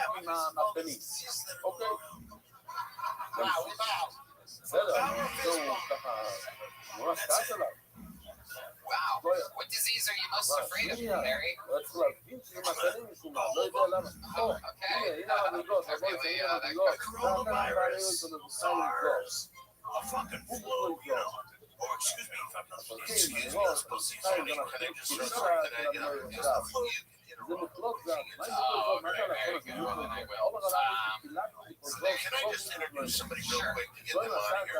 Mary Jane, come here for just a second. Ladies and gentlemen, say hello to Mary Jane, everybody. She's a producer of the Big Three Podcast. There she is. Wow. Everybody say hi, Mary Jane! How exciting. Harry, why don't you introduce your publicist? Why don't you introduce your publicist? Introduce your publicist.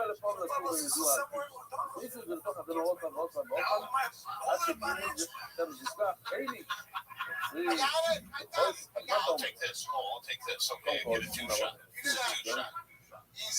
My publicist is somewhere in the audience. He's right backstage. His name is Tom Reddy. You don't have to applaud. We may as well be holding hands now.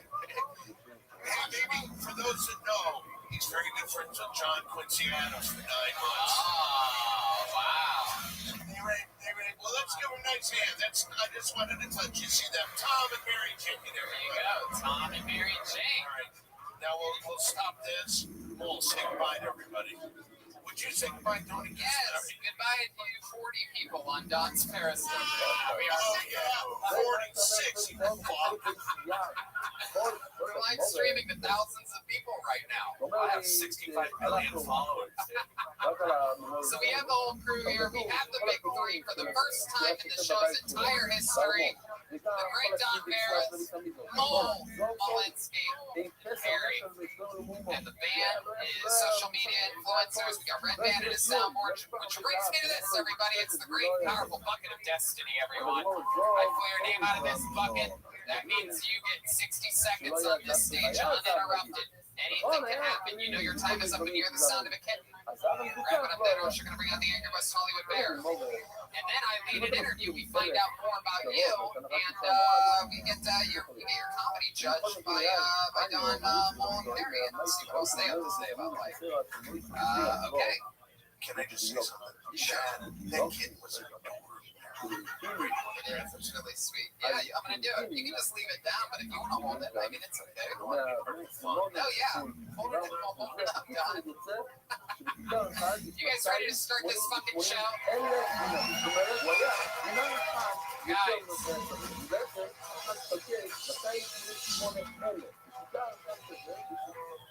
Figure it's good for your first comedian tonight. Going up first on this historical show. He goes by the name of Adrian Sevilla. Adrian. Here we go. This is Kill Tony. Adrian Sevilla. You checking that lobby? Wow. Right. Someone asking the lobby? Is that Adrian? He just ruined his career. Wow. Right there. You'll never work in this fountain. Shut the fuck up. Where's David Deary at? David Deary? Mine is unsubscribed. Where's David Deary? David Deary, can you hear me? Exactly what the fuck I thought. Job to do. All right. Parents, for your first comedian. This is pretty good. Can you do that again, Perry?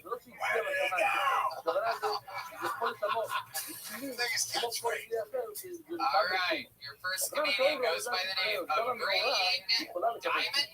Gregory Diamond, perhaps? Gregory Diamond? Look at that spotlight. Is there any movement here? Here we go. Gregory Diamond. This is very exciting.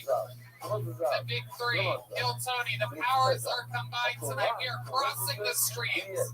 Here he comes. Come on up, Gregory. One more time for your first comedian, Gregory Diamond, with an uninterrupted 60 seconds. Can somebody take a picture of this? Nobody's going to believe me. Seriously, I gotta tell you. I gotta tell you. I've been going out. I've been with this woman for over 20 years, and she just broke up with me. I'm fucking serious. She did. I'm looking for apartments, all this shit. She tells me, out of the top of the list, the reason why she really broke up with me 20 years is, and I'm using this opportunity to say it, because my pubic hairs were too long. I gotta say, it's true. She said when I was having sex with her, she said she felt the pubic hairs in her ass, and I guess that turned her off. But that's what 20 years will do. 20 years. I got nothing up here, but I'm very.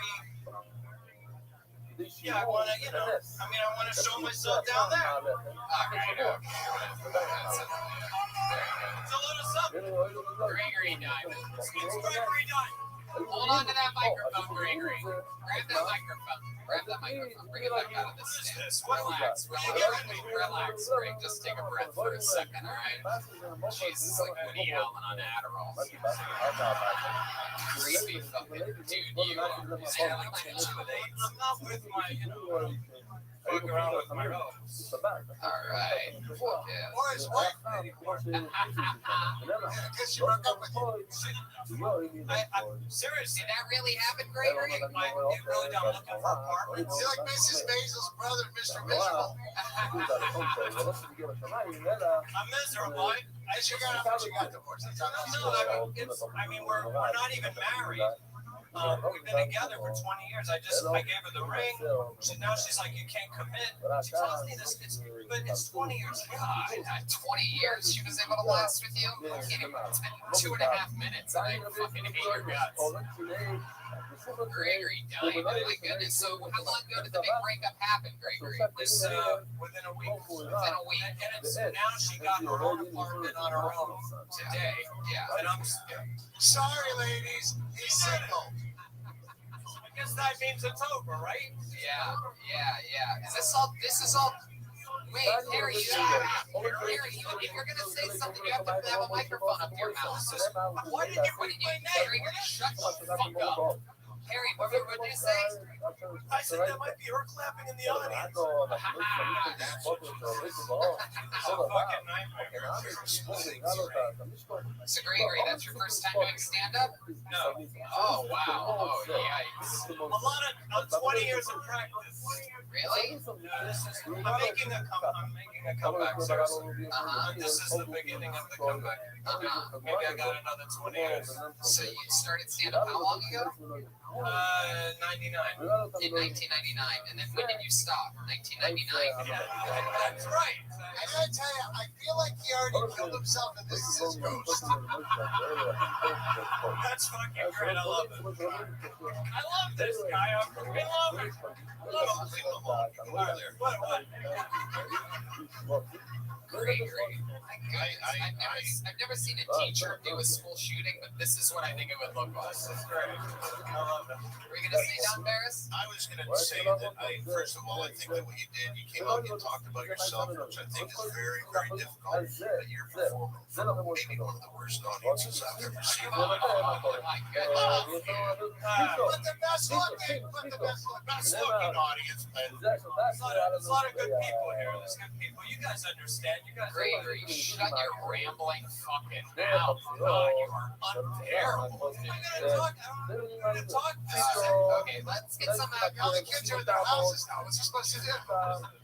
let's get some your thoughts. Yeah, that's what I was just trying to do. You got a good setup, but you got to find a good punch. Setup, then punch. I never had right. I got out of a wow. I have that problem. Tell them where you went to school. I was gonna say, Gregory, shut up. What are you talking about, dude? Oh, Jesus. Sit on the floor. Sit on the floor. I'm gonna sit on the. Where did you go to school? Where did you go to comedy school? I went to a few different comedy schools, but the best one was Rick Bond's Comedy Workshop. Yeah. Sandy Short, too. That's where Sandy Short's okay. She's not Rick Dean. Rick Dean's the best. All right. Gregory Diamond, you have any, oh, sorry, Harry, what was that? It's a free plug. There you go, absolutely. And that's a place where you learn, set up and then punch. That's all you need, those two things. Come on. Sure, just stop talking so much, Gregory. You don't need to announce everything. Do you have any special skills or talents or anything like that? Can you do magic tricks or juggle or something like that? You can make his wife disappear.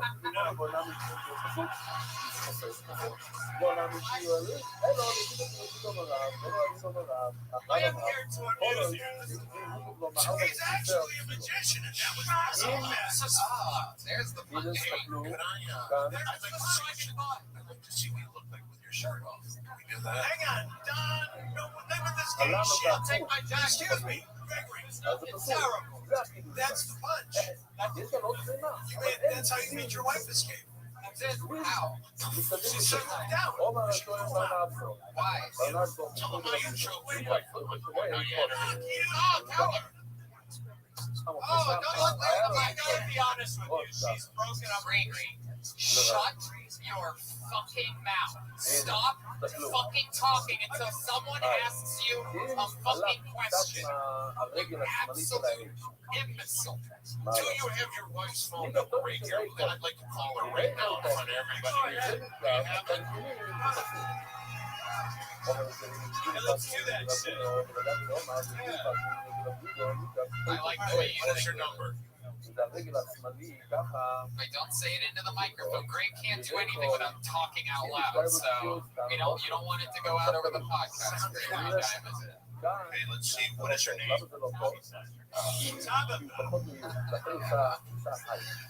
Fuck yeah. It went off. Let's see if it works. Here, this is very exciting. We're gonna find out if she's getting railed by a black man right now. Sebastian knows the story. Gary Hartman. He knows the story. Huh? Sebastian knows the story. Sebastian what? Sebastian, what are you What are you saying? people know? We're waiting for people to know about this Tabitha. This is a 27. That's not gonna pick up.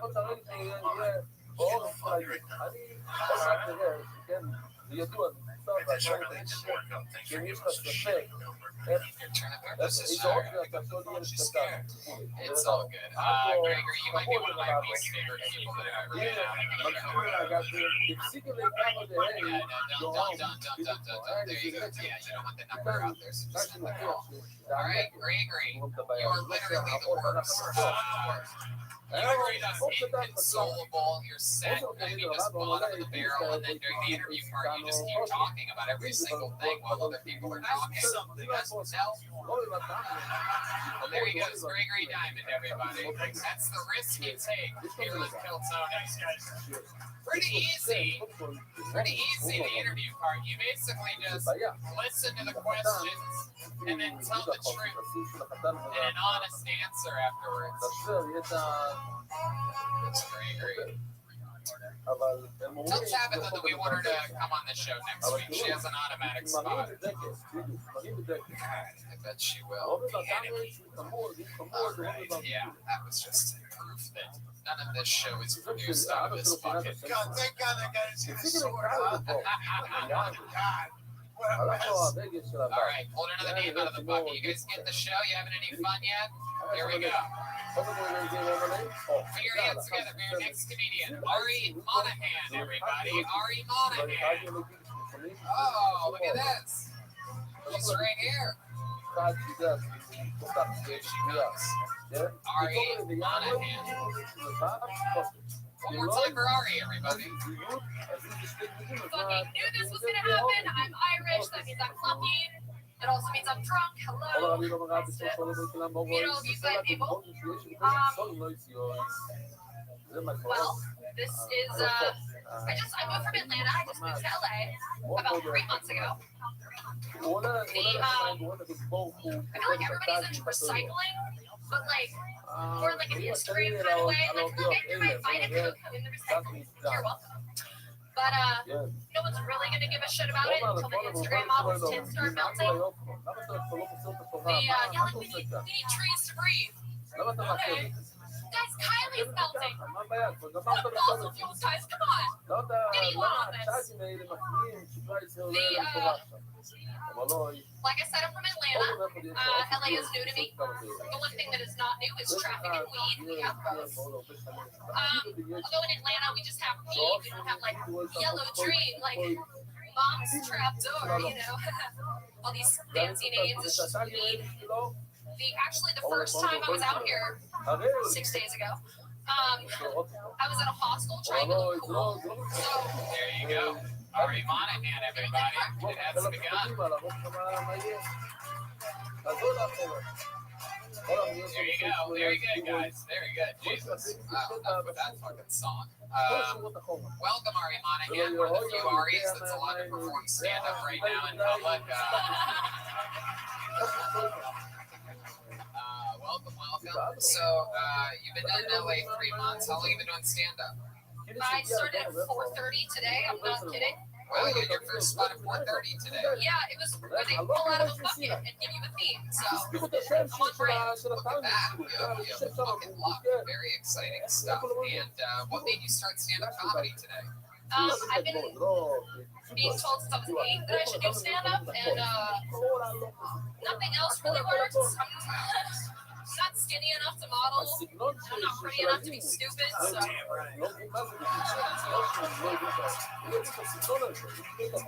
I'll tell you this. So far, you are by far the best comedian that's been pulled out of the bucket on this show. The other guy started in 1999. I don't even think you were born yet. Bombing since 99, like fucking Iran or something like that. So welcome. Very excited. So you've been in LA 3 months. What's your big plan here? You have a job? barely. I'm a nanny, so kind of sad this is public. Why? Has anyone ever watched Desperate Housewives? You know Bree, how everything's perfect. She compromises, she can kill you. That's her boss.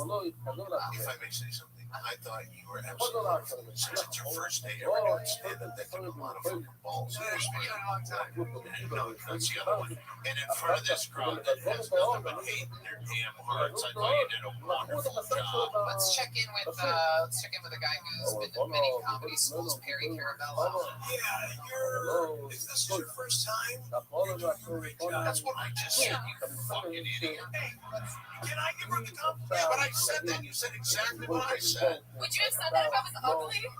Oh, good question. Would you have said that if she was ugly? Again, like I was telling you last week, you said it to that guy. You said it to her. Find a good comedy coach to help you and work yourself. Got it. The best one to go to This show is sponsored by Greg Dean's Comedy Class. I'd rather Greg the Spain sponsor by Greg Dean's Comedy Class. Wow. Very cool. Is it inappropriate if I try my very first crowd work right here? I have a comment. It's not nice. Do you have a comment on somebody in the audience? This is Kyle Red, Adam Driver. If Adam Driver grew up in the woods, it's this guy. Wow, you did it. Now you know what crowd work really is like. Sad as fuck. Now you know how easy we all make it look when we do it. It's incredible. Let him know what's coming. Let him know what's coming. I got one. If you're like if Barbie was raised by Rothschild bar. Hey. I'll take it.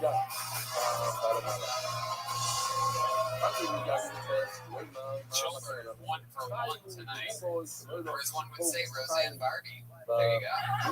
Shout out to Bag Energy. Little piece of advice when doing crowd work, it can't be like a compliment. I think Adam Driver's known as like a good-looking, successful guy, and you're like, this guy looks like Adam Driver. Well, he lost the Oscar last night. I don't think you really lose Oscars. I think you just don't win. Getting nominated today. Let's check in with the one, the only, G-Mac. Yeah, if anything, that guy looks like if Scott Stapp was a lunchroom Jack. Wow. Again, proving how hard crowd work is. But after you say the one, the only, and build it up like that, the timing, I don't even know if I want to go through it. Hashtag subscribe to my YouTube channel. Try it again. Do it again. Hey, you look like Jason Momoa if you just got pussy all the time. I love this complimentary crowd work. It's not as easy as it looks, people. Man, you must go to the gym like 5 days a week, bro. And look at all those tattoos. Women love you. Look at that girl right there. Look at how beautiful she looks. Oh, yeah, but you're wonderful to have sex with. No, I'm gonna say it. You guys are a cute couple. Hell yeah. All right, you have any special skills or talents? What do you Like do? Cat Von D and Cat Von Doe. All right. So, all right, back to the. Did you hear the question? So I have special skills. Yeah. Just kidding. I speak Spanish, which was only useful this morning, which this is not a joke. It is just a thing that happened. Wouldn't expect one. I know, right? Obviously. Yeah, I have a trust fund with clearly, so like, I don't need to be here. My roommate got her computer fixed yesterday, and somebody had like new photos of her iCloud, and she had a full meltdown about it because there were 3 pictures that were new, and they were Spanish. And I read one of them to her, and it said, "There's a new planet coming. Send this to all your friends, or the radiation will kill you." But it was in Spanish. Do you have any special skills or talents or anything like that? Ay, caramba. No. What do you like to do for fun when you're not nannying or Getting made fun of. I like to skateboard. Yeah, as you can tell, I'm a lesbian attire. There's my sport. Yeah, There's my sport. Gary, how long have you been skateboarding for? Oh, I got the mic. Okay. Let him hold it. On and off since 1974. Awesome. Wow. I had to take a break from 1979 from December. Broke your neck skateboarding. He broke his neck because he said that he saw this lady. He goes, "Hey, watch this." Sorry. He was like 46. All right, how old are you? I'm 23. Do you have any advice for her? She's only 23, Perry. Any skateboarding advice? Always wear your safety equipment. Find a great skate coach. And I only skate parks. I don't street skate. Safety. Why do you street skate? Why do you street skate? Well, you live in Palm Springs. You look like Cruising down the avenue on a skateboard. I have a t-shirt, short shorts. Hey, I'll drive the guy who robs me space. That's good street style. Not street style. That's when you look right at the guy while you're doing it. Notice the nose. And it's scary, but that's why it's street style. guys, come on, don't be rude. Like, we didn't do streets all back in his day. They were cobblestone. It's hard. Come on. Oh, yeah, that's Again, people just starting to stand up, maybe just let the show breathe a little bit when the professionals are talking. Did you just get a divorce with a guy that was on earlier? Hey, sir, it's Tabitha, everybody. Carrie, what were you going to say? He was interrupting me. Just you're nervous in front of me, bro. It's disgusting. But why I don't like street skating anymore? It's just because I don't want to get hurt. Like I used to. You broke your neck twice skateboarding. That's enough to quit. I broke my neck behind the wheel of an old lady on the wrong side of the freeway. That was Oh, you're bringing that? Wow. set up and punch. The second break was coming out of the pool about 4 or 5 feet in the air and then going straight to my right eye. Okay, that was the second break. And that's enough. Yep. Then I had to get 3 district. Okie dokie. Yeah. Well, Ari, congratulations. Your first day doing stand-up comedy. You're getting multiple spots in. You're super lucky. Destiny called your name here today and sign up again. Come back. Thank you. Fuck yeah. Ari Monahan, everybody. I believe her second time ever on a stage today. Her first day of doing stand-up comedy. Very exciting stuff happening here. Very, very, very exciting. Can I hold the bucket? Yeah, sure. All right, your next comedian coming on the stage goes by the name of Sean Fawaz. Sean Fawaz. Here we go. Here comes Sean Fawaz out of the lobby area. This is very exciting. It's a guy that's had to stand up due to the ring being incapacitated every single week here in Cook County. Live fire hazard, Sean Fawaz. One more time for Sean, everybody.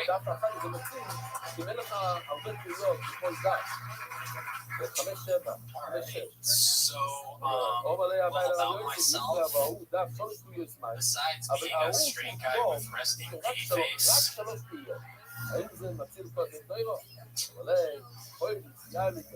I'm just saying that on the pretty boy to handsome man spectrum, I'm more like a bottom.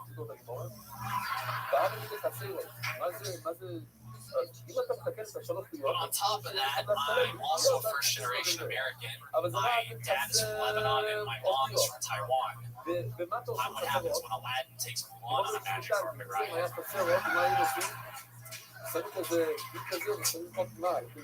Yeah, I'm a product of Disney Hollywood.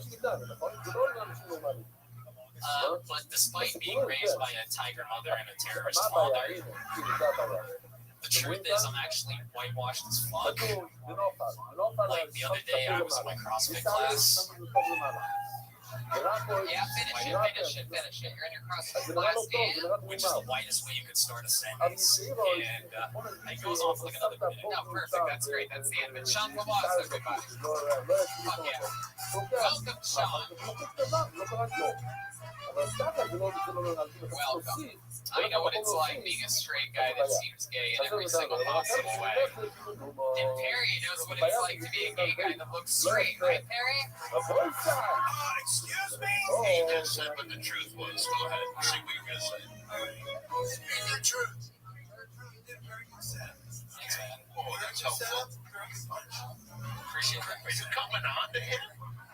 You stop flirting for 2 seconds? I'm not flirting. I'm telling the guy a compliment. Wow. Stop flirting, you jag off. If you were going to be with him, Perry, would you be on top or bottom? I wouldn't be with him.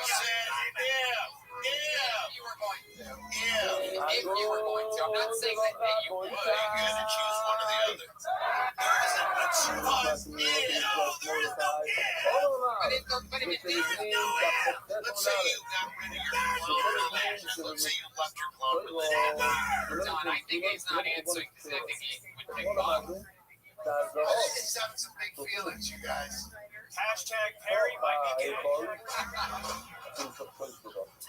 I was upstairs one time and he kissed me in front of a group of people. It's true. Whoa. Yeah, fucking get me up off the ground. He kissed me. I'm sorry. Yeah, fucking take it easy. Be professional, Perry.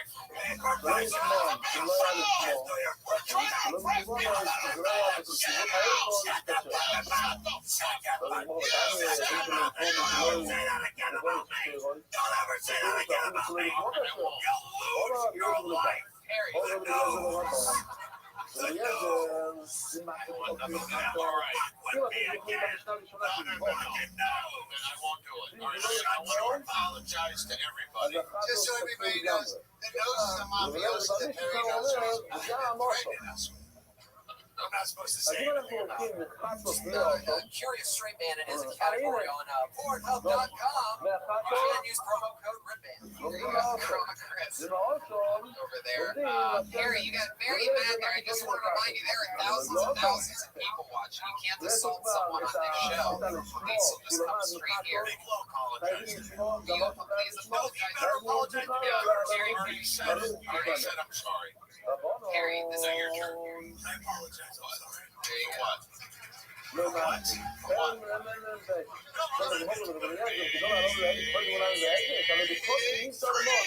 what? Yeah, and we are back. So, Sean, how long have you been doing stand-up comedy? About 4 months. 4 months, awesome. All of it here in Los Angeles? Yeah. And this is where you're from originally? From Orange County. What do you do for work?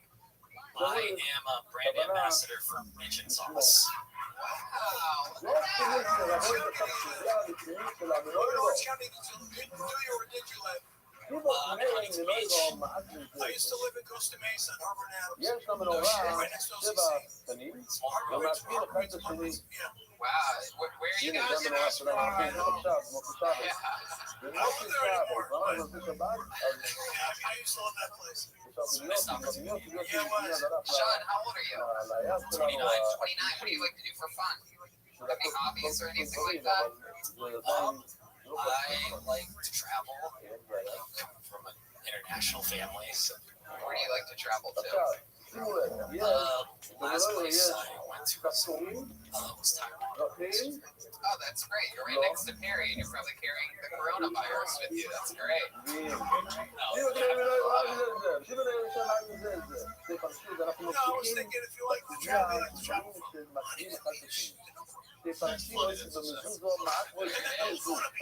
Some of that great meat magic right there. We're seeing it live and in action. Any special skills or talents that you have? Are you good at anything? You ever win a trophy for anything in your life? You're 29. Anything at all? I mean, I'm like pretty average at most things. What's the thing you're most average at? Like flashing lights above. It's a good question. Do you surf? I've surfed a few times in my life. I bounced. I'm from Huntington, but like I moved around the country a lot, so I didn't like grow up fully. Otherwise, I would have surfed. what's in your front pocket.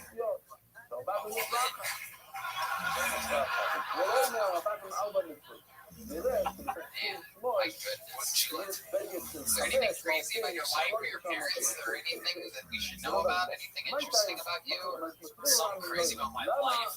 The thing that made me want to become me was I was in a relationship that I was engaged for 48 hours. Wow, what happened there? How much time do I have? I don't know.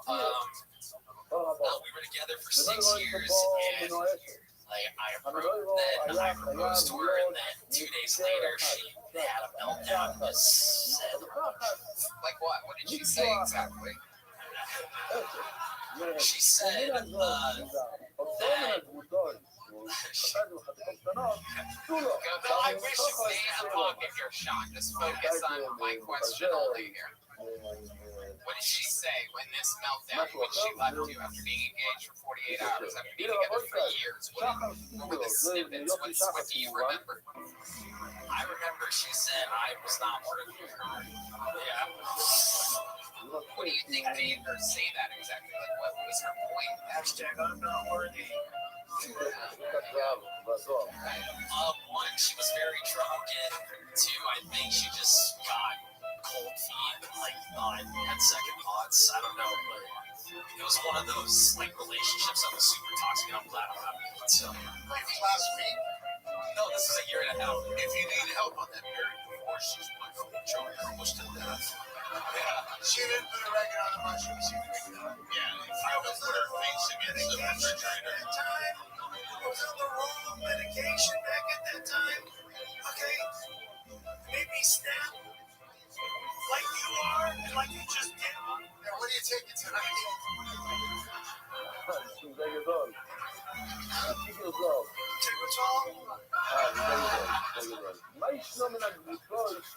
Fuck yeah, Sean. I love it. What size shirt is that you're wearing? Let me consider that. Supposedly said it was a meeting. Yeah. Did you switch shirts with Barry 14? Hey, that's a good question. Going there, you homo! Oh, why did you use a word like that? How you gonna go surfing with this guy? You want to switch shirts with him? All right, Sean. Well, it was a fun time to have you up here, dude. Thanks for signing up. Thanks for coming up here. Nice to meet you. It's the first time on Kill Tony. Sean Fawaz on Instagram at Sean Fawaz. SEANFAWAZ. All right. This is the part of the show where we're going to go back to the book in a moment, but we're going to get our first regular up here tonight. This is one of the comedians that writes and performs a brand new minute every single week. A fucking ritualistic, hard thing to do. And this guy's been a regular for a long time, putting out a new minute, writing a new minute, performing a new minute every week for a long time. He's a polarizing figure, and I absolutely love him. Let's see what he does tonight. One of the greats, William Montgomery, everybody. Here we go. Let's see what happens tonight. Always full of surprises. Here he is, the great William Montgomery, everybody. What's up, y'all? My name's William Montgomery. I am a Christian, but I also play the Ouija board.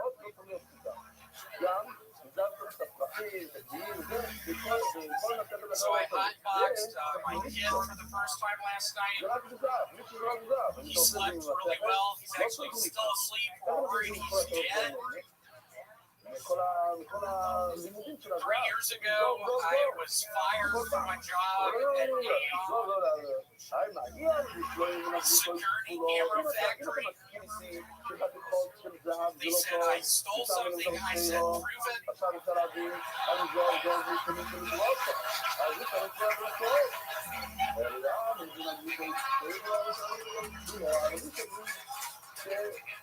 You know those candy cigarette machines they have at Chuck E. Cheese? Yeah, that was my dad's idea.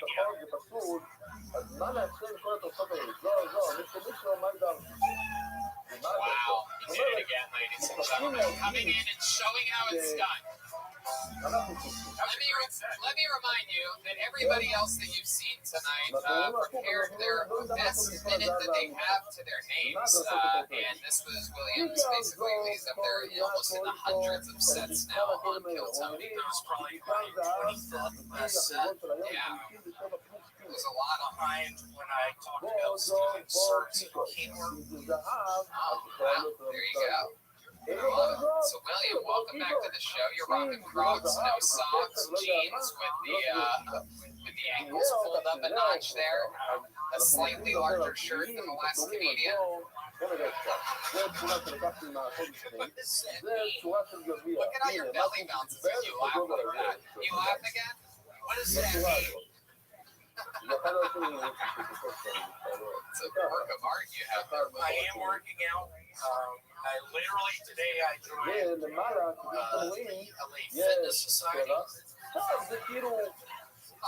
kidding, LA Fitness. Let's put it for LA Fitness. Really excited. Yeah. What did you do when you were there? Did a bunch of burpees. Yeah. How do you do those? Can you show me? Can you do a burpee? How many of you want to see William do a burpee right now? Here we go. Here's a little something for you. It's William Montgomery. Oh. Man. Wow. I did 32 earlier. I got diabetes. My blood sugar's off. Yeah, we're going to check in with Don Barris here, William. I did. She literally had diabetes. She got cut in half on a train track. My brother Vance and I was talking to the half and half. Once she got cut in half, we told her to hang in there. It was actually her favorite holiday, Easter.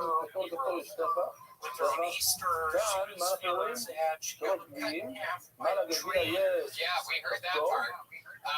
That was a really good set. I'm excited to hear what we have from Carrie Arabella and Paul. He's got the jokes, he's got the looks. Yeah, I love that. Absolutely. I'm going to be very frank with y'all. I heard about your movie, but I saw it was PG-13 and I didn't watch it.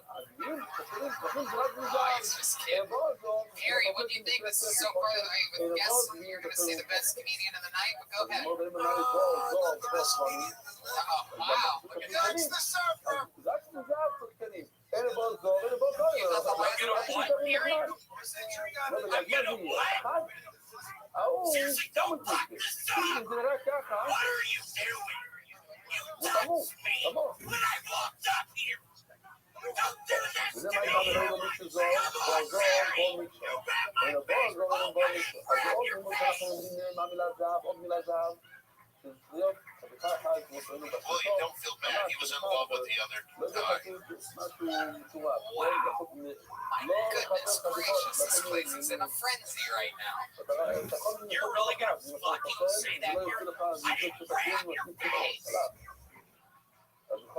Did he grab your face? William, what did he grab when you came up here? I didn't see it. As he was walking around me, he grabbed my left cheek. Your butt cheek? Don't tell, though, but don't tell. I thought you were a faggot. Oh, William. Take a step forward there. He's furious. I didn't do it for that's all day. Let's take the secret. Shut the fuck up. You seem like a man. Oh, William. Be nice to our guests. I've been working out all day. How many burpees did you do? I did 20. My goodness. Harry, After 2 broken necks, what you just fucking say? let him talk, William. Are you Japanese? Whoa, William, let him talk. Look, after 2 broken necks and 3 discs replaced, I have very little strength in this arm. Okay, I can't even arm wrestle.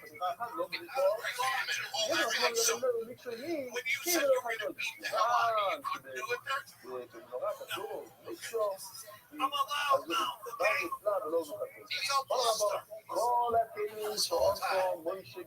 How much mobility do you have in your right arm? Is it how limited is it? Can you at least, give him a hand job or something?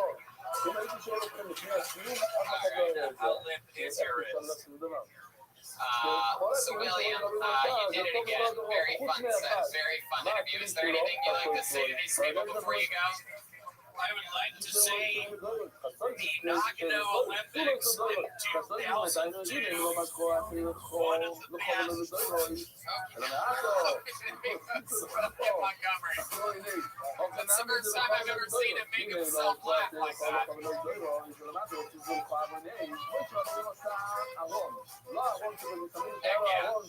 go back to the bucket, how about another hand for our guests? Don Mullen, Harry, all here. My favorite comedy movie, Windy City News. Dream come true for me to have you guys here. So, your next comedian, I don't know. That's an interesting question to ask. There's about 400 people in the room. They're getting them to do it. Sometimes it's hard. Next comedian, Caroline Clem. Caroline, perhaps Clem. C-L-E-M. Carolyn Clem. That's on you, David. Carolyn Clem.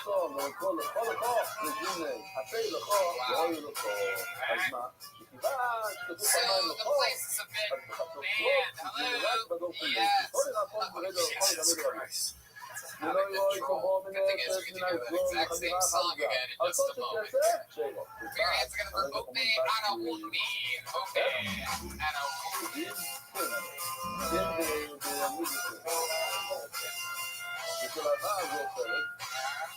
Opie.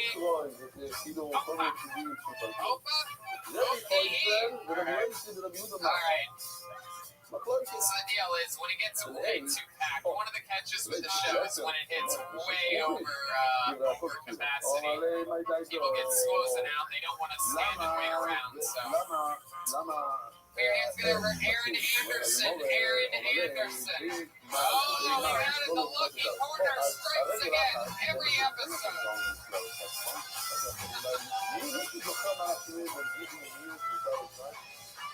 Aaron Anderson.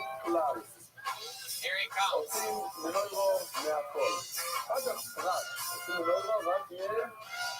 he is, Aaron Anderson, everybody. All right. Shit, how we doing tonight? Yeah, right. A little bit about myself. I'm a father of 2. I was never ready for children. I wish I never had children. I wish I had dogs first. For real. Dogs are way easier to take care of, way easier to get rid of. Right? What's the classic way of getting rid of your dog? take it in the car, take it to the next town, drop it off, and say you never had it. Right? אתה לא קורא לזה כלל Can't do that with your אתה קורא kids. לזה מה? ריבוי, Uber, Lyft, those motherfuckers will find a way back.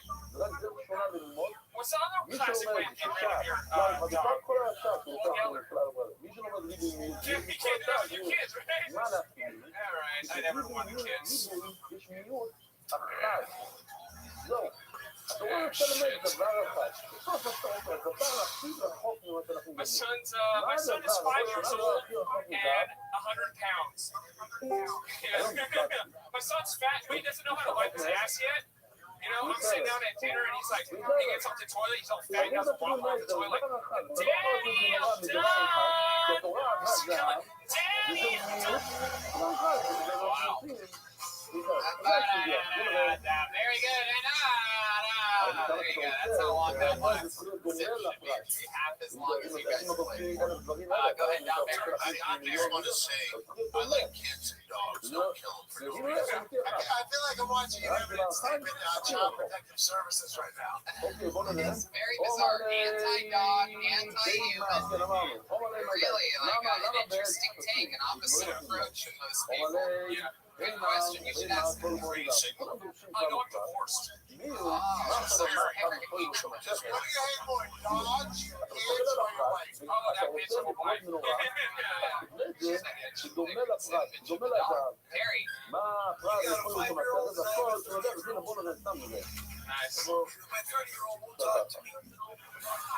Because of the guy named Don Barrett, you keep saying, you choked your wife. You choked your wife. כל מיני סיבים. What did you just say? You keep bragging about what I like. Bragging about it. Bragging about it. Like he has problems, the same problems you do. Yeah, okay. I got problems, and I'm not going to deny it. Okay, it's probably a good thing you're divorced. You said you got a 5-year-old, and I got a 30-year-old. I thought you were sitting on my sitcom. Chill, fuck that, Dad. Get along in this crazy world of killing dogs. He kills dogs, crazy dogs. מה הפרט מבחינת שמתייחס? הכל So you only have one kid? I have 2 kids. I have a son and a daughter. How old's the daughter? She's 3. She's surgery. And you're not with the mom anymore? No, we're divorced. She divorced me. She fucking hated me. She sounds very responsible that you're in charge of the kids. The kids? Yeah, no, I'm full-time custody. We're going to system stuff right now. I'm a great dad. I'm a great dad. How am I for this single father? How exciting is that? So what do you do for work? I work for a motocross company. I work at O'Neill Motocross. Wow, awesome. How long have you been doing that for? For a couple months. I've been doing stand-up for 2 years now. Last time I was on your show, I was on the Tim Dillon. Yeah, it went well. It's pretty good. Your appearance last time on the show. Talk about my dad. Yeah, totally. My dad was a whole lot.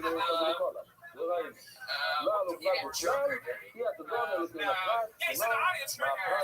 Ever put that connection together that maybe that's why you talk about killing dogs? Like, Yeah, I know I'm probably a murderer inside. Yeah, have you ever done that joke before? Like with an audience? yeah, I tried that. From Rothschild, I tried that. Did it work there? Because no one wants to hear about killing dogs and babies. Everyone wants dogs and babies. But you know what he's doing? He's keeping the cycle of violence alive. I have to keep it going. He's following in his father's angry footsteps. What do you like to do for fun when you're not raising the kids? What I do for fun, I hang out with my girlfriend, so we meet a lot. I don't really do. I don't do anything, honestly. Skateboard. I don't cook with my children. How long That's what I have really you been with your girlfriend? A year. And who had a girlfriend or a boyfriend first? You or your ex? You did. She didn't have any. No, she's a lonely person. Right. Where'd you meet your girlfriend at? Tinder.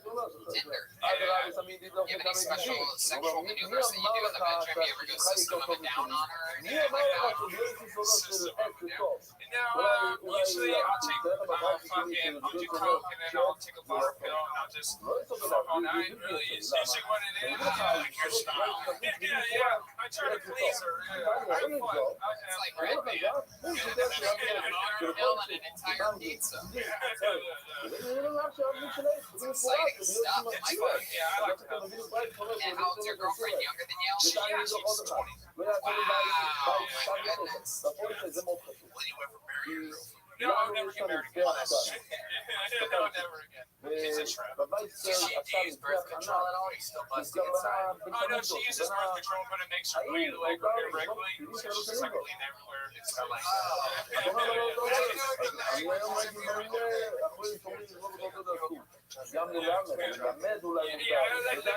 a tampon out the other night. It was so dry. Do you like it when girls bleed? Yeah, it's a little bit warmer. This guy sucks. Not even a little bit warmer. Don knows. Don, you actually have a system. Yeah, you know. No, I just a tale about a squirrel, but we're not going to go into that. No, I was talking about your way of not getting a girl pregnant. Okay, it was invented in Ohio and spread through Wisconsin. It's where you stab the woman's side, fuck the woman.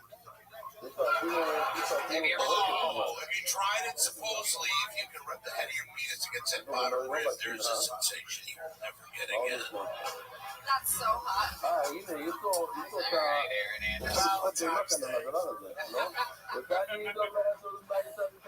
Aaron Anderson, fun times. You're back on the show again. We're looking at Destiny. Call your name. Thanks for coming on, Aaron Anderson. Aaron Anderson. Anderson Comedy. It's Aaron Anderson. All right, that's it. That would be the one. There you go, guys. Very good. You guys are really picking it up quickly over there. We have another regular on the show. Yeah. Before I bring up the next regular, I'm very excited. I think it probably weird to people, but that's a joke for everybody, okay? I've never stabbed anybody in the side. We got that. We'll put it in the edited version. We'll have subtitles and say this is a joke. This is a joke. This is a joke.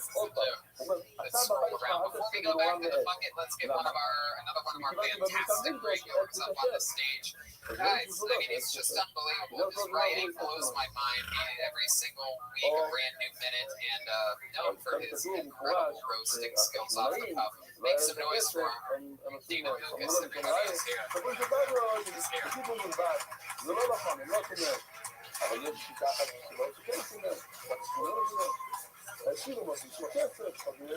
Here he is. One more time for the great David Lucas.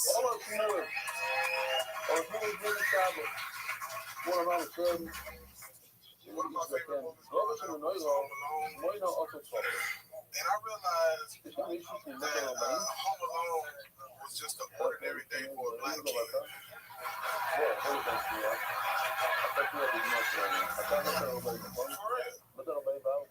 Like, nigga, what took you a week? I did that shit in an 8-hour work shift. I stole money. Ordered pizza and fought bad guys. And if she worked overtime, my wife would have fucked somebody. But some of his tricks were bullshit. I think I would have had the bad guy slipping on chickens. Instead of stabbing them on the race cars. Home Alone was all black. That gun would have been a real gun, and not a baby gun. I would have had a fucking Colt 45. And don't let black kids trust the police. They would have never let that nigga in. They held that shit. All right, guys. The great David Lucas. Did it again. Take it easy on the guests tonight. We're going easy on the guests. I love these guys. Can't make fun of them. All right, David. No. Let's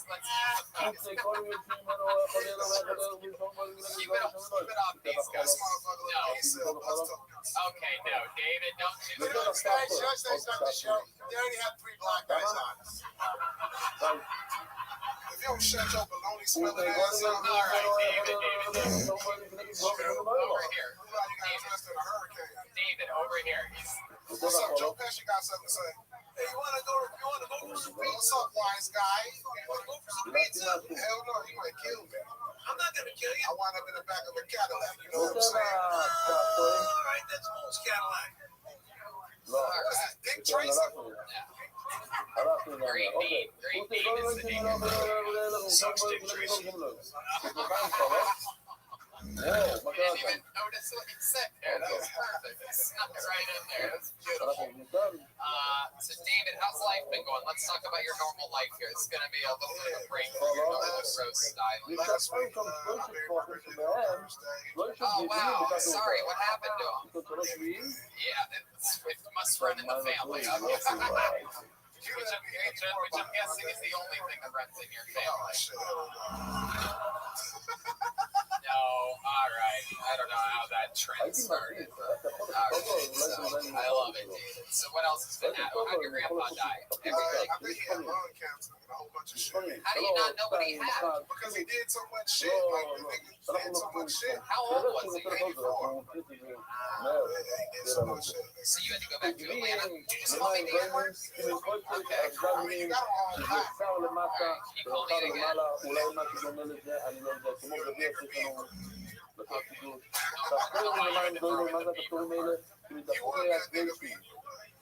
What does that even mean? You will build half of a damn black forest still go through. He would only white organic trees. Okay.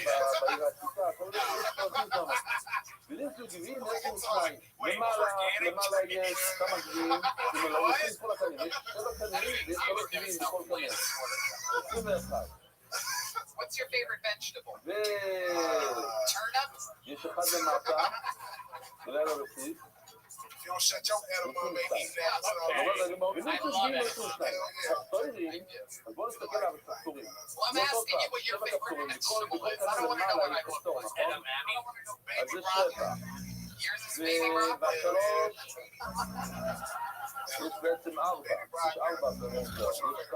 I like green corn.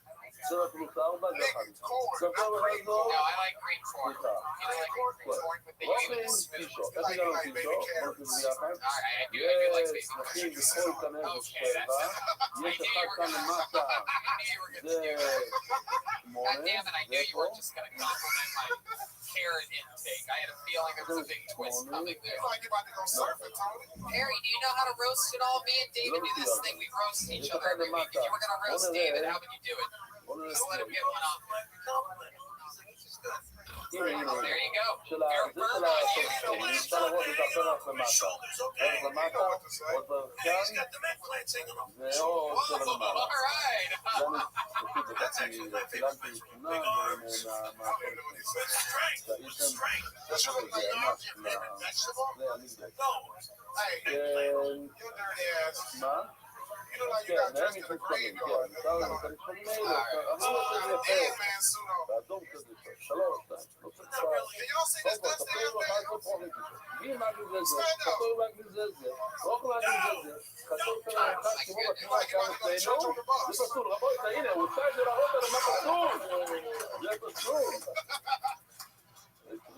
to the early service. On the bus like a motherfucker. Do you ever take the bus? Nope. No. Never? Nah, nigga. All right. Jesus. I've been called the N-word so many times during this interview. What you do when you get on the bus? Put your booty on the park with a change out. Why do you always... Why is it always something gay? Why am I sitting on carrots and putting my booty hole on things on a bus? Because you look like you just farted into the change machine. Oh, well. I mean... that is sometimes how I would pay the bus fare. It's like keep coins in my asshole. Alright. Well, David, absolutely hilarious. Every single episode, we're going to get back to this topic. Great stuff. David Lucas. Hey, David's going to be joining me in La Jolla that whole weekend. A little fun fact for you. He's going to be opening for me March 5th through the 7th. All the Kill Tony fans in Canada, I'm coming to you this weekend, baby. I'll be in Canada with me and Griffin. Toronto, Canada, right? Hamilton, Canada. Catch David Lucas. There you go. Boom. Okay, this one will be listening to the Murder Out of Balls Believe. וכל הנה, עושים שלושים מישהו קודם לכל קפסולה Getting אחרת. through it. אבל פה דידו, 4 של העמוד הראשי, וגם Stinger by the band there. Pulling another name out of the bucket. Make some noise for Paul Green, everyone. Paul Green. ספר נמי, 11, ספר נמי, דידו, Oh, wow, right here. Look at this. 10 השנים, 2 על העמוד וקפסולה, וקפסולה. 11. One more time for Paul Green, everyone. Thanks for that. Means a lot to me. I've been told I have risky murderer face.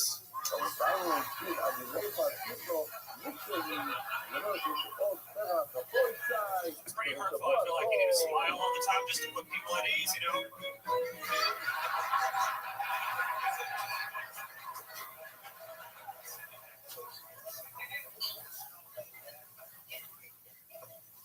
Okay. I also got dumped, not because of my pubes, because of my pubes. So the first guy who also kind of looks like me. She said I didn't respect her boundaries. I felt so bad. I drove to her house immediately to apologize. She wasn't at home. I drove to her work. She's like, Paul, this is what I'm talking about. Like, no, I'm sorry. She said, Paul, you're emotionally high maintenance, and that made me cry. Sounded like that. Absolutely. Paul Green, wow. Welcome. Absolutely hilarious set. Extremely well executed. How long you been on stand-up? 5 years. All been here in LA? I started in Arizona. We're at Arizona. Awesome. Great scene there. I was just speaking down there. Yeah. A lot of the great comedy minds nowadays, especially the people on the talent coordinating side of things, the booker of the comedy store, the booker of the improv here in Hollywood, two of the biggest clubs in the world. They all came up together in that scene at the Tempe Improv and stand up like Phoenix. It's all a very unified front. It's almost like a breeding ground for comedy, for Hollywood comedy. So, I don't know any of those guys. right, of course. No, they were all dating success before you started. It's exciting. So now you live here? How long have you lived in LA? 4 years. 4 years. What part? Oh, wow. Interesting. Harry, you have any history in Pasadena? You ever do anything out there? The Ice House in Pasadena, yes. Yeah, you performed over there? But not really work, but I've done How about the Rose Bowl? You ever been to the Rose Bowl? Yeah, that was good. Set up and punch. So Paul, what do you do for work? I'm a digital marketer. Yeah, he's like the first guy got his act together. So taking multivitamins and had a less nasty divorce. And lacing. We got lacing. You look like a Voldemort became a boring ass dad. Wow. Look at that. Joel's mean. That is also true. I am a boring dad. Right. Anyways, I'm a professional Lord Voldemort too, so. You have what? I am a professional Lord Voldemort. What do you mean by that? I get hired to play Lord Voldemort every year. Wow. Joelberg. Harry, take off your shirt now. Wow. Who pays you to do that? There's this guy who throws a big Halloween party every year up in 5,000 people. Here's some Voldemort. Here's some Voldemort. Yeah. Oh my goodness. Maybe we could have, maybe there's a way that we could have Voldemort, maybe Snape, have a, I know for a fact, I've actually been friends with G-Mac for a while. He knows how to do a pretty good Snape impression. You guys want to do a scene from Harry Potter? Not even like, can we get a spotlight on this? Very excited. This is the first ever Harry Potter off we've ever had here at the Comedy Store. Let's see what happens here. We get a second. All right. This is the first ever Kill Tony Harry Potter off. Voldemort and Snape.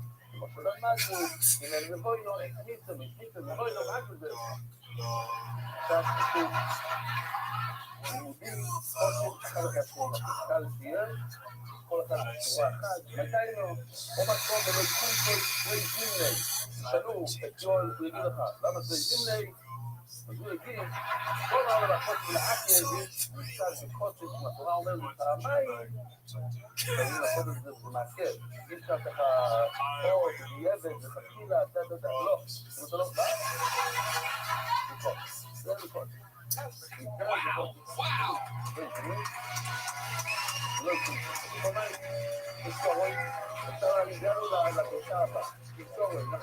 Magical moment there. How a big hand for Jeremiah Watkins. Shemak on that. Incredible talent. Impressive. Goodness, that is so cool. Do you have kids? No. You have a girlfriend? No. How long you been single for? About 2 years. What's your dating life like? When's the last date you went on? How long ago was that?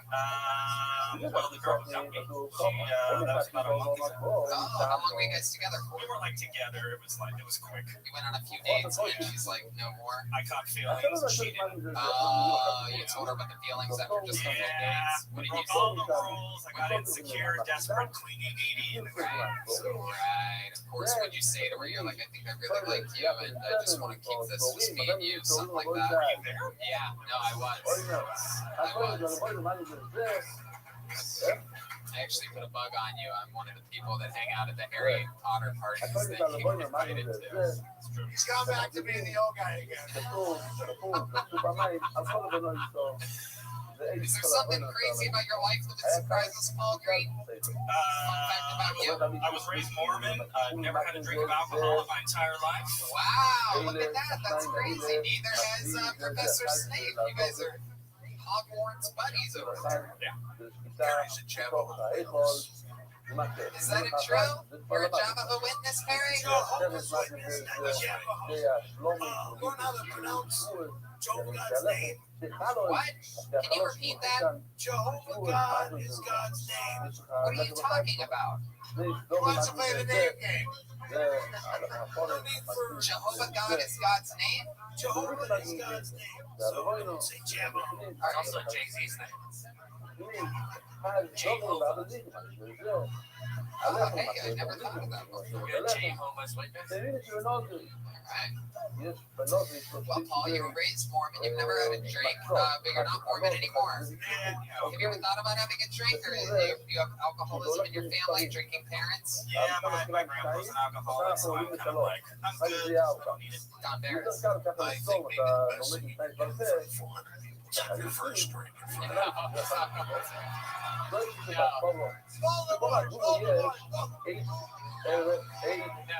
No need to listen to Don. Okay, stay out of it. I think you're Boulevard Hammer, you would say. Something like this. You don't want to be Voldemort, do you? If you were going to have a drink, what do you think it would be? Come. No. Come on, Joel. Why? Sit down.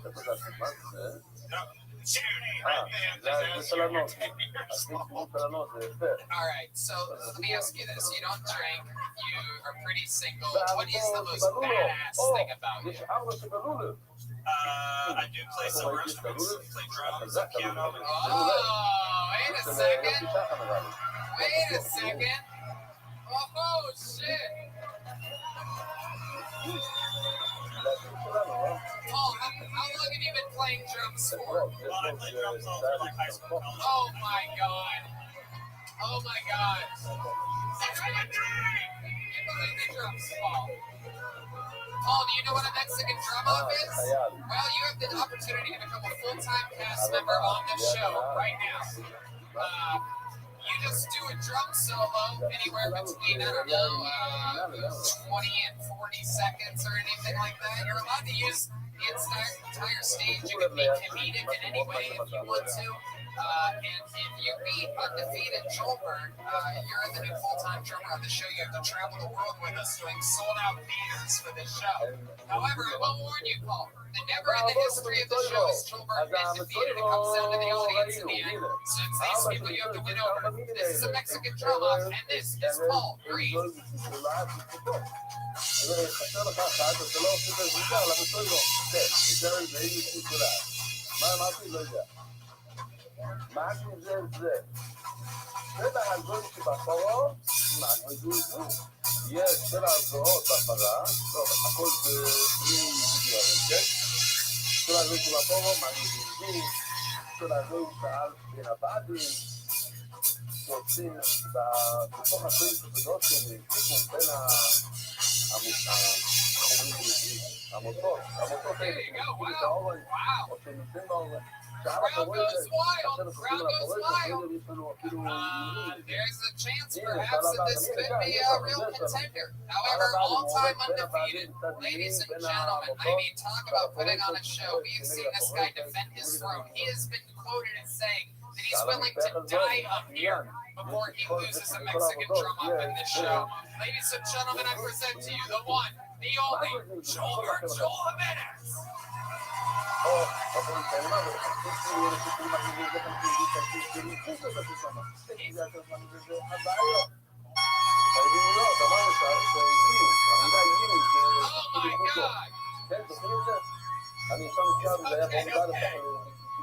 got the purple dildo. He's got the purple dildo and an air horn. He's got an air horn and the purple dildo. I believe the dildo. All the podcast listeners have shot themselves. Yeah, that is incredible. A tiny little air horn. Ladies and gentlemen, Joel, is there anything you want to say before you get started here? No.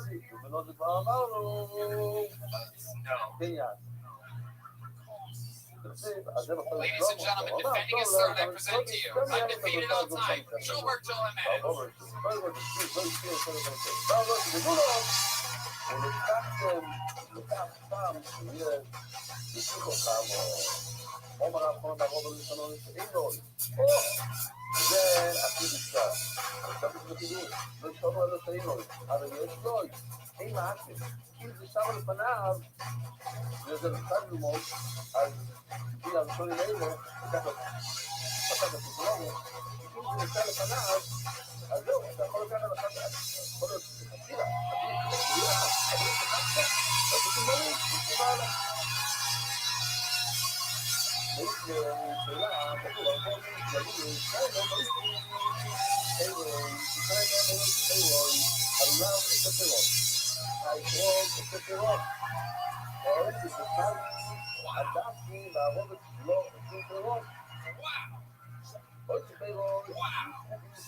Look at the size of that purple dildo.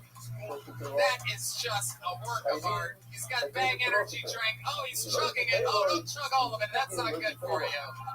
Okay, I guess he's going to chug an entire Bang Energy drink. We might actually need you if he has a heart attack, Paul Green. So, oh, there you go. Jesus Christ. All right. Wait a second. This could cause trouble in the boots. He just choked on. Who would have guessed that chugging 24 ounces of Bang Energy drink might be a bad idea? Perry, what a high five from Perry. I just want a high five from Perry. Please, Scaremaster. Okay, it's a big fan of yours, Perry. If I win this, if the audience votes that I win, I get to high five you. Yes. Yeah. Harry, what's wrong with high fives? He's not gonna. David Erie, we need a mop, obviously. Thank you, David. Are you going to turn down a crowd that wants you to do something like this, Barry? You want to see this? Just high five them. All right, wait. Let's see. Make it fair. We gotta let the audience know. That's right. Only if he wins. If Paul Green wins, so Barry, you might want to cheer for Paul here. If Paul wins, you don't have to high five Joel. However, if Paul wins, he is the brand new full-time drummer on Kill Tony. So with that said, how many of you have Paul Green winning this thing tonight? All right. How many of you have Gilbert Joel Jimenez winning? Wow, look at that.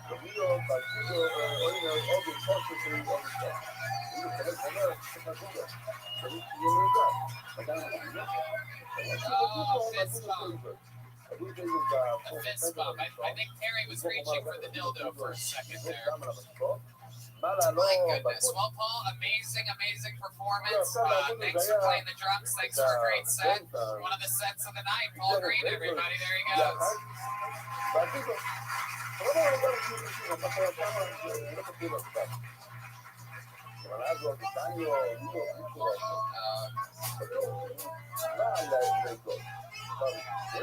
Alright, let's all get back in position here. Get in here, and then move our chairs down a bit here so we can get everybody in. The place is in chaos right now. The Bang energy drink is everywhere.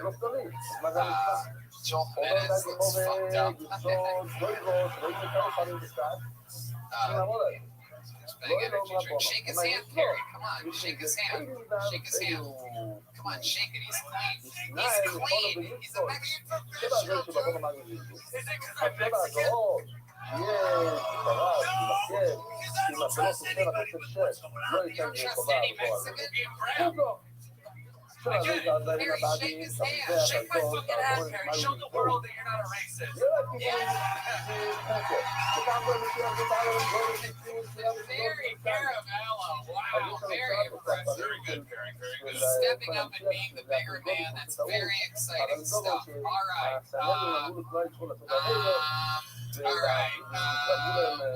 Let's get our third regular up here before maybe squeezing back to that bucket one last time. This guy is an absolute sensation.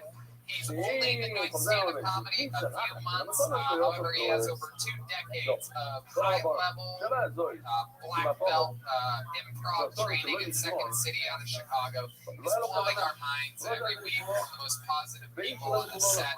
And he is, he's got the beers because he's everybody. Ladies and gentlemen, I present to you the great Michael Lair. Here we go.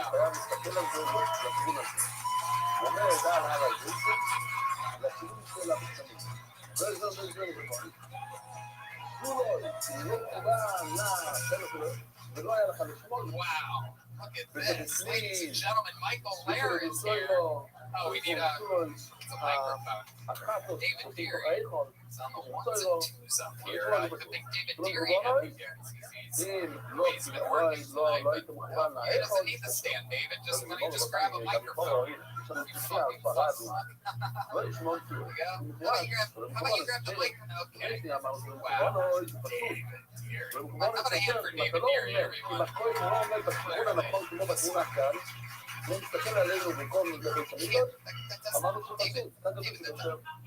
If he falls off the stage, I'm gonna cut your fucking head off.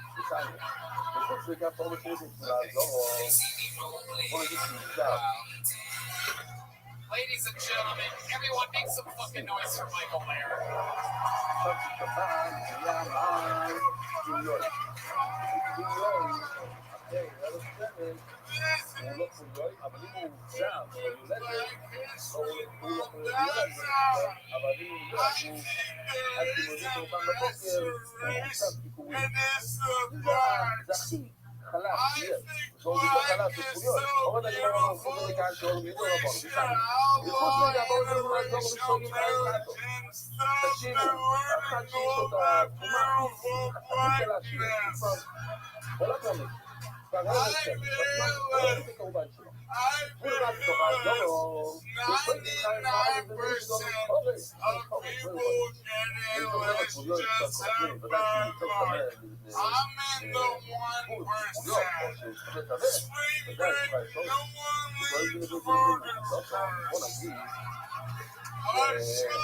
said, I can reverse the curse with Bigfoot blood. Please, Joe Rogan, find Bigfoot and take my life. Wow. Please, Joe Rogan. There you go. That is history right there. That is the first time anybody in the show's history has used the opportunity to ask Joe Rogan for a favor. That is really, you would think it's been done before with Redban and I both on this show every episode, but no, you really took advantage of it. And the little fun fact is that we actually have Joe Rogan on the line right now. Joe, what's your response here to Michael Ayer's request to find Bigfoot? If they did, man, we'd have to explain a lot of shit. Wow, that's crazy. Wow, Joe. My goodness, that is wild. Because a lot of our society operates on this weird momentum to pretend things are normal. My goodness gracious, that is very interesting.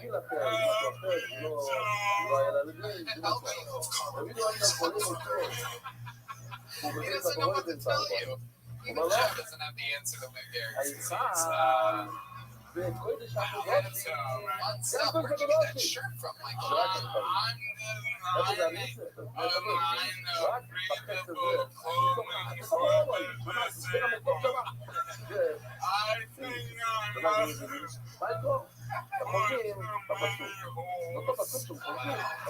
Did you come out with a bondage mask on with the zipper around the mouth? Yeah, I'm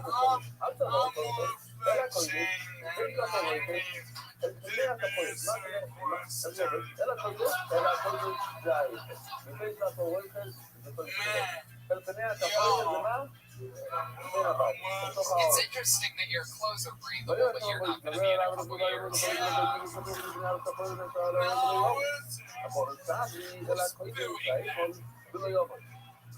Very rarely do you get to make inevitable death jokes on this show. His lovely girlfriend's laughing. He's laughing. All right, I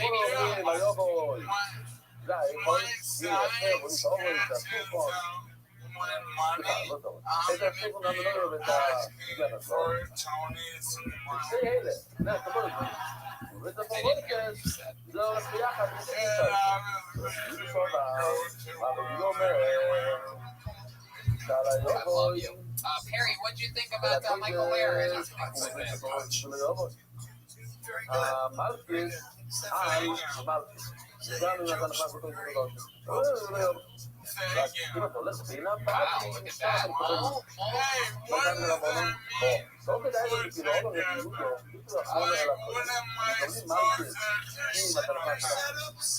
If I tell stories of my life, same here. What are you talking about?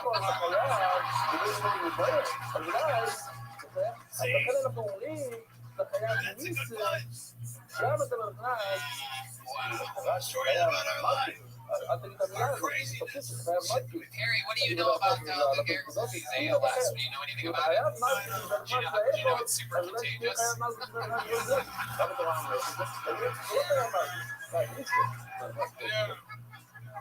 You know we get it from buttfucking. Well, then he is a high-risk case over there. And homeboy, I would never in my life go there. Oh, wow. My goodness.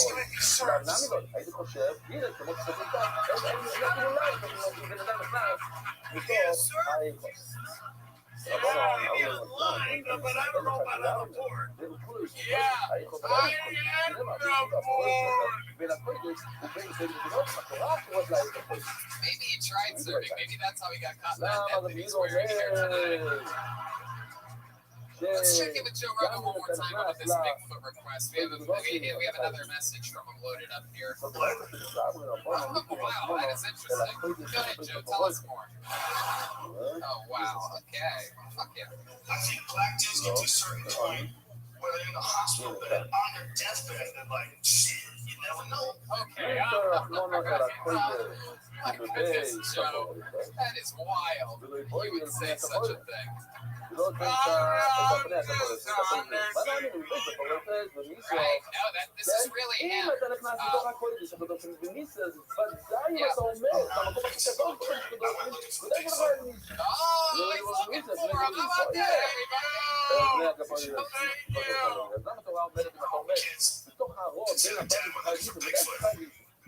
That was one dumbest thing I've ever done, but I learned a lot. Oh, there you go. Well, maybe we're going to find out more next week on this Joe Rogan Bigfoot situation. Bigfoot blood might be the cure? Wow.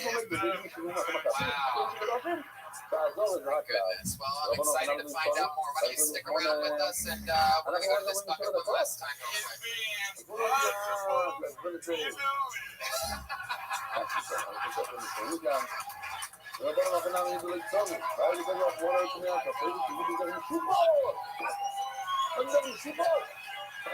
Chills. I just got the fucking chills. Well, rarely I get the chills on this one, so it's unbelievable.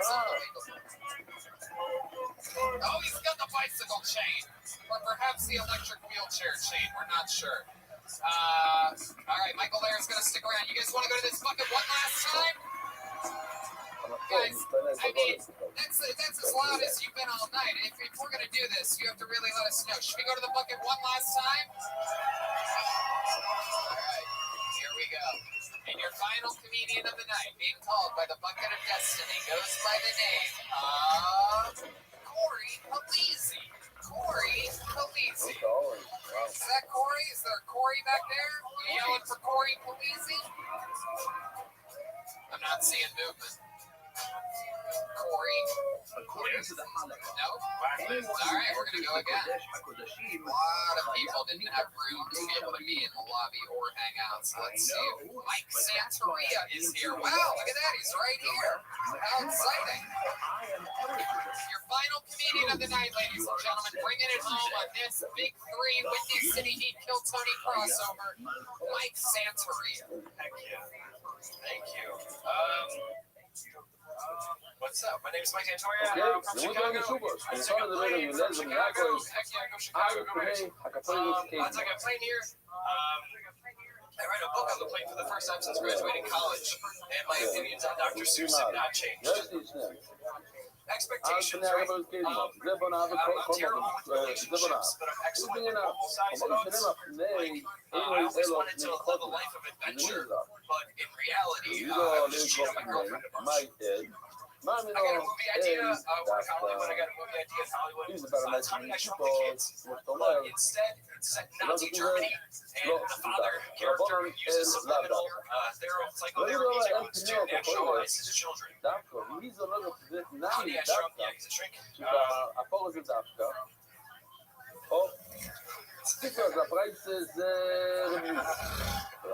Mas that guy's business skill? All right, Mike Santeria. Here you go.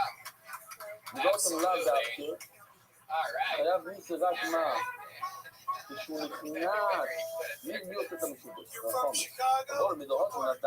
South suburbs. Is there something you can tell us about Chicago? The city of Chicago? Chicago, the city of... Yeah, shoulders. You forgot the line. How the fuck do you forget that line? Been a long time since that's it. What? Wow, yeah, you've done so many movies since then. You must have it all.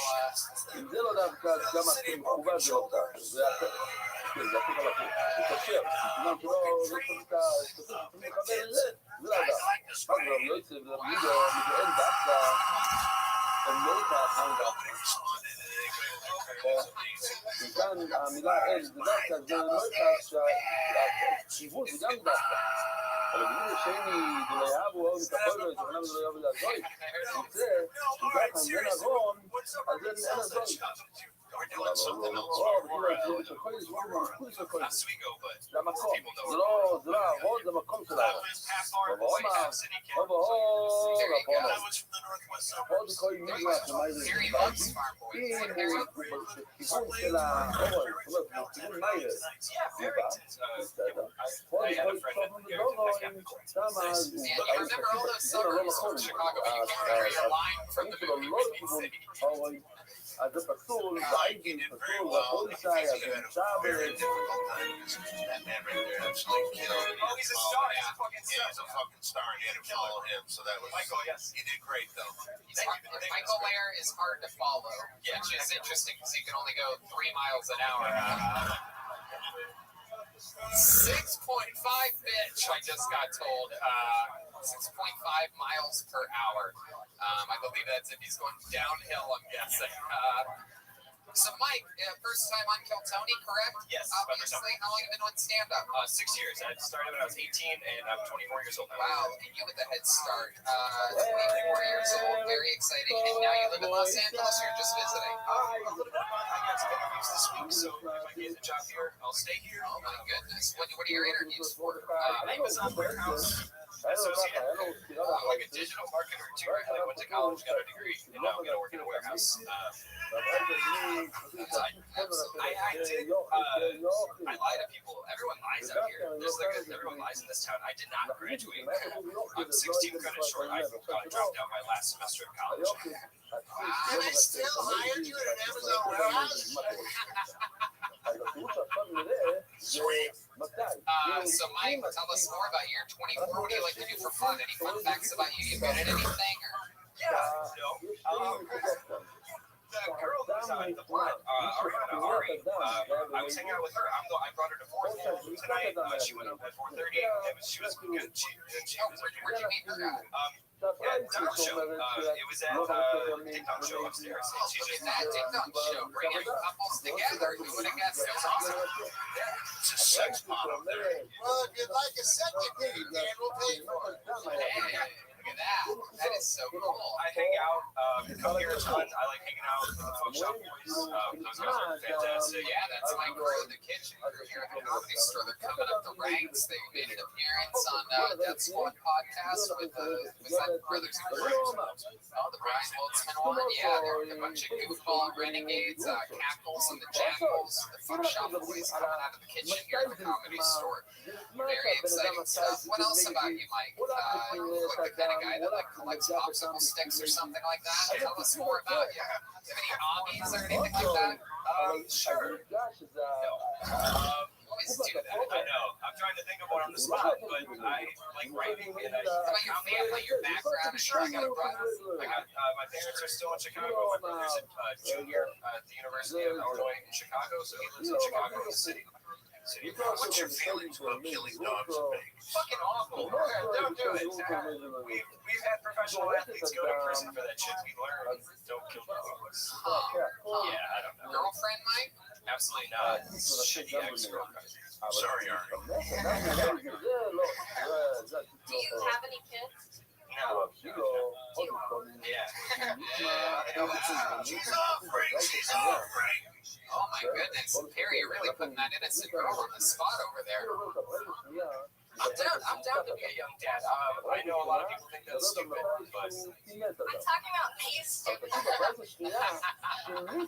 would put a baby inside. Wow, is I that want true? you to make How would you do that? Do you know how babies are made?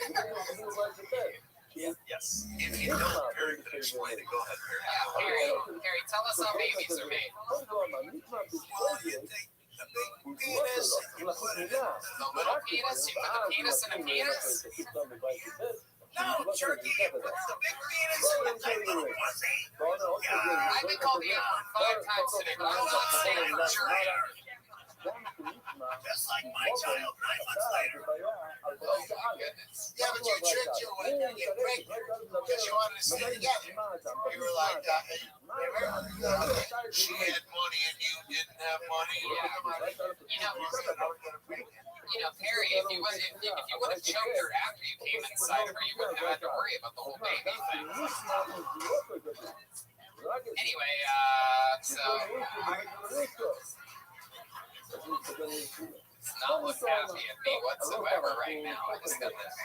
You almost gave me the eye there. You still give people. Whoa! There it is. Whoa! Some of the highlights of my comedy career right now. Getting the eye from Stone Fury himself. Wow. Oh my goodness. I am just as scared as it gets right now. All right. Yep. Done. I was just saying that was even close to having any funny to it. Where are you saying now? Follow up. That's the setup, and ומה שנשאר בשיניים, בשיניים האלה הולכים לכל. עכשיו, אם נשמע השיניים, האם אפשר לכל לעשות את הפיסטו על המזרח? אז מחלוקת ככה.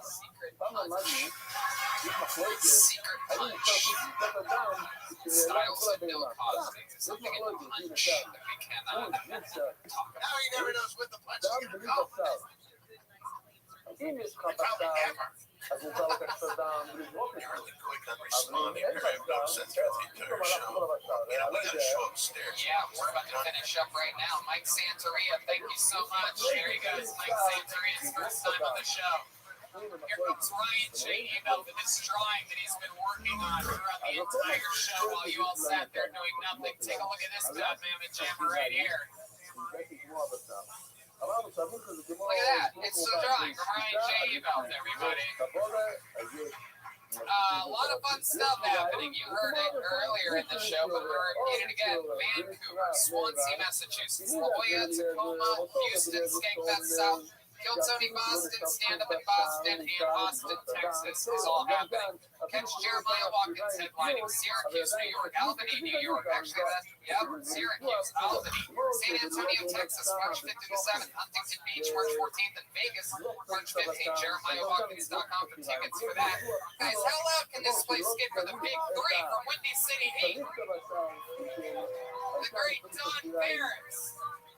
Another one of my greatest mentors and heroes. Stay seated. We're going to take a big group picture here. Don, is there anything else you'd like to promote or plug or anything like that? Our website and simply down the podcast network.com. We're having a bunch of stuff up in there. Check that out. And I'll tell you this, I'd be willing to make love to anyone in here upstairs. How loud can this place get? I mean, what an honor for me. The great Walter Malinsky, everybody. So awesome. Thank you so much. So cool. And Perry was here too. Perry, everybody. What's my what? Come on, guys. Make some noise for Perry Caramello. Thank you. Perry, anything you want to plug or promote or? There's nothing going on in this life. Come on, Perry. Yeah, right now I do have nothing going on in my life. So, well, excuse me. Yeah, I do have some. My skateboard deck. Play the music now. Sit down. All right, we're almost through this. Jeremiah Watkins, I already mentioned your dates. That's the guy that was GMAC all night tonight, guys. Another big hand for Jeremiah. New episode of Jeremiah Wonders Up. Who's on this week, Jeremiah? Feminist Stacey and Shanks. Wow, awesome. Hey guys, look at her. You know her, you love her. The one, the only Jessie Johnson, everybody. She's on social media at Jet Ski Johnson. Anything else, Jessie? I'm in San Diego this Thursday, the 13th and 14th, in Santa Barbara on Saturday. I absolutely love it. She's probably most likely also going to be with us in San Diego. Also, hopefully that Ventura show as well. And I'll just announce it right now. We're 2 weeks away from it. She's also going to be joining us at the second ever Kill Tony East in Swansea, Massachusetts. Her first ever Kill Tony on the road. She's flying with us, staying with us. It's going to be so much fun. As a Venus de Milo, so catch Jessie Johnson's first ever road Kill Tony. Exciting stuff. How about a hand for Chroma Chris over there, huh? Brand new sponsorship. This guy just got signed with a deal to one of the biggest amp companies in the world, Orange Amplifiers. Orange Amps, thank you so much. And also thank you to G&L Guitars as well. Absolutely. Chrome, it's pretty amazing. They racking up sponsorship. Speaking of sponsor, an official Ludwig artist, I implore you to go check out the website. Look at the other drummers that are signed by Ludwig. You're going to be amazed. How about another hand for him? It's Gilbert Jimenez, everybody. Retaining the throne. He may be up to, I don't know, 30, 35, 40 undefeated victories. Anything else, Joel? Nope, love you guys. He's mostly sorry on social media. RyanJEmail.com for all the prints of Kill Tony, DeathSquad.tv or TonyHitchcliff.com for Kill Tony or stand-up tickets. And, next week, Dan Soder and Don Herrera. I mean, that's just home run derby. Getting right back to our normal groove of things. Just a couple comedians. We're going to have a lot of fun here next week. Love you guys. Good night, everybody. Thank you.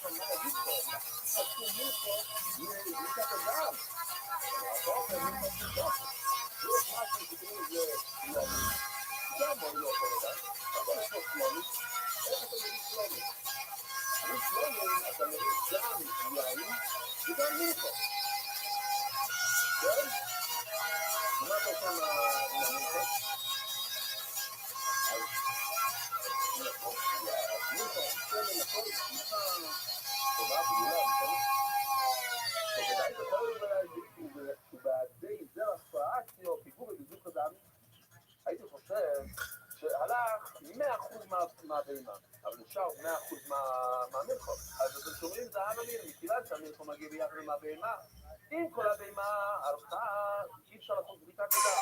אבל המלחום זה חלק מהבהמה, זה חלק מהכל, אבל הייתי חושב שמשל המלחום צריכים לעשות בדיקת ידע. שנה טובה, לא? בעלי זה עכשיו, בגידי ידע, ולא נקום לאחרת. לא, כל המקרים שעושים בדיקת ידע.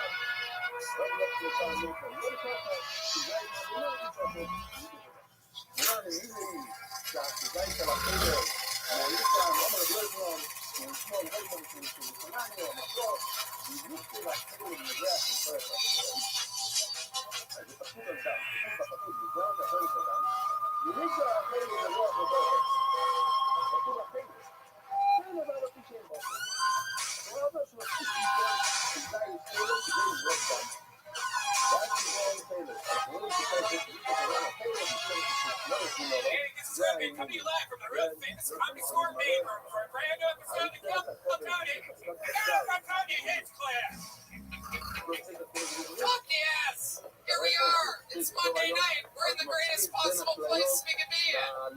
The great Brian Redband's here, everybody.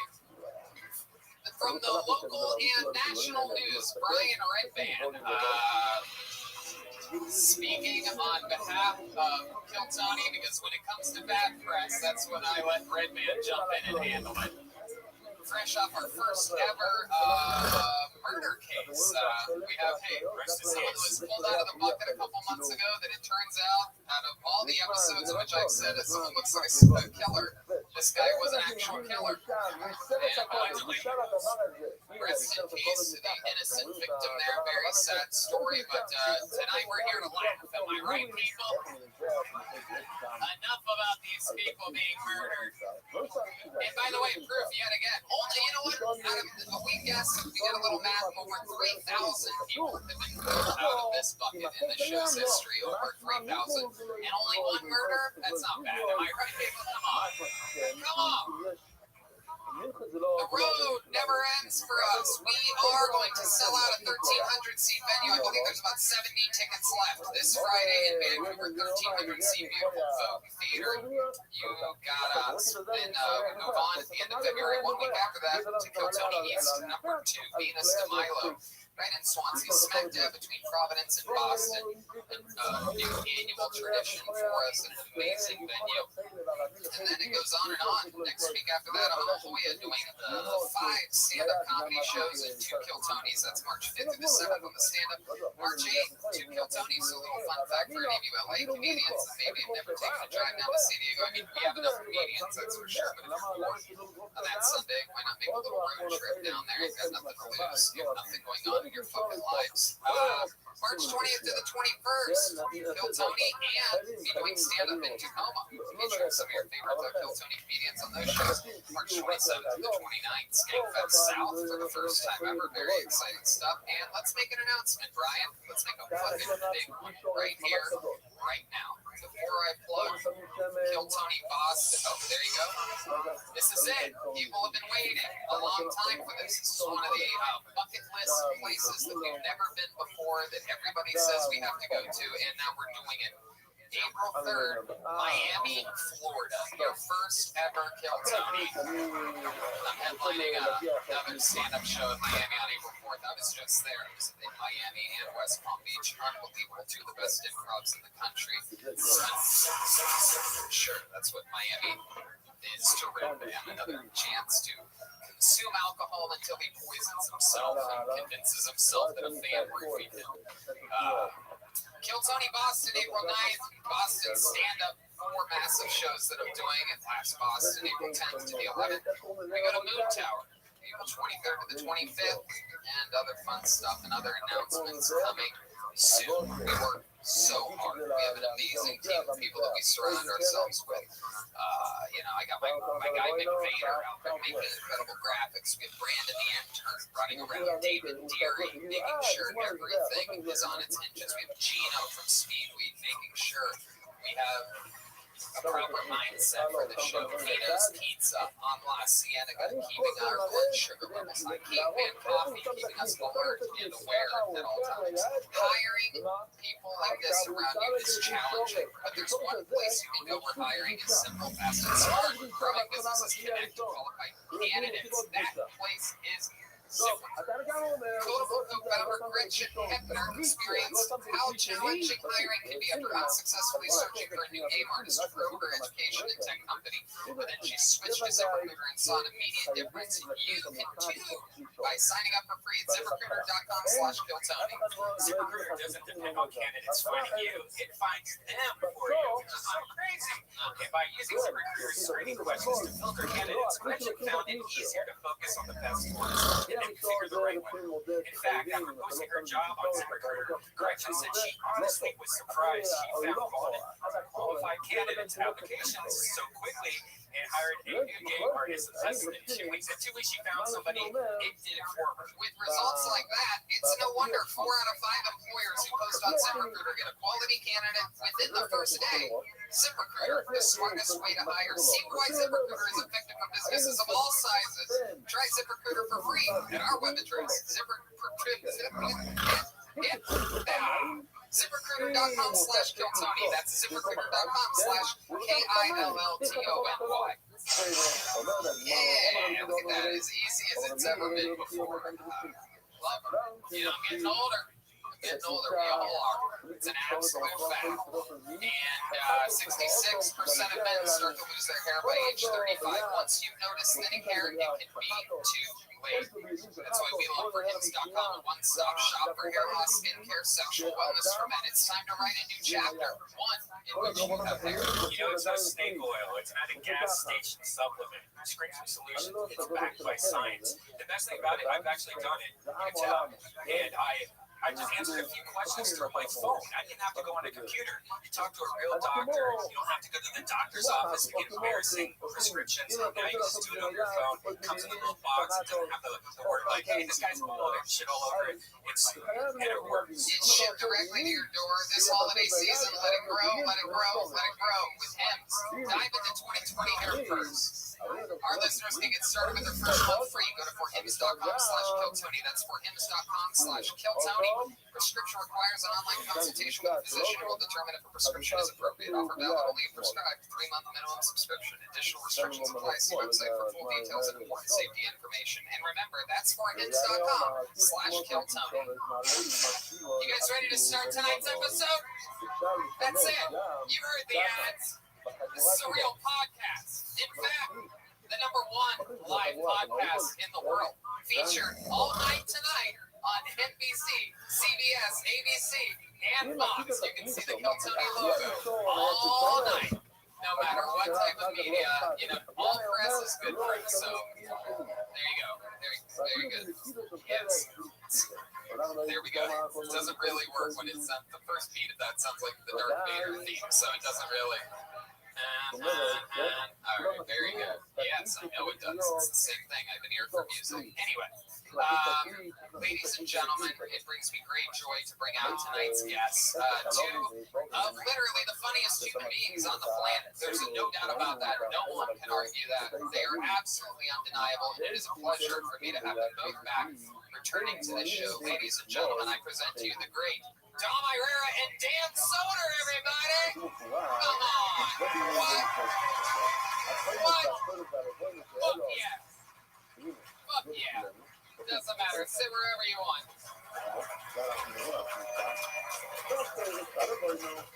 Dan Soder is back, ladies and gentlemen, fresh of being a straight white male with a 1-hour HBO special. Holy shit. I did it! I did it, white guys! Do you have any idea? I got the one! Do you have any idea how funny you have to be to do that? That is unbelievable. Son of a Gary is out now on HBO, which, I have always been loyal to the soil at HBO. They just blow my mind. I'm upset right now. I have never been that excited to go home right after a show on Mondays. Right now, they have McMillions. They have The Outsider. They've always had the greatest stuff. And I mean, just nowhere cooler to have your new 1-hour special. Am I right? Yeah, it's one of I think 8 years as opposed to like 1 or 50. Right. I'm a white dude. I got washed away on Netflix. Absolutely. Oh, yeah. My bananas day. Dom Irera is going to be at Bananas in New Jersey. Hasbrook Heights. There's a Golden Girls soon. You can probably find Golden Girls on some of your streaming sites out there. Netflix for sure. Bernie and they are. Hey Arnold, that's right. Fucking awesome. Dom Irera is also going to be in Ireland in Kilkenny in June. From Kiltony to Kilkenny. That's right.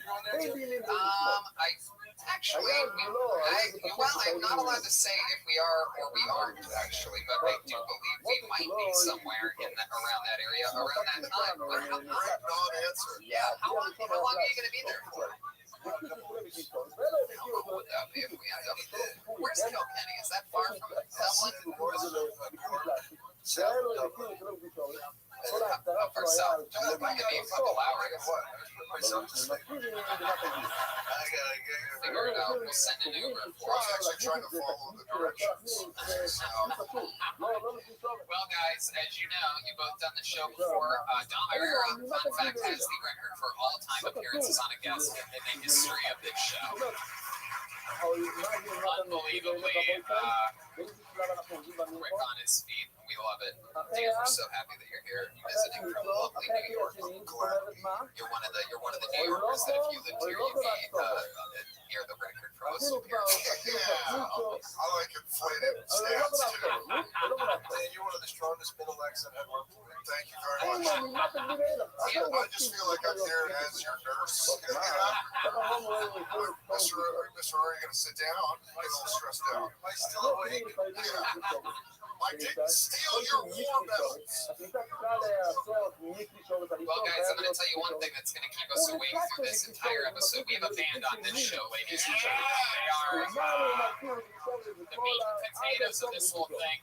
When stuff gets too serious, they're here to make sure everything stays a little light. Every single episode, they commit to being different characters. None of us ever know what they're going to be. They have a separate dressing room connected to the back green room, in which they get ready in, and we have no idea what they're going to be. Maybe it's brand new characters. Maybe it's the return of some of their famous characters that we've seen before. Let's all find out together when I present to you the best damn band in the land. It's the Kiltony Band. Jeremiah Watkins, Jesse Johnson, Joel Jimenez, and Chroma Chris.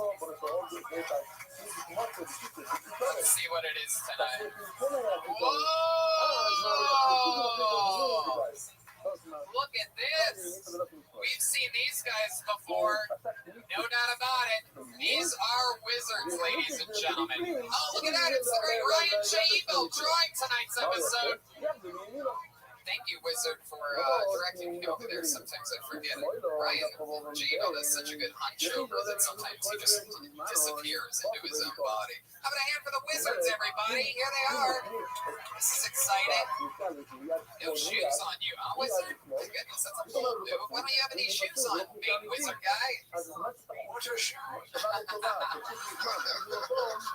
Let me introduce my club. Yes. Hello, Tony. I am Joe Harris, the Powerful. Okay. All right. I guess let's see. I got a sponsor here, so look at the magic. It's Nitro Cold Brew. Oh, wow. Look at that. Heck yeah, thank you. I'll take that, actually. I was looking for one of these. I figured it out. And how about you back there? My name is Gorlock, the Warlock. All right. I think it works better when I just ask everybody what they are. Niagara.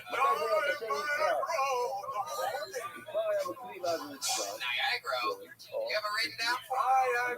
Yes, I All right. Very good. Thank you so much. How about a hand for the Wizards, everybody? We have Wizards and Comedy Wizards. Tom Ira and Dan Soder. We got the national news is Brian Redband here with the soundboard, which brings me to this, the Bucket of Destiny, ladies and gentlemen, the one and the only.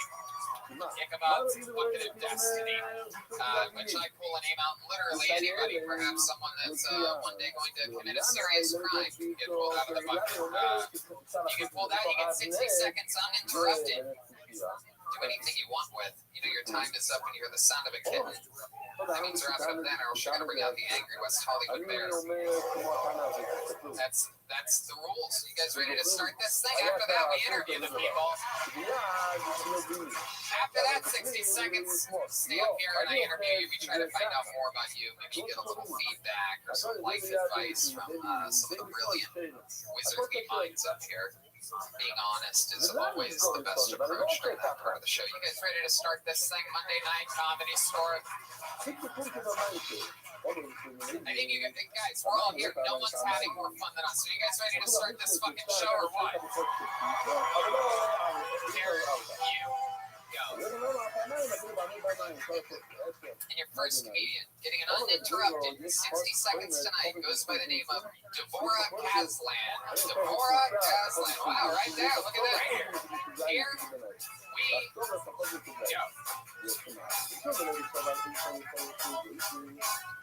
One more time for Deborah Kaslan, everybody. Hello, my name's Deborah. It's Hebrew, Jewish. I'm so Jewish that even when I try not to be, I still am. Like, I'm an accountant, and I didn't even study business or finance. Yeah, my hiring manager just looked at me and was like, Jew can do it. Now get back here and crunch those numbers. I'm like, this is kind of racist, but I'll do it. I'll take the money. Thought about it. Yeah, a little bit more about me. I eat a lot. I think I have a food addiction. And I'm just like, how do you like quit food? Like, I'm trying to quit food, cold turkey. But like my version of quitting anything cold turkey is to like go to the store, buy a bunch of cold turkey, and layer it with mayonnaise, shovel it down my throat. That's my solution to everything. Okay, you guys are great. Deborah Kaslan. You said that they were great at the end of that. What did you mean by that? Is that like sarcasm or something? No, I think everyone here is great. Oh, God. Are you Jewish? I don't know. A little bit. Sometimes Jews got to break up. Yeah. I can't say Jew in a best. Good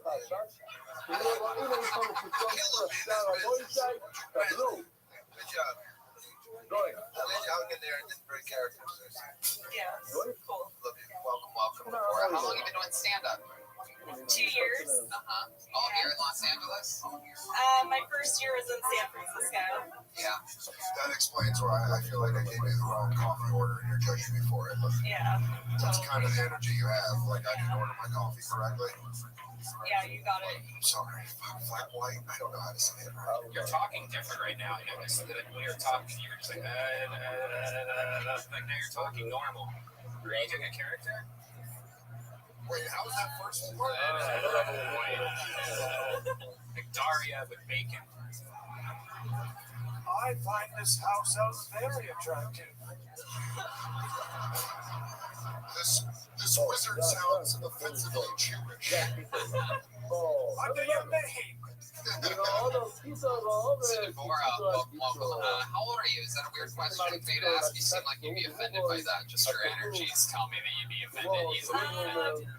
I'm offended by everything. That's correct. I'm 28. 28. Do you consider yourself a feminist? I know I look like one. I consider myself a feminist. Yeah. What's the most feminist thing you've ever done? Is there like a march or something that you've done? I've been at the Dyke March in San Francisco. The Dyke March? Am I allowed to say that? Am I allowed to say that? Tony, you are. I think you can say it. Oh, who said that? That was me. What? Son of a bitch. You look like a dyke. You can say whatever you want. God damn it.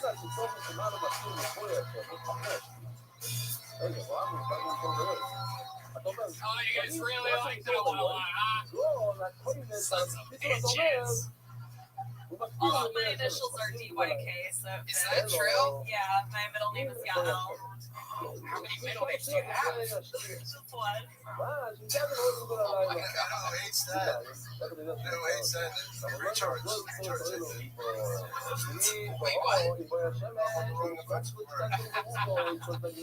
So Deborah, are you a lesbian? No. No, you just marched with them. Yeah, just for fun. Wow. I was on the show before, like over a year ago. We had an extensive conversation. I mean, I don't expect you to remember, but basically all about how I'm not. That was just such awkward lobby interaction with the neighbor.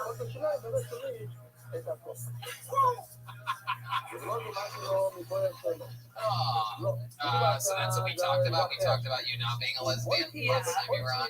What, do you remember any moment that really stood out to you during that interview part? Something big happened, or a moment that you maybe loved or upset you, or that you remember at all?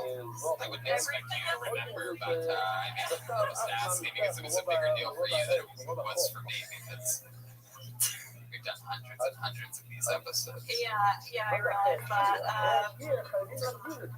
Jeff Ross was on it and he like roasted my jacket. I was wearing like a Name dropper. yeah. Jew roasting Jews for a change. Hey. What do you do for work? I'm an accounts payable clerk. Wow. I like that there was a lady in the audience that was offended by it. She's like, oh, fuck that. You just you collect money for multiple businesses, or is there one in particular that you're in charge of? Well, I work for a nonprofit. Sure you do. That's what we all say, right? Do you roller derby on the weekends? I wish. How long have you been cosplaying as one of the outsiders?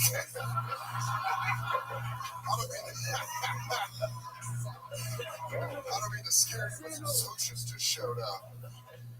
What do you do for fun? Any hobbies? You do seem like you have a little something up your sleeve, like you're a part-time magician or something like that, or perhaps. I wish. I pretty much just work, do comedy, go to the gym. How about for fun? Like anything at nighttime? You have any like social things that you like to do? I go out dancing. Really? What kind of dance? What type of music do you like to dance to? Stop it, Brian. Redbeard, come on, Redbeard. He's got that nightly news swagger to him tonight. What do you like to dance to? We talking about hip hop or polka or something like that? I like hip hop or like house music. Yeah. Yeah. You do a lot of dancing? You dance with people, or you sort of just dance by yourself, like a feminist? I dance by myself. You do? Really? Can you give us a little example of what that might sound? No, that's not. No, that's at the Dyke March. That's a different thing. Yeah. I love it. It's such a fucking home. Dom Irera, shocking cut with lyrics from a Kanye West song. He's the only guy that knows music from Kanye West and the Wild West at the same time.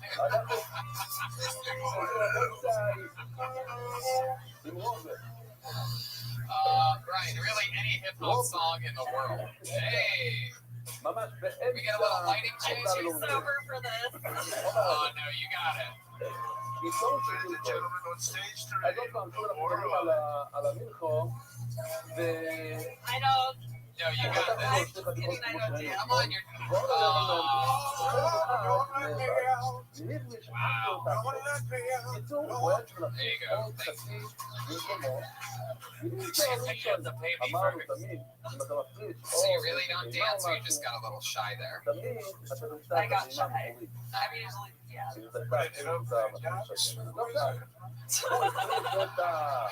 You said you didn't. You said you haven't drank enough for this. If I bought you a shot and a drink, would you come back at the end of the episode and set us off with some Jewish feminist dance moves? Yeah. You would? Yeah. All right. Well, wait staff. There you go, David Geary. He's gonna take your order there in the back. There she goes, Deborah Kaslan. We're gonna bring you back at the end.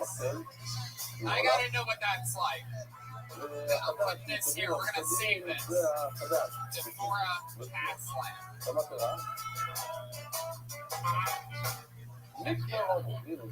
We're gonna see dancing from someone that it was at a real life Dyke March. Everyone, I'm excited about that. If she's funny, she'll go get hammered. Yeah, exactly. There they go. They're taking her back there right now. It's the first time in the show's history I've ever forgotten someone liquored up so that they'll do something creepy on this show. That'll be fun. I guarantee you, she comes back later, she's a whole different person, just like fucking. All right. The next comedian goes by the name of Jim Felix. Ladies and gentlemen, Jim Felix. Yell that name back there. Here he comes. Is that him? Come on, Jim. Here he comes this way. Yes. This is the real deal right here. Jim Felix, everybody.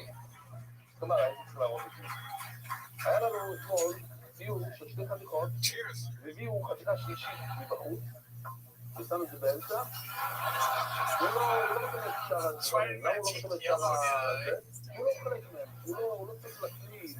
I had him wait, but we had to stop and get a little. Dentist said that if we try to yell before,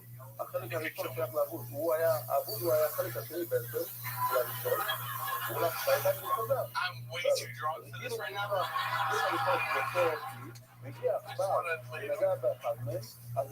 I was not expecting it to be called up right now, so I don't know if he was a dentist. Anyway, this is my bit.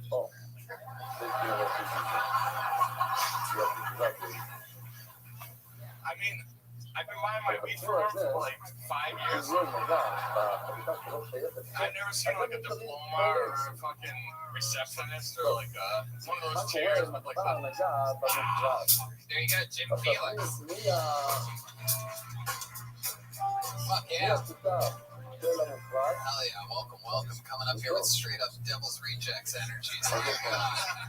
Mind-boggling. Let's check in with the wizard over there. This wizard has been banished from my village for centuries. Oh my goodness gracious. Wow. So, You have tiny hands for your big ass body, dude. whoa, you do have tiny hands. Oh my god. You tried to pound him. I was like, what happened to his fist? Jeremiah Shred? Thank you. Those are the tiniest hands I've ever seen on a big man. This is an incredible you have baby hands. What are those? Dude, that's the first I've ever heard that. Well, your friends are very nice to you. I have no friends. There you go. I just thought you had a huge dick your whole life when you jerk off. You're like, oh, I've heard that. It's so big. Didn't I see you in the dyke parade in San Francisco? Tiny hands are. This is for. I've never heard that. That's right. Oh my God! Now tiny hands. You gotta line up the other one. Hey, you are hammered. You got pretty big. I am hammered. No, Dan. I found the whole Dan, thing. you I'm know, trying to answer you. Quit protecting me with your tiny hands. 10 years you. Your whiskery. another episode of Kill Tiny. Tiny hands. Big men with tiny hands. Put your hand up to Dom's hand. Let's see where Dom is on the.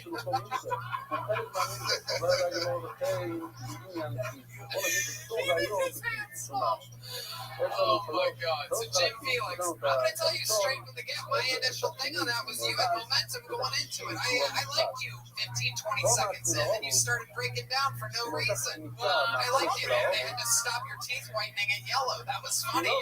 You had me, and then you just started shitting on yourself. How drunk are you? I'm too drunk to remember where I fucked up. Oh my goodness. I just told you that's the sad part.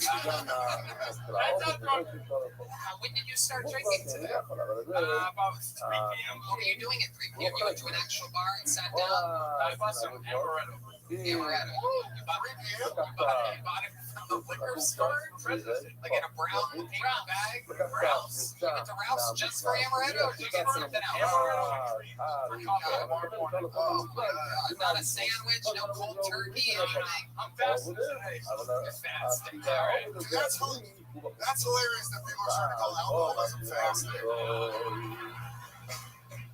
Amaretto and cream is a small drink. A small hand drink. Anyway, never mind. There you go.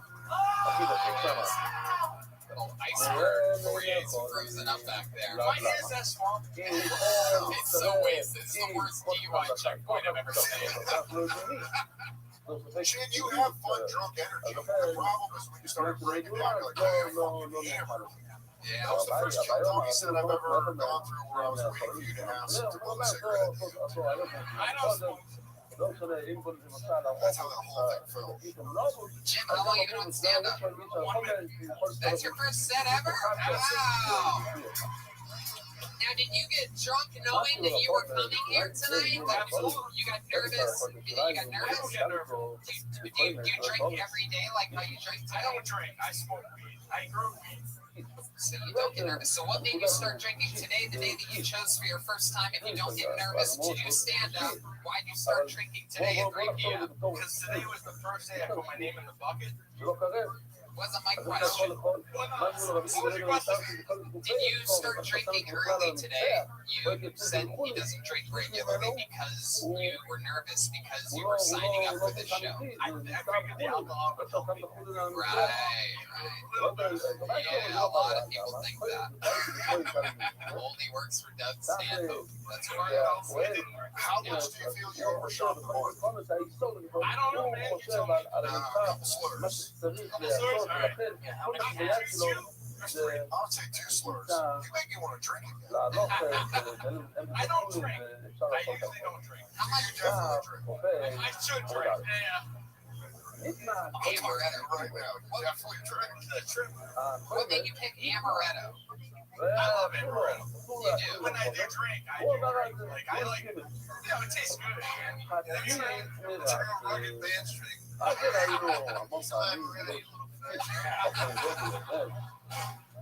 Jerry, what's your second favorite? Like Kahlua or something? Do you like PDR, man? Because of comedy store. Wow, there you go. Because of the double 24 hours. No, we don't. All right, Jim. So, what made you start stand-up? How old are you? I am 40. I love it. What made you start today? 43.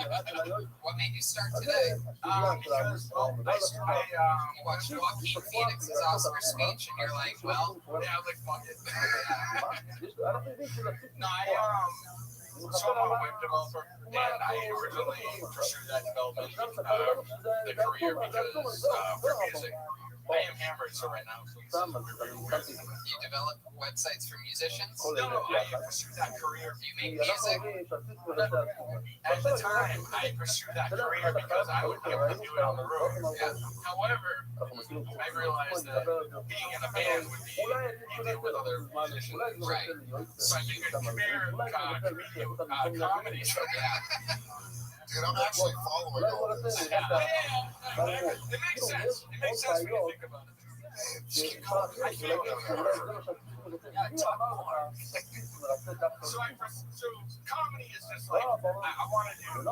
I work from the road, so it's like comedy fits with me. Right, it fits right in. You are hammered. Yes, are you sure you don't want a snack? I have the perfect snack for you. What, you have a snack for him?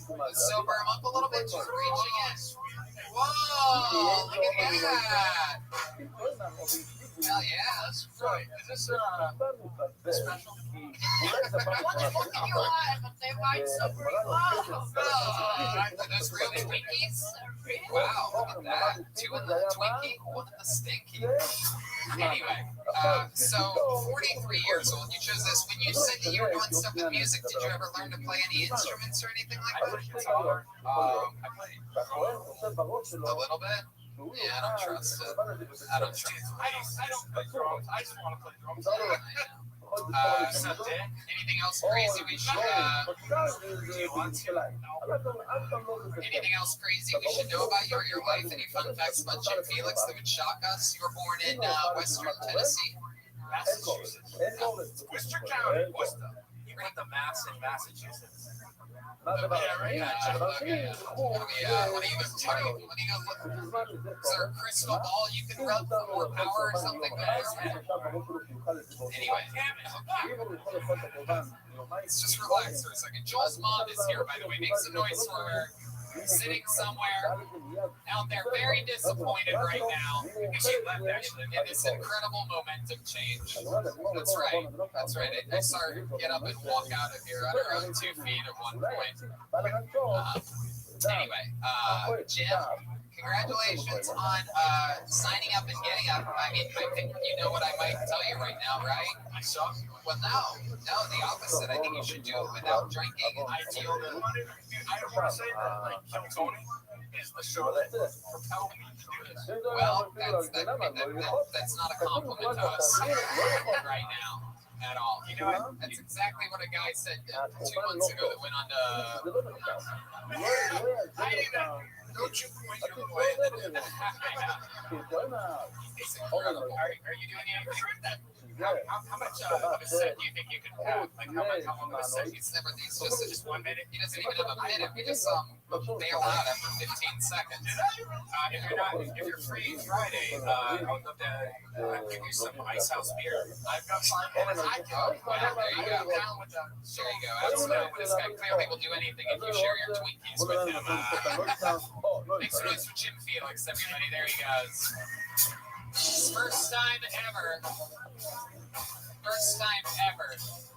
doing stand-up comedy. Started drinking at 3 p.m.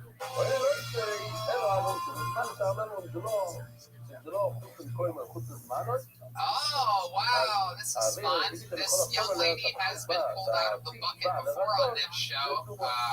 I know because you just simply can't forget the comedy stylings of Soccer Mom, ladies and gentlemen. Soccer Mom. We've seen her before. Here she comes, deep in the lobby.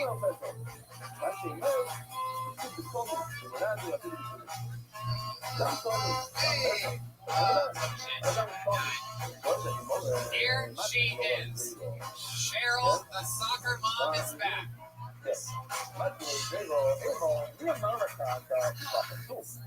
Okay. You guys, I understand it so much. This is my favorite thing. This feels better than anything else I do to myself. Yes, anything. So basically what's happening right now is I'm up here making y'all watch me pleasure myself. Well, not like in a creepy Louis C.K. kind of way. Although, I do like to do that at the gym. I do. I go down to the freeway area and I wait to make eye contact with a bro on a weight bench. And then I get up my reading glasses that I need because I'm old as fuck. And then I clean my reading glasses very aggressively.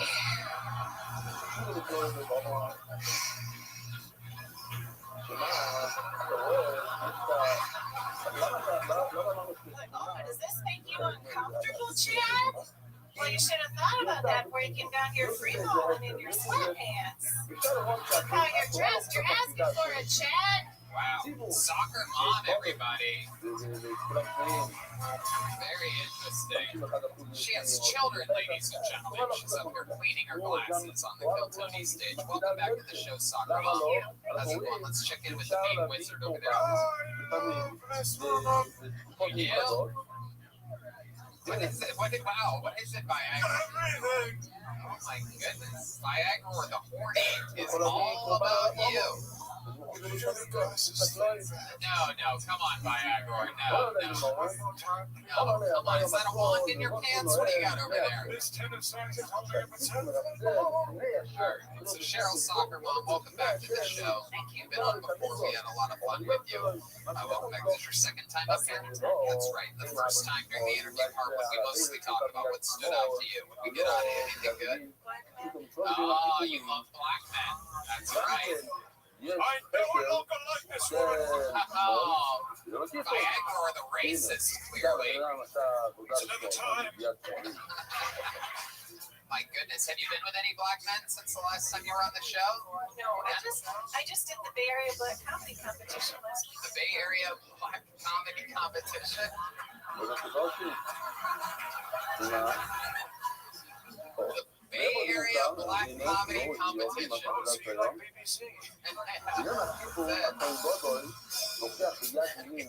Black Comedy. You guys want blackface up in San Francisco? Or what's Jesus fucking Christ, Brian? The idea is to go through this guy's skull. Thank you. So, Soccer Mom, you did the, you were in the competition. Did you make it past round one? Yes, I did. You did. Well, how far did you go? To the semifinals. Oh, hell yeah. They kept passing you on. I bet most of them thought you were a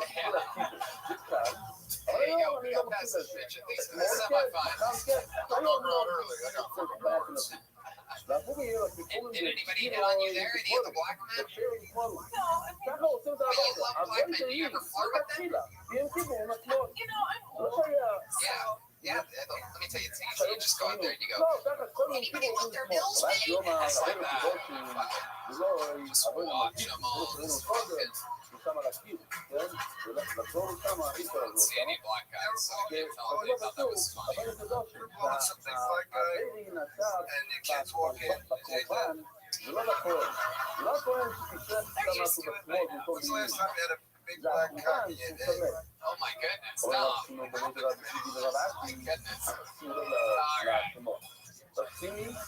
I love it. So, Soccer Mom, what is your dating life like right now? You're divorced, right?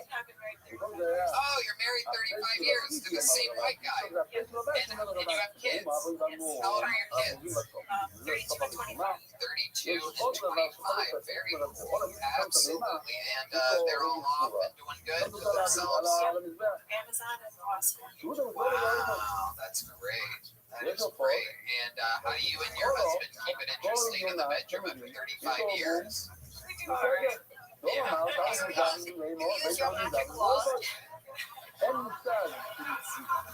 Is there anything special that you guys do? Do you have any advice for all these young couples? Separate states. He's in Minnesota. What? What a development. You're not married, you're separated. Now this is a real feminist. How long have you guys lived in two different states? I go back and forth. down here to do this. What does he do? Your husband? He's an engineer. I used to be an engineer too. I was an avionics engineer. But now you don't do that. Why is that? Well, I stayed home when the kids were little. I ran a website during that time. And then I sold my website. And that kind of website. Joe Harris, the powerful. What was that supposed to be? Very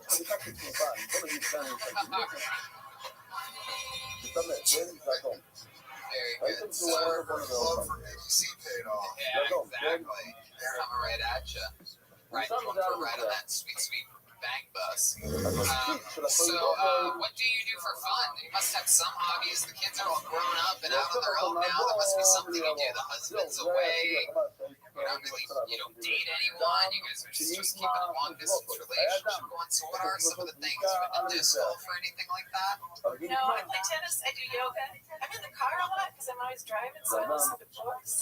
It's nothing exciting. Good. You like books? What a nice life. Anyone else? Is that how I know I'm getting older? That just sounds nice. Well, significant others in another state, you go through a lot of books on tape. Good for you, Cheryl. Good for you. What kind of books are you into? Look at that. She knows how to talk dirty to this wizard. What else? Oh, there you go. Okay, wizard. Thank you. This is leading to nowhere. So There's a pairing I told me. all right. So, there must be something exciting that you've done in your life lately that's outside of the realm of books on tape, right? I mean, something, have you done anything? No, other than stand-up comedy. I know with the Bay Area Black Comedy Festivals and things like that, but outside of comedy, nothing. I do, like, I take Tim Product UCB, so I've done some. Outside of comedy, like something fun that you've done lately, like maybe you went to an XFL game or something like that. Perhaps you I can stand to watch a Vikings game. Are you just waiting for her to return and be like, I hunt Guatemala? I think so. I feel like Together in the Sonora Desert. I feel like there's something in this backstory. I'm not finding it. I'm getting Ozark vibes from her. I think some type of like double life.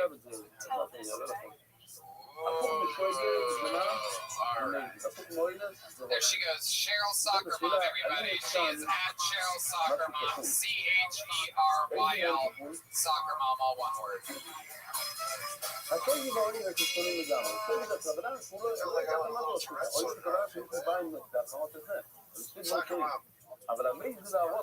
Hey, look at that.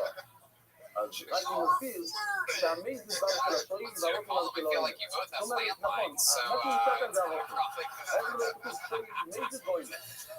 All right, we have a regular on this show. We're going to get back to the bucket. He writes and performs a brand new minute every single week. There you go. There's that landline telephone sound. Not a minute too late. Controversial figure, probably one of the longest standing regulars in the show's history. This guy just will not give up. He writes and performs a brand new minute every single week. Very hard to do. People absolutely love him or hate him, but I've seen a big turn in his stock lately. Ever since there were double William Montgomerys up here, something happened in which I think his haters fell in love with him. So let's see what he does tonight. Ladies and gentlemen, I present you the one and only William Montgomery. Here he is. He's got the skip in his step. He's coming up with a real purpose tonight. I can feel it. Here he is, William Montgomery. First and foremost, if you want to laugh tonight, I'm going to have to throw Red Band off the balcony.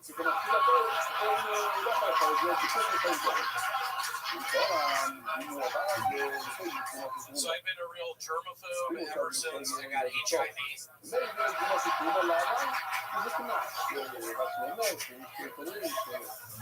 This is a guy who's stuck on an elevator at the moment he realizes he's stuck. Hold on, are we fucking stuck?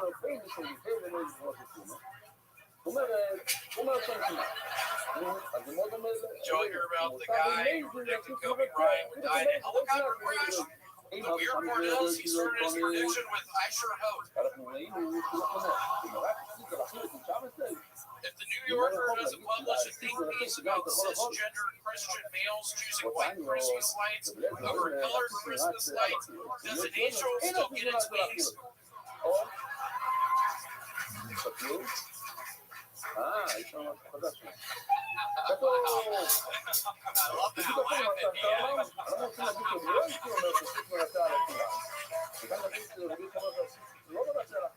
laughing, My goodness, I had a horrible night last night.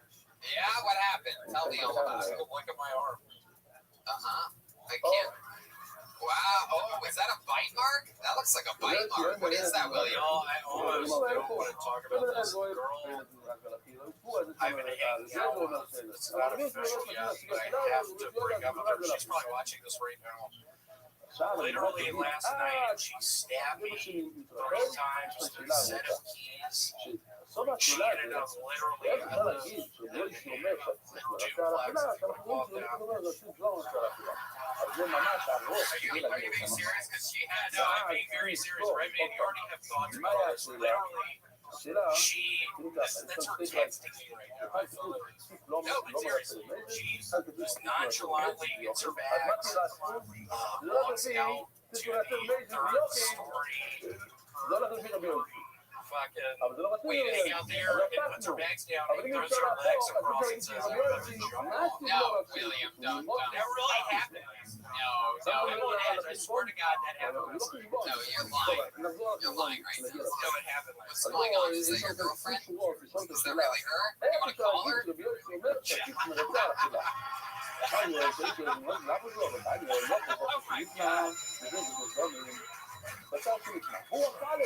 think that's a good idea? Y'all gotta keep it down. Y'all gotta keep it down. I'm not kidding. Y'all saw the bloody mark on my arm.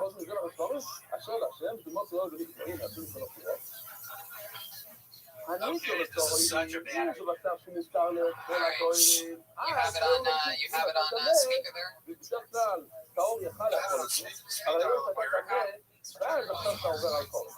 אבל כאן שעוד לא תזרק אדם, אדם אחד לא יכול לאכול את זה. ואתה אכלת את זה בתחומו, אתה לא מקבל את זה בארץ. Turn the volume on your phone up, William. Press the buttons on the side of your phone to turn the volume up, William. Jesus Christ. This guy's always had his volume on low the entire time. He's had this phone, he has no idea. No, it's off. She got off. Okay, it's all right. There you go. So let's talk about this for a second, because it's been a running storyline that perhaps you're in a toxic relationship. And one of them, one can clearly say, is the peak of your career. Things have never been going better. Things have never been better for me. You have a big manager. You're The first time I was in over my head, I was working for Taco Bell. I was making $30,000 a year. I was infecting people with HIV. Oh my goodness. My goodness gracious.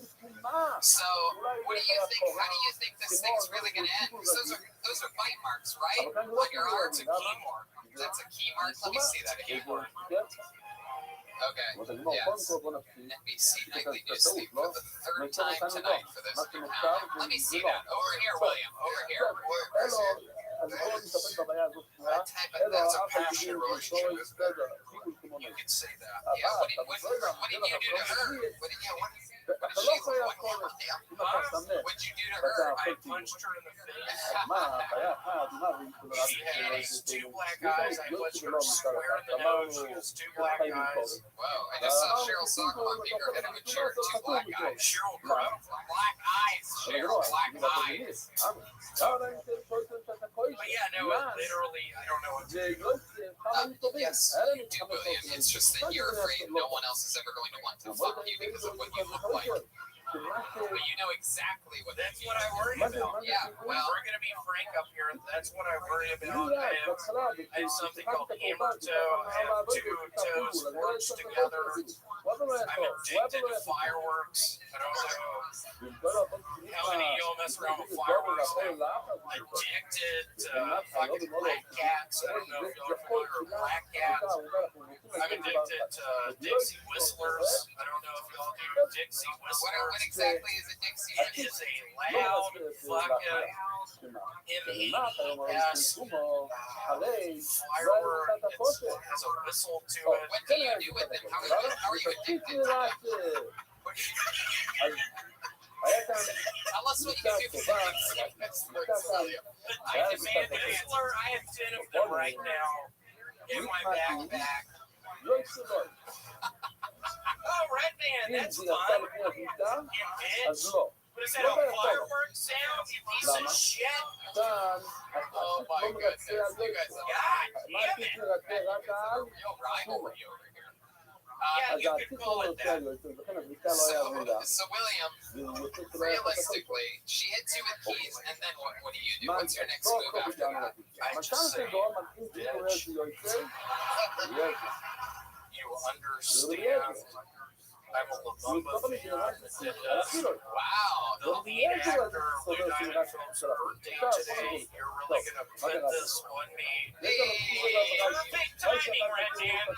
God damn it! What is that, Portal Labumba? That is for La Bamba. Yeah, start it over again. That was funny. Yeah, there he is, doing a little head bobbing. You guys know how to play that? Can you guys play La Bamba? Yeah, you don't know how to play that? You guys want to hear the band play La Bamba? That's really good. That's really good. This is what happens when you hire a white ass band. I was ready. All right. Hey! All right. There you go. Okay, take it literally. It's really good. Stop. Please stop. You're killing my right ear. Stop. You're killing my right ear. You're killing my right ear. You're killing my right ear. That's enough. Use on the piccolo. That's enough. Hey, wizard. Viagra.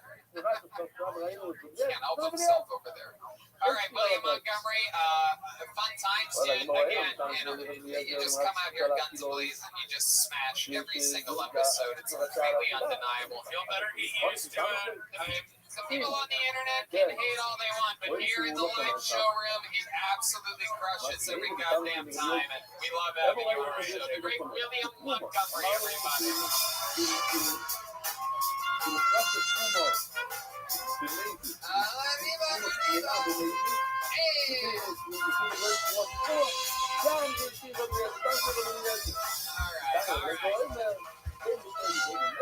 This band is out of control.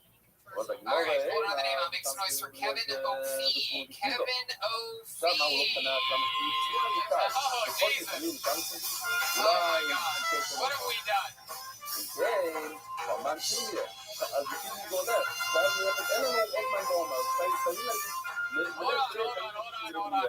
Did you see Kevin O'Fee movement, David? Okay, then we're going to move on in the book. Our next comedian, in that case, will go by the name of Don Talcana. Don.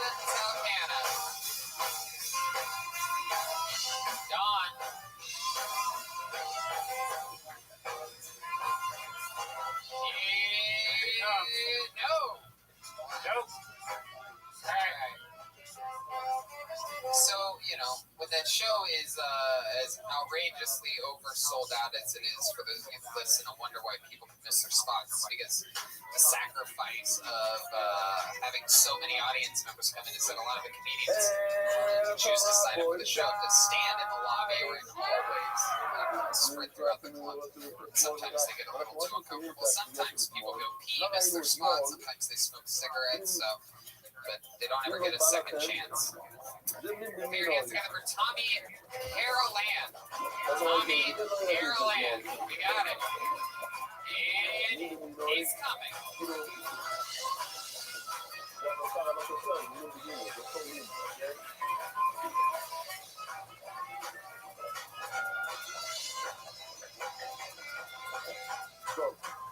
One more time for Tommy Carolan.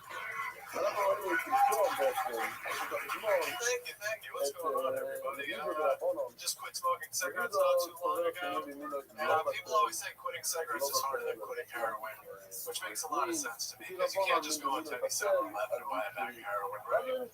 Also, to smoke a cigarette, you know what you need to do? Take your shoelaces out, so that makes it a whole lot easier right there. Once after I quit smoking, though, I said, you know what, let's get into shape. Let's do like a 45-minute jog. I've always started this runner's high. I've never tried it before. And I decided to mix with the marijuana high, which was a terrible idea. So I ran for 45 minutes. I just never thought you turn a corner at any point. So I ran in a straight line. Ran 4 miles away from home. Just got telling me, okay, fuck, I need to call a cab now. This is definitely not how a jog is supposed to have. But here I am calling it over. I spoke pot medically. Used to try to say that I was drinking insomnia every last so I was doing that. So then I figured out the twin friend of my family now just smokes, knocked my sperm count down as low as I can get it. I think it's working pretty well. I seen it in a documentary one time. Fuck yeah. Tommy Carolan. There you go. Hi, Tommy. Welcome. Look at you, you young fucking demon, you. Look at this. I've never seen a guy that looks like the soul of Pete Buttigieg before. This is incredible. This is awesome. How long have you been doing stand-up? About 5 years. 5 years. Where at? What part of hell were you performing stand-up comedy? Back in New York. New York City? City and upstate. Hell's Kitchen, right? Most of it, yeah. I love that. Yeah, I like you talking shit like real scary. Like, I run in there in the woods, I'm like, I'm sorry. Yeah, you look like you took your red and yellow contacts out just to perform there I tonight. did. I tried to dress up. I was actually out in Poughkeepsie. Oh, okay. I thought I remembered you from somewhere. I thought maybe it was perhaps underneath my bed when I was a child or something. Now it's all coming back to me. And also, Poughkeepsie explains all the heroin references. Yeah. I know this guy with me on my left shoulder arguing with the angel on my right. Have people ever told you you have demonic vibes? No, this is the first time. Wow. My goodness. That's great. Keep that in mind. Do you worship the Dark Lord, Lucifer, Satan? No, like chemo slice. How does he look like? But I get the chemo, but what is he like? That's all you need, dude. That's all you fucking need, dude. Surreal twin, dude. Exactly how jokes work, but in no way is he like Kimbo Slice. That's all I'm saying. Chemo does to you. Almost the exact opposite. Oh my goodness. So Tommy, how old are you? 29. 29. Fuck yeah. And what do you do for work? I'm a plumber by trade. A plumber. Goodness, look at that. That's interesting. What type of plumbing do you prefer to do? Mostly sprinkler systems. Really? Nice. Stay away from shit. Sprinkler systems. And you live out here in LA now? You're working on sprinkler systems. Meanwhile, this seems like the most sunlight you've ever gotten in your entire life. Right now, I'm watching you get tan up here as the sun goes on. These lights. At what age did you realize you could do things with your mind? 23. Do you have any special skills or talents or hobbies? Or you seem like the type of guy that definitely has something going on, right? Magic the Gathering or No, I've been to a gathering of the Juggalos. There it is. That's what I was picking up. You smell like Fago. Yeah, they're here next week, actually. oh, you gonna go to it? Probably. Oh, How long have you lived in LA? 3 months. 3 months. How's that going for you? Pretty well, I guess. What's your, yeah. Starting to think I need to get a job now. Oh, still no job. We got a lot of sprinklers out here. They're called Mexicans. Sorry, that was low-hanging fruit, which brings me back to Mexicans. Anyway, no, I'm kidding. We had those jokes on the side of the road. You know what I'm saying? What have you been doing for money in the past 3 months? Well, I just saved up when I was out of York. I've been selling my hair for science. So you're running out of money. What's your living situation? Studio downtown. You have your own apartment? My goodness. Wow. What's it like? What do you have on your walls? Death metal posters and things? Vinyl records. Eminem, Tech Nine. The rapper from Kansas City? My goodness gracious, look at that. I never would have guessed that. What do you have, like, you have an album, a poster of Tech Nine, or an album? Do you have a bullseye over its head? Because, like, you seem like you would be against the rapper type. You look like American history extra small. Makes sense? Anyway, wow. Tommy, what's your love life like? Is there a... He is a eunuch. He cannot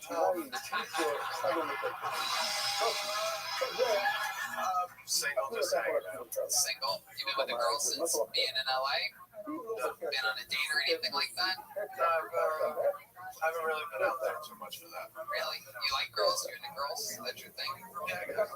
You guess? What else are you into? It's not really like a main focus of mine right now. Yeah, it's never a main focus. I mean, you know what I mean? You gotta get that fucking, I haven't met any girls that are part bent. This really does feel like a slow roll when you're gonna ask him if he's a vampire eventually. And you only go places if you're invited in. How do you feel about girls? When you say that's not a main focus, like, would you say you have a slower than average sex drive? Maybe it's just, Does the carpet match the drapes? Are you completely shaven down there? I'll let that go. It's too much to maintain. Just cut my hair in, jump all the time. They all say you gotta pick one or the other. Otherwise, then it's all the keyboard jokes come out. Right. My goodness. So have you kissed a girl since living here in Los Angeles? No? Really? So not like out in bars or anything. So you've never had a chance to even kiss a girl in LA? I'm sensing a very, very heavy dry spell amongst you. That was Chroma Chris, for those of you wondering what that was.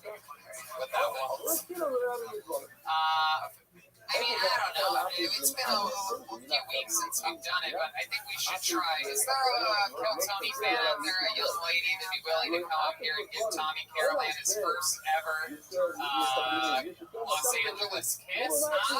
Anyone out there? Anybody ever? No, Dom, don't do it, Dom. No, don't do it. No. This might be a little bit of a reach. All right, come on up here. Come up here. Wow, this chick looks cute, dude. This is how we avoid a Lex Luthor situation. Come on. Oh shit! Just so you know, cancer is contagious. So I do believe that he is Mr. Clean is very wow. Are you fucking kidding me? Looks like we did it again, ladies and gentlemen. This is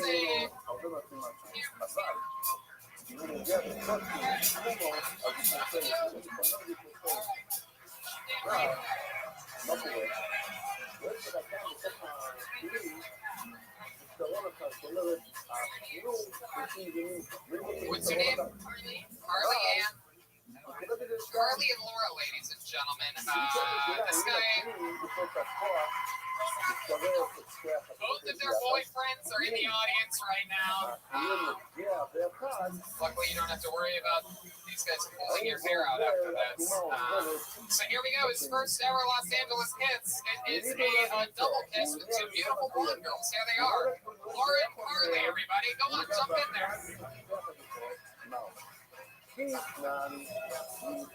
Triple kiss. Wow, they are as dumb as they look.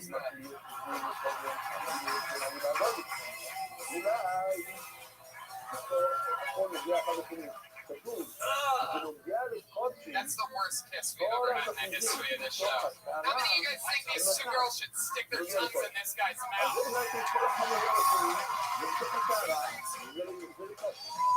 Here they are, Laura and Carly, a little round two. Tommy, show us those vampire teeth, pal.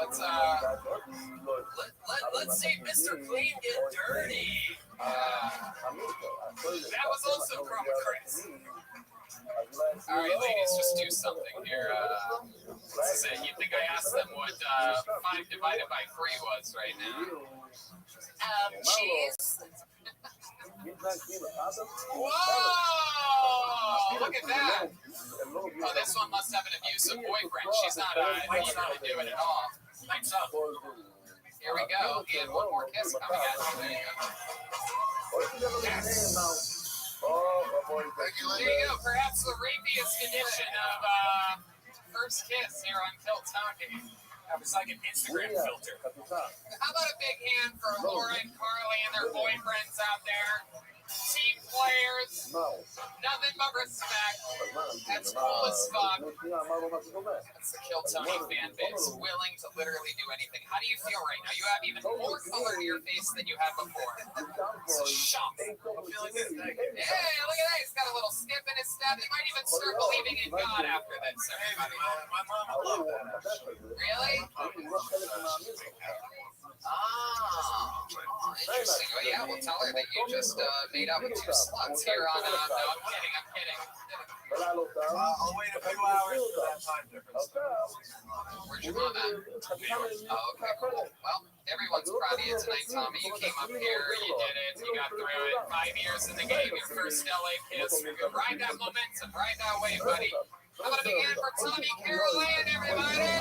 Tommy 12 toes. Tommy 1 10 toes. All right. Very good. That's right. It's chaos, right? How about a hand for Don Myrer and Dan Soder hanging out with us? It boggles my mind that I get to work with my favorite comedians on the show every Monday. Yes. My mom is here. She's a huge Golden Girls fan. Donnie, we're on the Golden Girls all the time. Is there any awesome stories you can tell us about being on the Golden Girls? Wow, look at that. That's it. I like better Monday night to slow play support it. Yeah, Joel, that's a great time. How do you introduce Don to your mother after the show? And they You know what? I'm willing to do that. All right. They have a little heart to heart. I didn't realize the wizard had the same drinking problem as Bill Billingsley. We have another regular on this show, ladies and gentlemen. Another absolute fucking assassin. Boggles my mind how good these guys can write brand new minutes every single week. This guy is unbelievable. Ladies and gentlemen, the incredible stand-up comedy and during his interview, of course, roasting stylings of the great David Lucas, everybody. Here he is.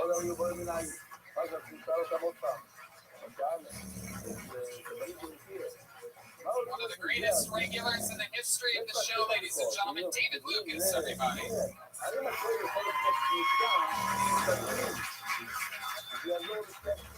I hate when girls think I'm like stuff. But the truth is, I just got bad knees. I can't be in that compromising position for a long time. You know what I'm saying? And like, if you fuck with me, do not complain about being on top. Like, do you trust me over you in a missionary position? Look at these arms. I know you do 3 to 5 push-ups. You let me know how you want to play with your life.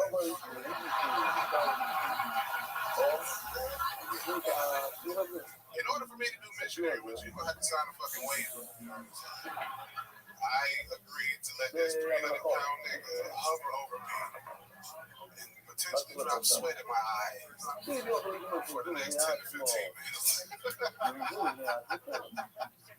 There it minutes. Exactly a minute.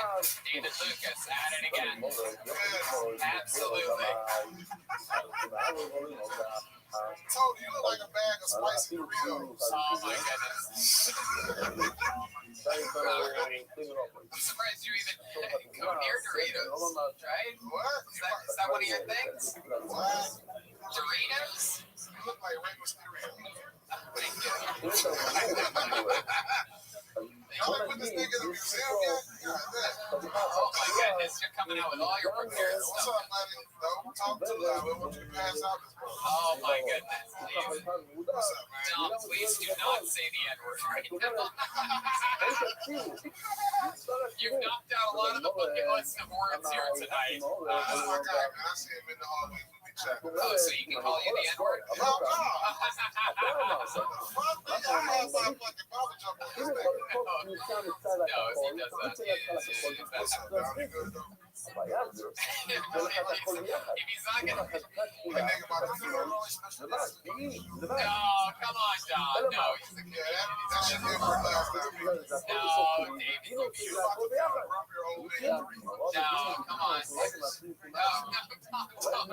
In the 2000s, we do this thing called Rothschild. David. All right.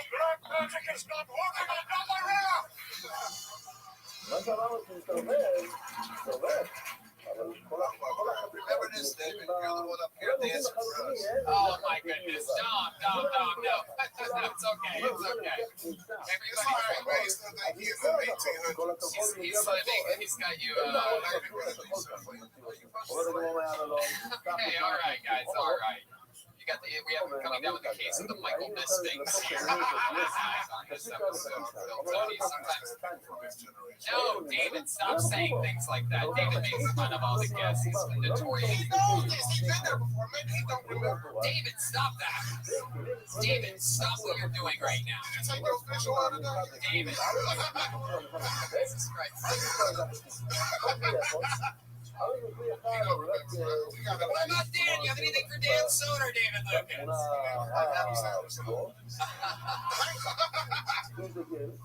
love it. I love getting roasted like I wear a perfect blanket.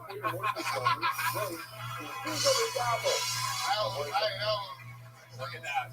By the way, you guys probably couldn't see on your camera angle, but when Soder just fist bumped him, the blubber around David Lucas did its own wave like that. And he And went then get side your to ass out side. here looking like a Black History Month in the church's chicken. All right, yeah. KFC.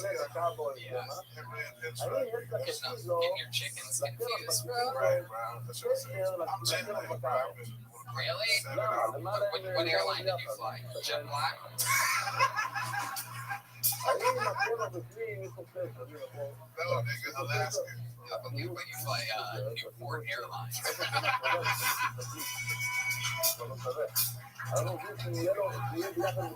Is that where you learned what Doritos were? They're made from light. What's your favorite airline? What's it like being a pressurized cabin inside of a pressurized cabin? Oh, shit, here we go. Goddamn stewardess Tony. David doesn't even have to press the button on the side of the airline seat to extend back 4 inches. He just leans it out and collapses. Wait a minute, you trying to add into the motherfucker? Oh, hey, look at this. Looking like a drunk caveman. All right, let me ask you this: you an aisle seat, window seat, or do you just fuck the world and go right to that middle Nah, seat? nigga, I was in the priority, dog. Really? You're the first person that lets you priority. What's the priority? You have extended leg room? A window or aisle then? Window. You don't get up and pee or anything like that? Everybody got to get the fuck up. Oh my God. Bitch. But the thing is, if you sit on my room, I know everybody drink. So, Is that true? every flight. Because I know I store. I know I'm a fucking getting up from whatever. I got y'all You buy everybody a drink and then what? You ask them to buy you meals? Do you sleep a lot on flights? So you're sleeping at Does anyone warm you up? Nah, I know that. It's like waking up a fucking prison. My goodness. So where were you? You were in Toronto? I was in, I flew into Toronto, but I was in Hamilton. And then from Hamilton, I went to New York. So I did 6 shows in 4 days. Oh, great. Heck yeah. And LA comics are better than New York comics because every LA comic on the show smashed harder than New York comics in New York. It was me, Steve Fury, and Keith Care. New York comics. I don't know. Shit. It's fucking JV and then from New York, yeah. Oh, man, I couldn't live in New York. It's too fucking cold. Black people are fucking cold. Even for you. There's a ton of black people in New York. It's not very awesome. Yeah, brother. They don't fuck with those shit. I don't live in South Tropical. I like the hot. Tropical black person. Tropical. Fruit punch. What the fuck are we talking about here? He must got a back tattoo that say tropical. No, I see what you did there. Way too much walking in the building, am I right? Hey, Uber's high as hell out that bitch. Is it? 3 miles for like $40. Yeah, they charge by the pound. That's why. You'd think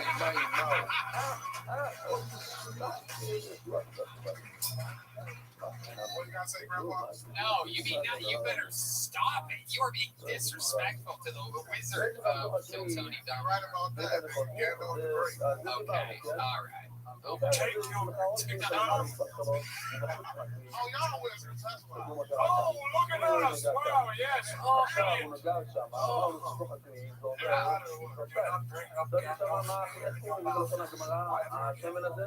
I have a trick of X-ray for you to cool down. Here you go.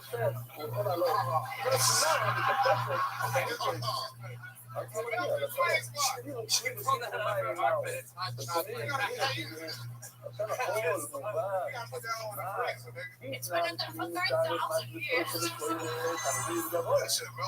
Keep giving him snacks and taking his eyes off the ball in front of a while. My goodness gracious, great balls of fire. Are you asking me what I got into this week? I was in town. I did spots every single night here at the Comedy Store and at every other club, the Hollywood Improv, the Laugh Factory, the Ice House. Yeah. No, you get the good luck with the weight loss part of that.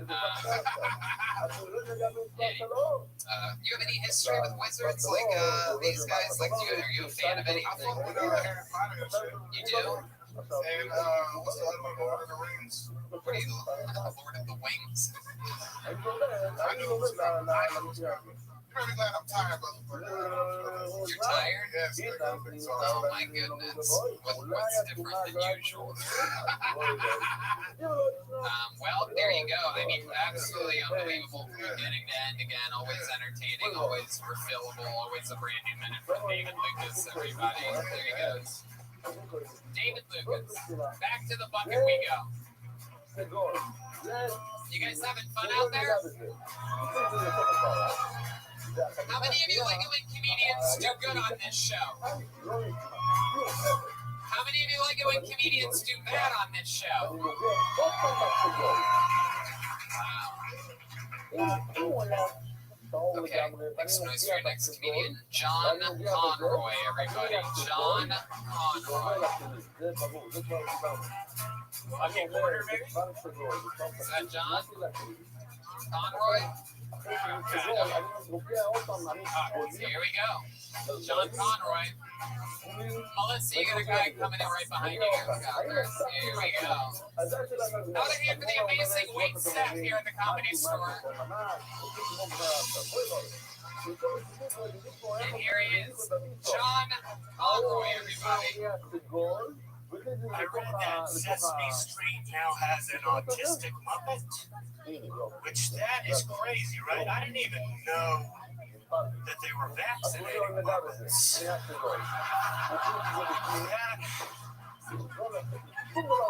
Man, that Muppet world really keeps up with the regular world, huh?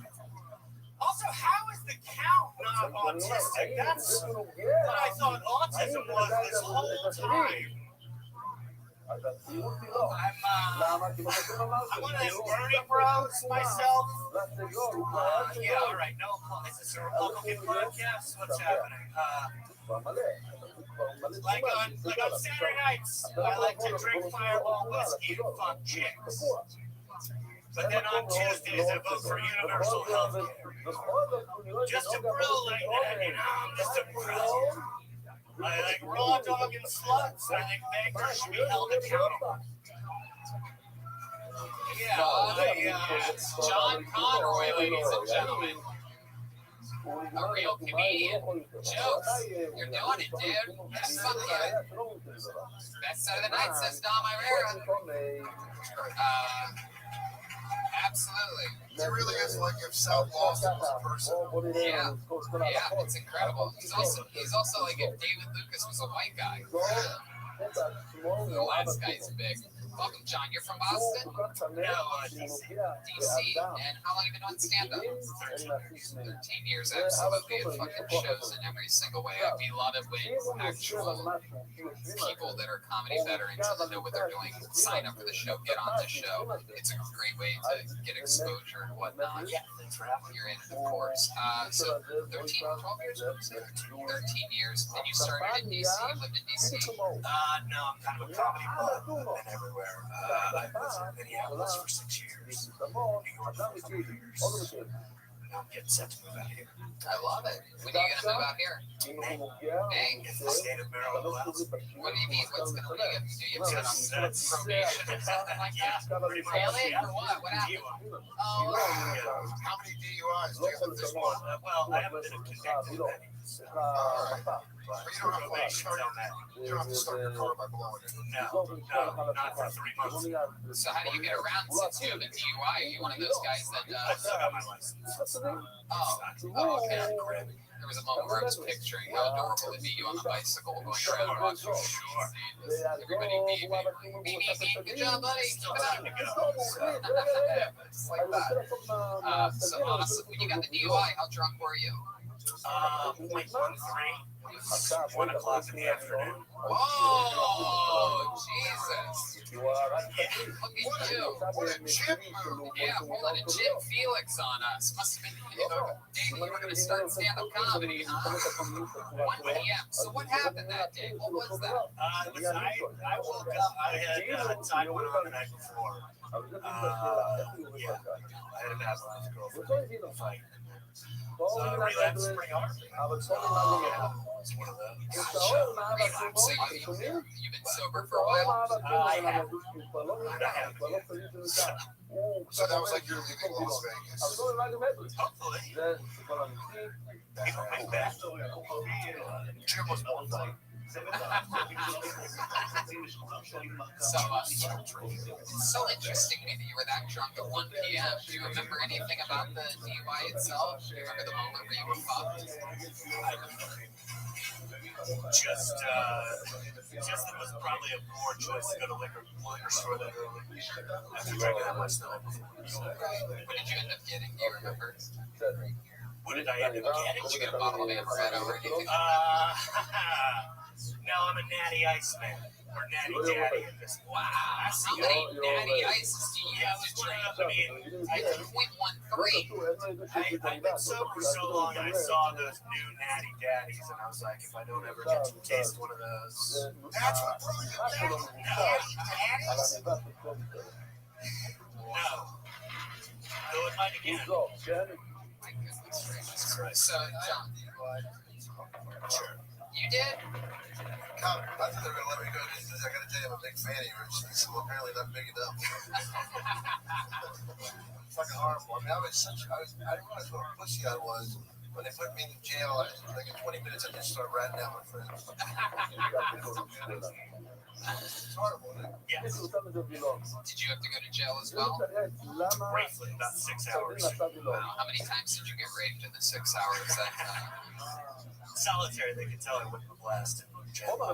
Right. So, John, any other fun facts about you? Any fun hobbies or anything like that? Any specialties? Stand-up comedy. Just that? What else do you do? For a job? I Are you about to line? Are you about to line Postmates? You ordering it or? I've been. That's pretty good. I was in the main room on Saturday. You got the Chuckle reference. I don't know if you remember that. You were here? Yeah, we were watching Don Barris. Oh, that's right. Yeah, that's the original room. This is the main room. I'm sorry. No, it's all good, but you had me confused there because I was performing in the main room and then I was over there. I was just playing with Don. I'm sorry, I didn't mean to slight you of credit. No, it's all good. No, it doesn't matter. You have to know the club really well to see why that would be confusing. But again, it doesn't matter. We're digging ourselves a deeper hole here. But yeah, that was fun. Was that the first time you've gotten to hang out late night with a guy like Don Barris? Yes. Yeah, I was here with him until I believe 3:15 a.m. last night. Yes, just absolutely having the time of our lives. It is unbelievable what goes on here in the extreme late hours of the night at the Comedy Store. And I'll say it, an unbelievable performance last week on Don Barris's debut episode on Kill Tony, and having the big three here. So much incredible feedback from fans of the show that went and watched the movie. Over 100,000 people. At least. I'm still convinced that number is a little bit on the low side, but when you saw the movie and everybody was pleased, so exciting stuff. What's your favorite comedy movie of all time, John? Kill Them Softly. Oh. Favorite stand-up special or favorite movie? You said stand-up. I'm sorry. Comedy movie. Oh. I didn't fucking say stand-up movie, you son of a bitch. Tell me what I said. I'd probably go with Blues Brothers. Blues Brothers, hell yeah. All right, well. You're out of control right now. You should cool down with these cool Doritos. Hey, look at this. This wizard can make more body hot food. Hell yeah, absolutely. All right, John, well, we're looking forward to your return in May. Thank you so much for coming up here. People said they don't like it when people do good, but they seem to like you just fine. John Conroy. Yep. This is perhaps definitely becoming my favorite part of the show right here, right now. Before we go back to the bucket, we have a third regular, of course. Ladies and gentlemen, I mean, every single week since his start 11 weeks ago on this show, he's absolutely blown our minds. It's extremely exciting to watch a brand new minute every single week. From the comedy stylings of the one and only Michael Lehrer, everybody. Here we go. Here we go.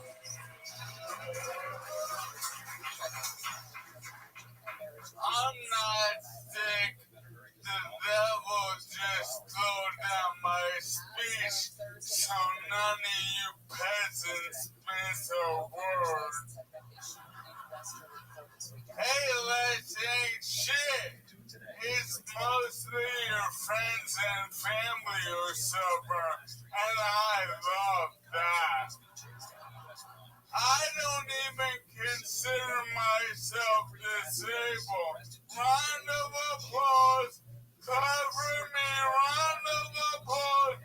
Cover your hero. I'm a hero. Cover me. I consider myself retarded. Cover your retarded hero. Cover your retarded king. I am the retarded king.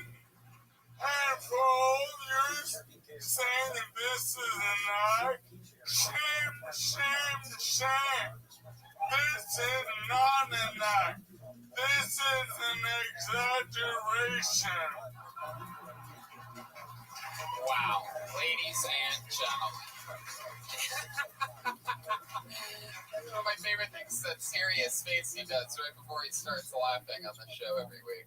Michael, are you okay? I'm just excited Joe Burns' mom's here. Oh yeah? Why is that? What are you guys gonna do? You gonna? I like everybody. Oh, I thought you guys were gonna have like a wheelchair race or something like that. Perhaps we could push you. Man, we'll see, but I guarantee I'll fly on a ticket pink slip. I think this is a good idea. Too fast, too curious.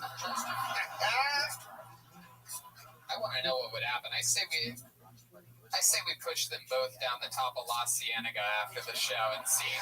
Let's see which one lands on Melrose first. Yeah, you know about velocity when it comes to loop.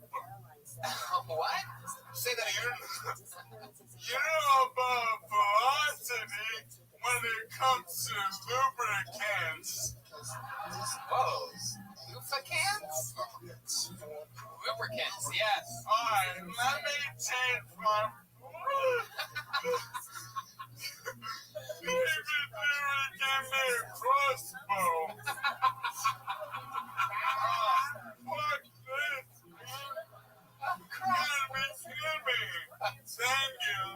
Oh, there you go. Chroma Chris tangling it up even more.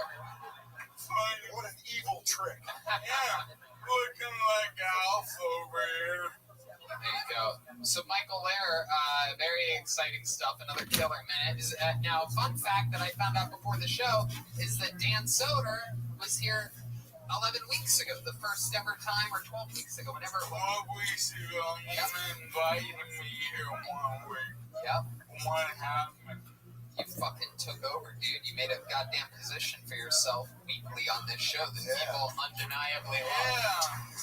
Yeah, and next week, I'll make sure you can all understand me. Why do you think what's the problem this week?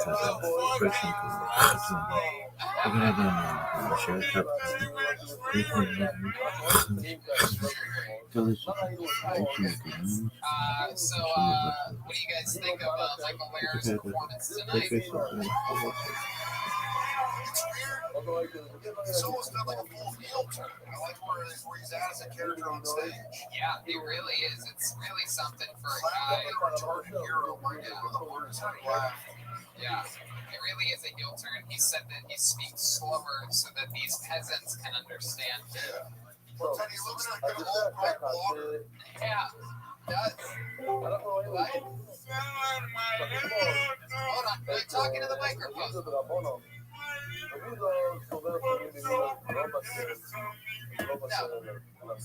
No, Joel, give the microphone back to Michael Lair. Weirder than I ever thought it would get. Right, how'd you end up with the microphone? I'm in the bathroom, right? I got a parking lot road rage before I came there. The dudes brought me in there, and I had to put my whole body out the window. And I'm like, hey man, any problem here? I'm like, oh, you look cute. I was so mad, I was ready to fight him. And then he was paying for parking, and I rolled the windshield real fast. So I'm like, hey man, things are cool, man, things are cool. Wow. Jesus, this was all over a handicap spot? No, there's never any left. Because one, a fucking open micer was in this room probably as a fake handicap. Oh, is this true?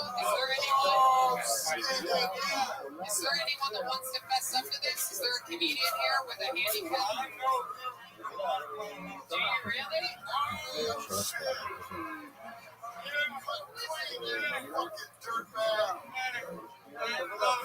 I don't believe in discrimination or stereotyping, but this topic is really fulfilled. I mean, it's stereotypes.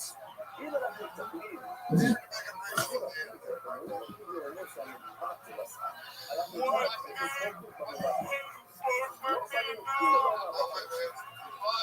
Not the way you're dressed like a startup CEO.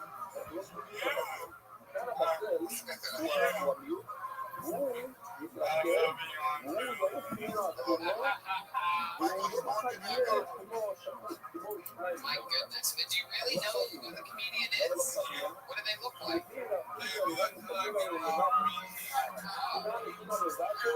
Well, that narrows it down.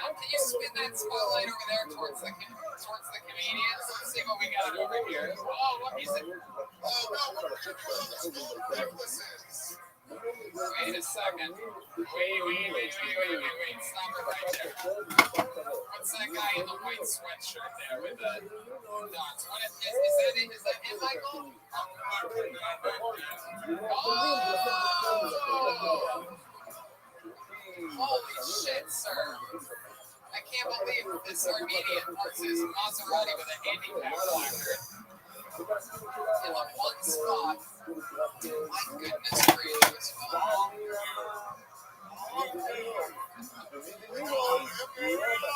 Michael, let me ask you something. What would you do if you were able to get your hands on that guy? What would be your attack method?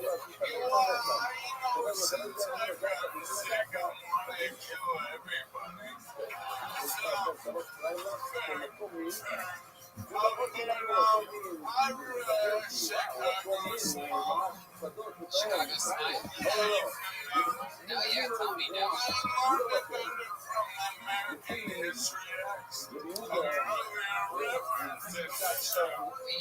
You're gonna put the guys. Is that a curb stop? And what do? You put their mouth on the curb and then you roll over it with your wheelchair.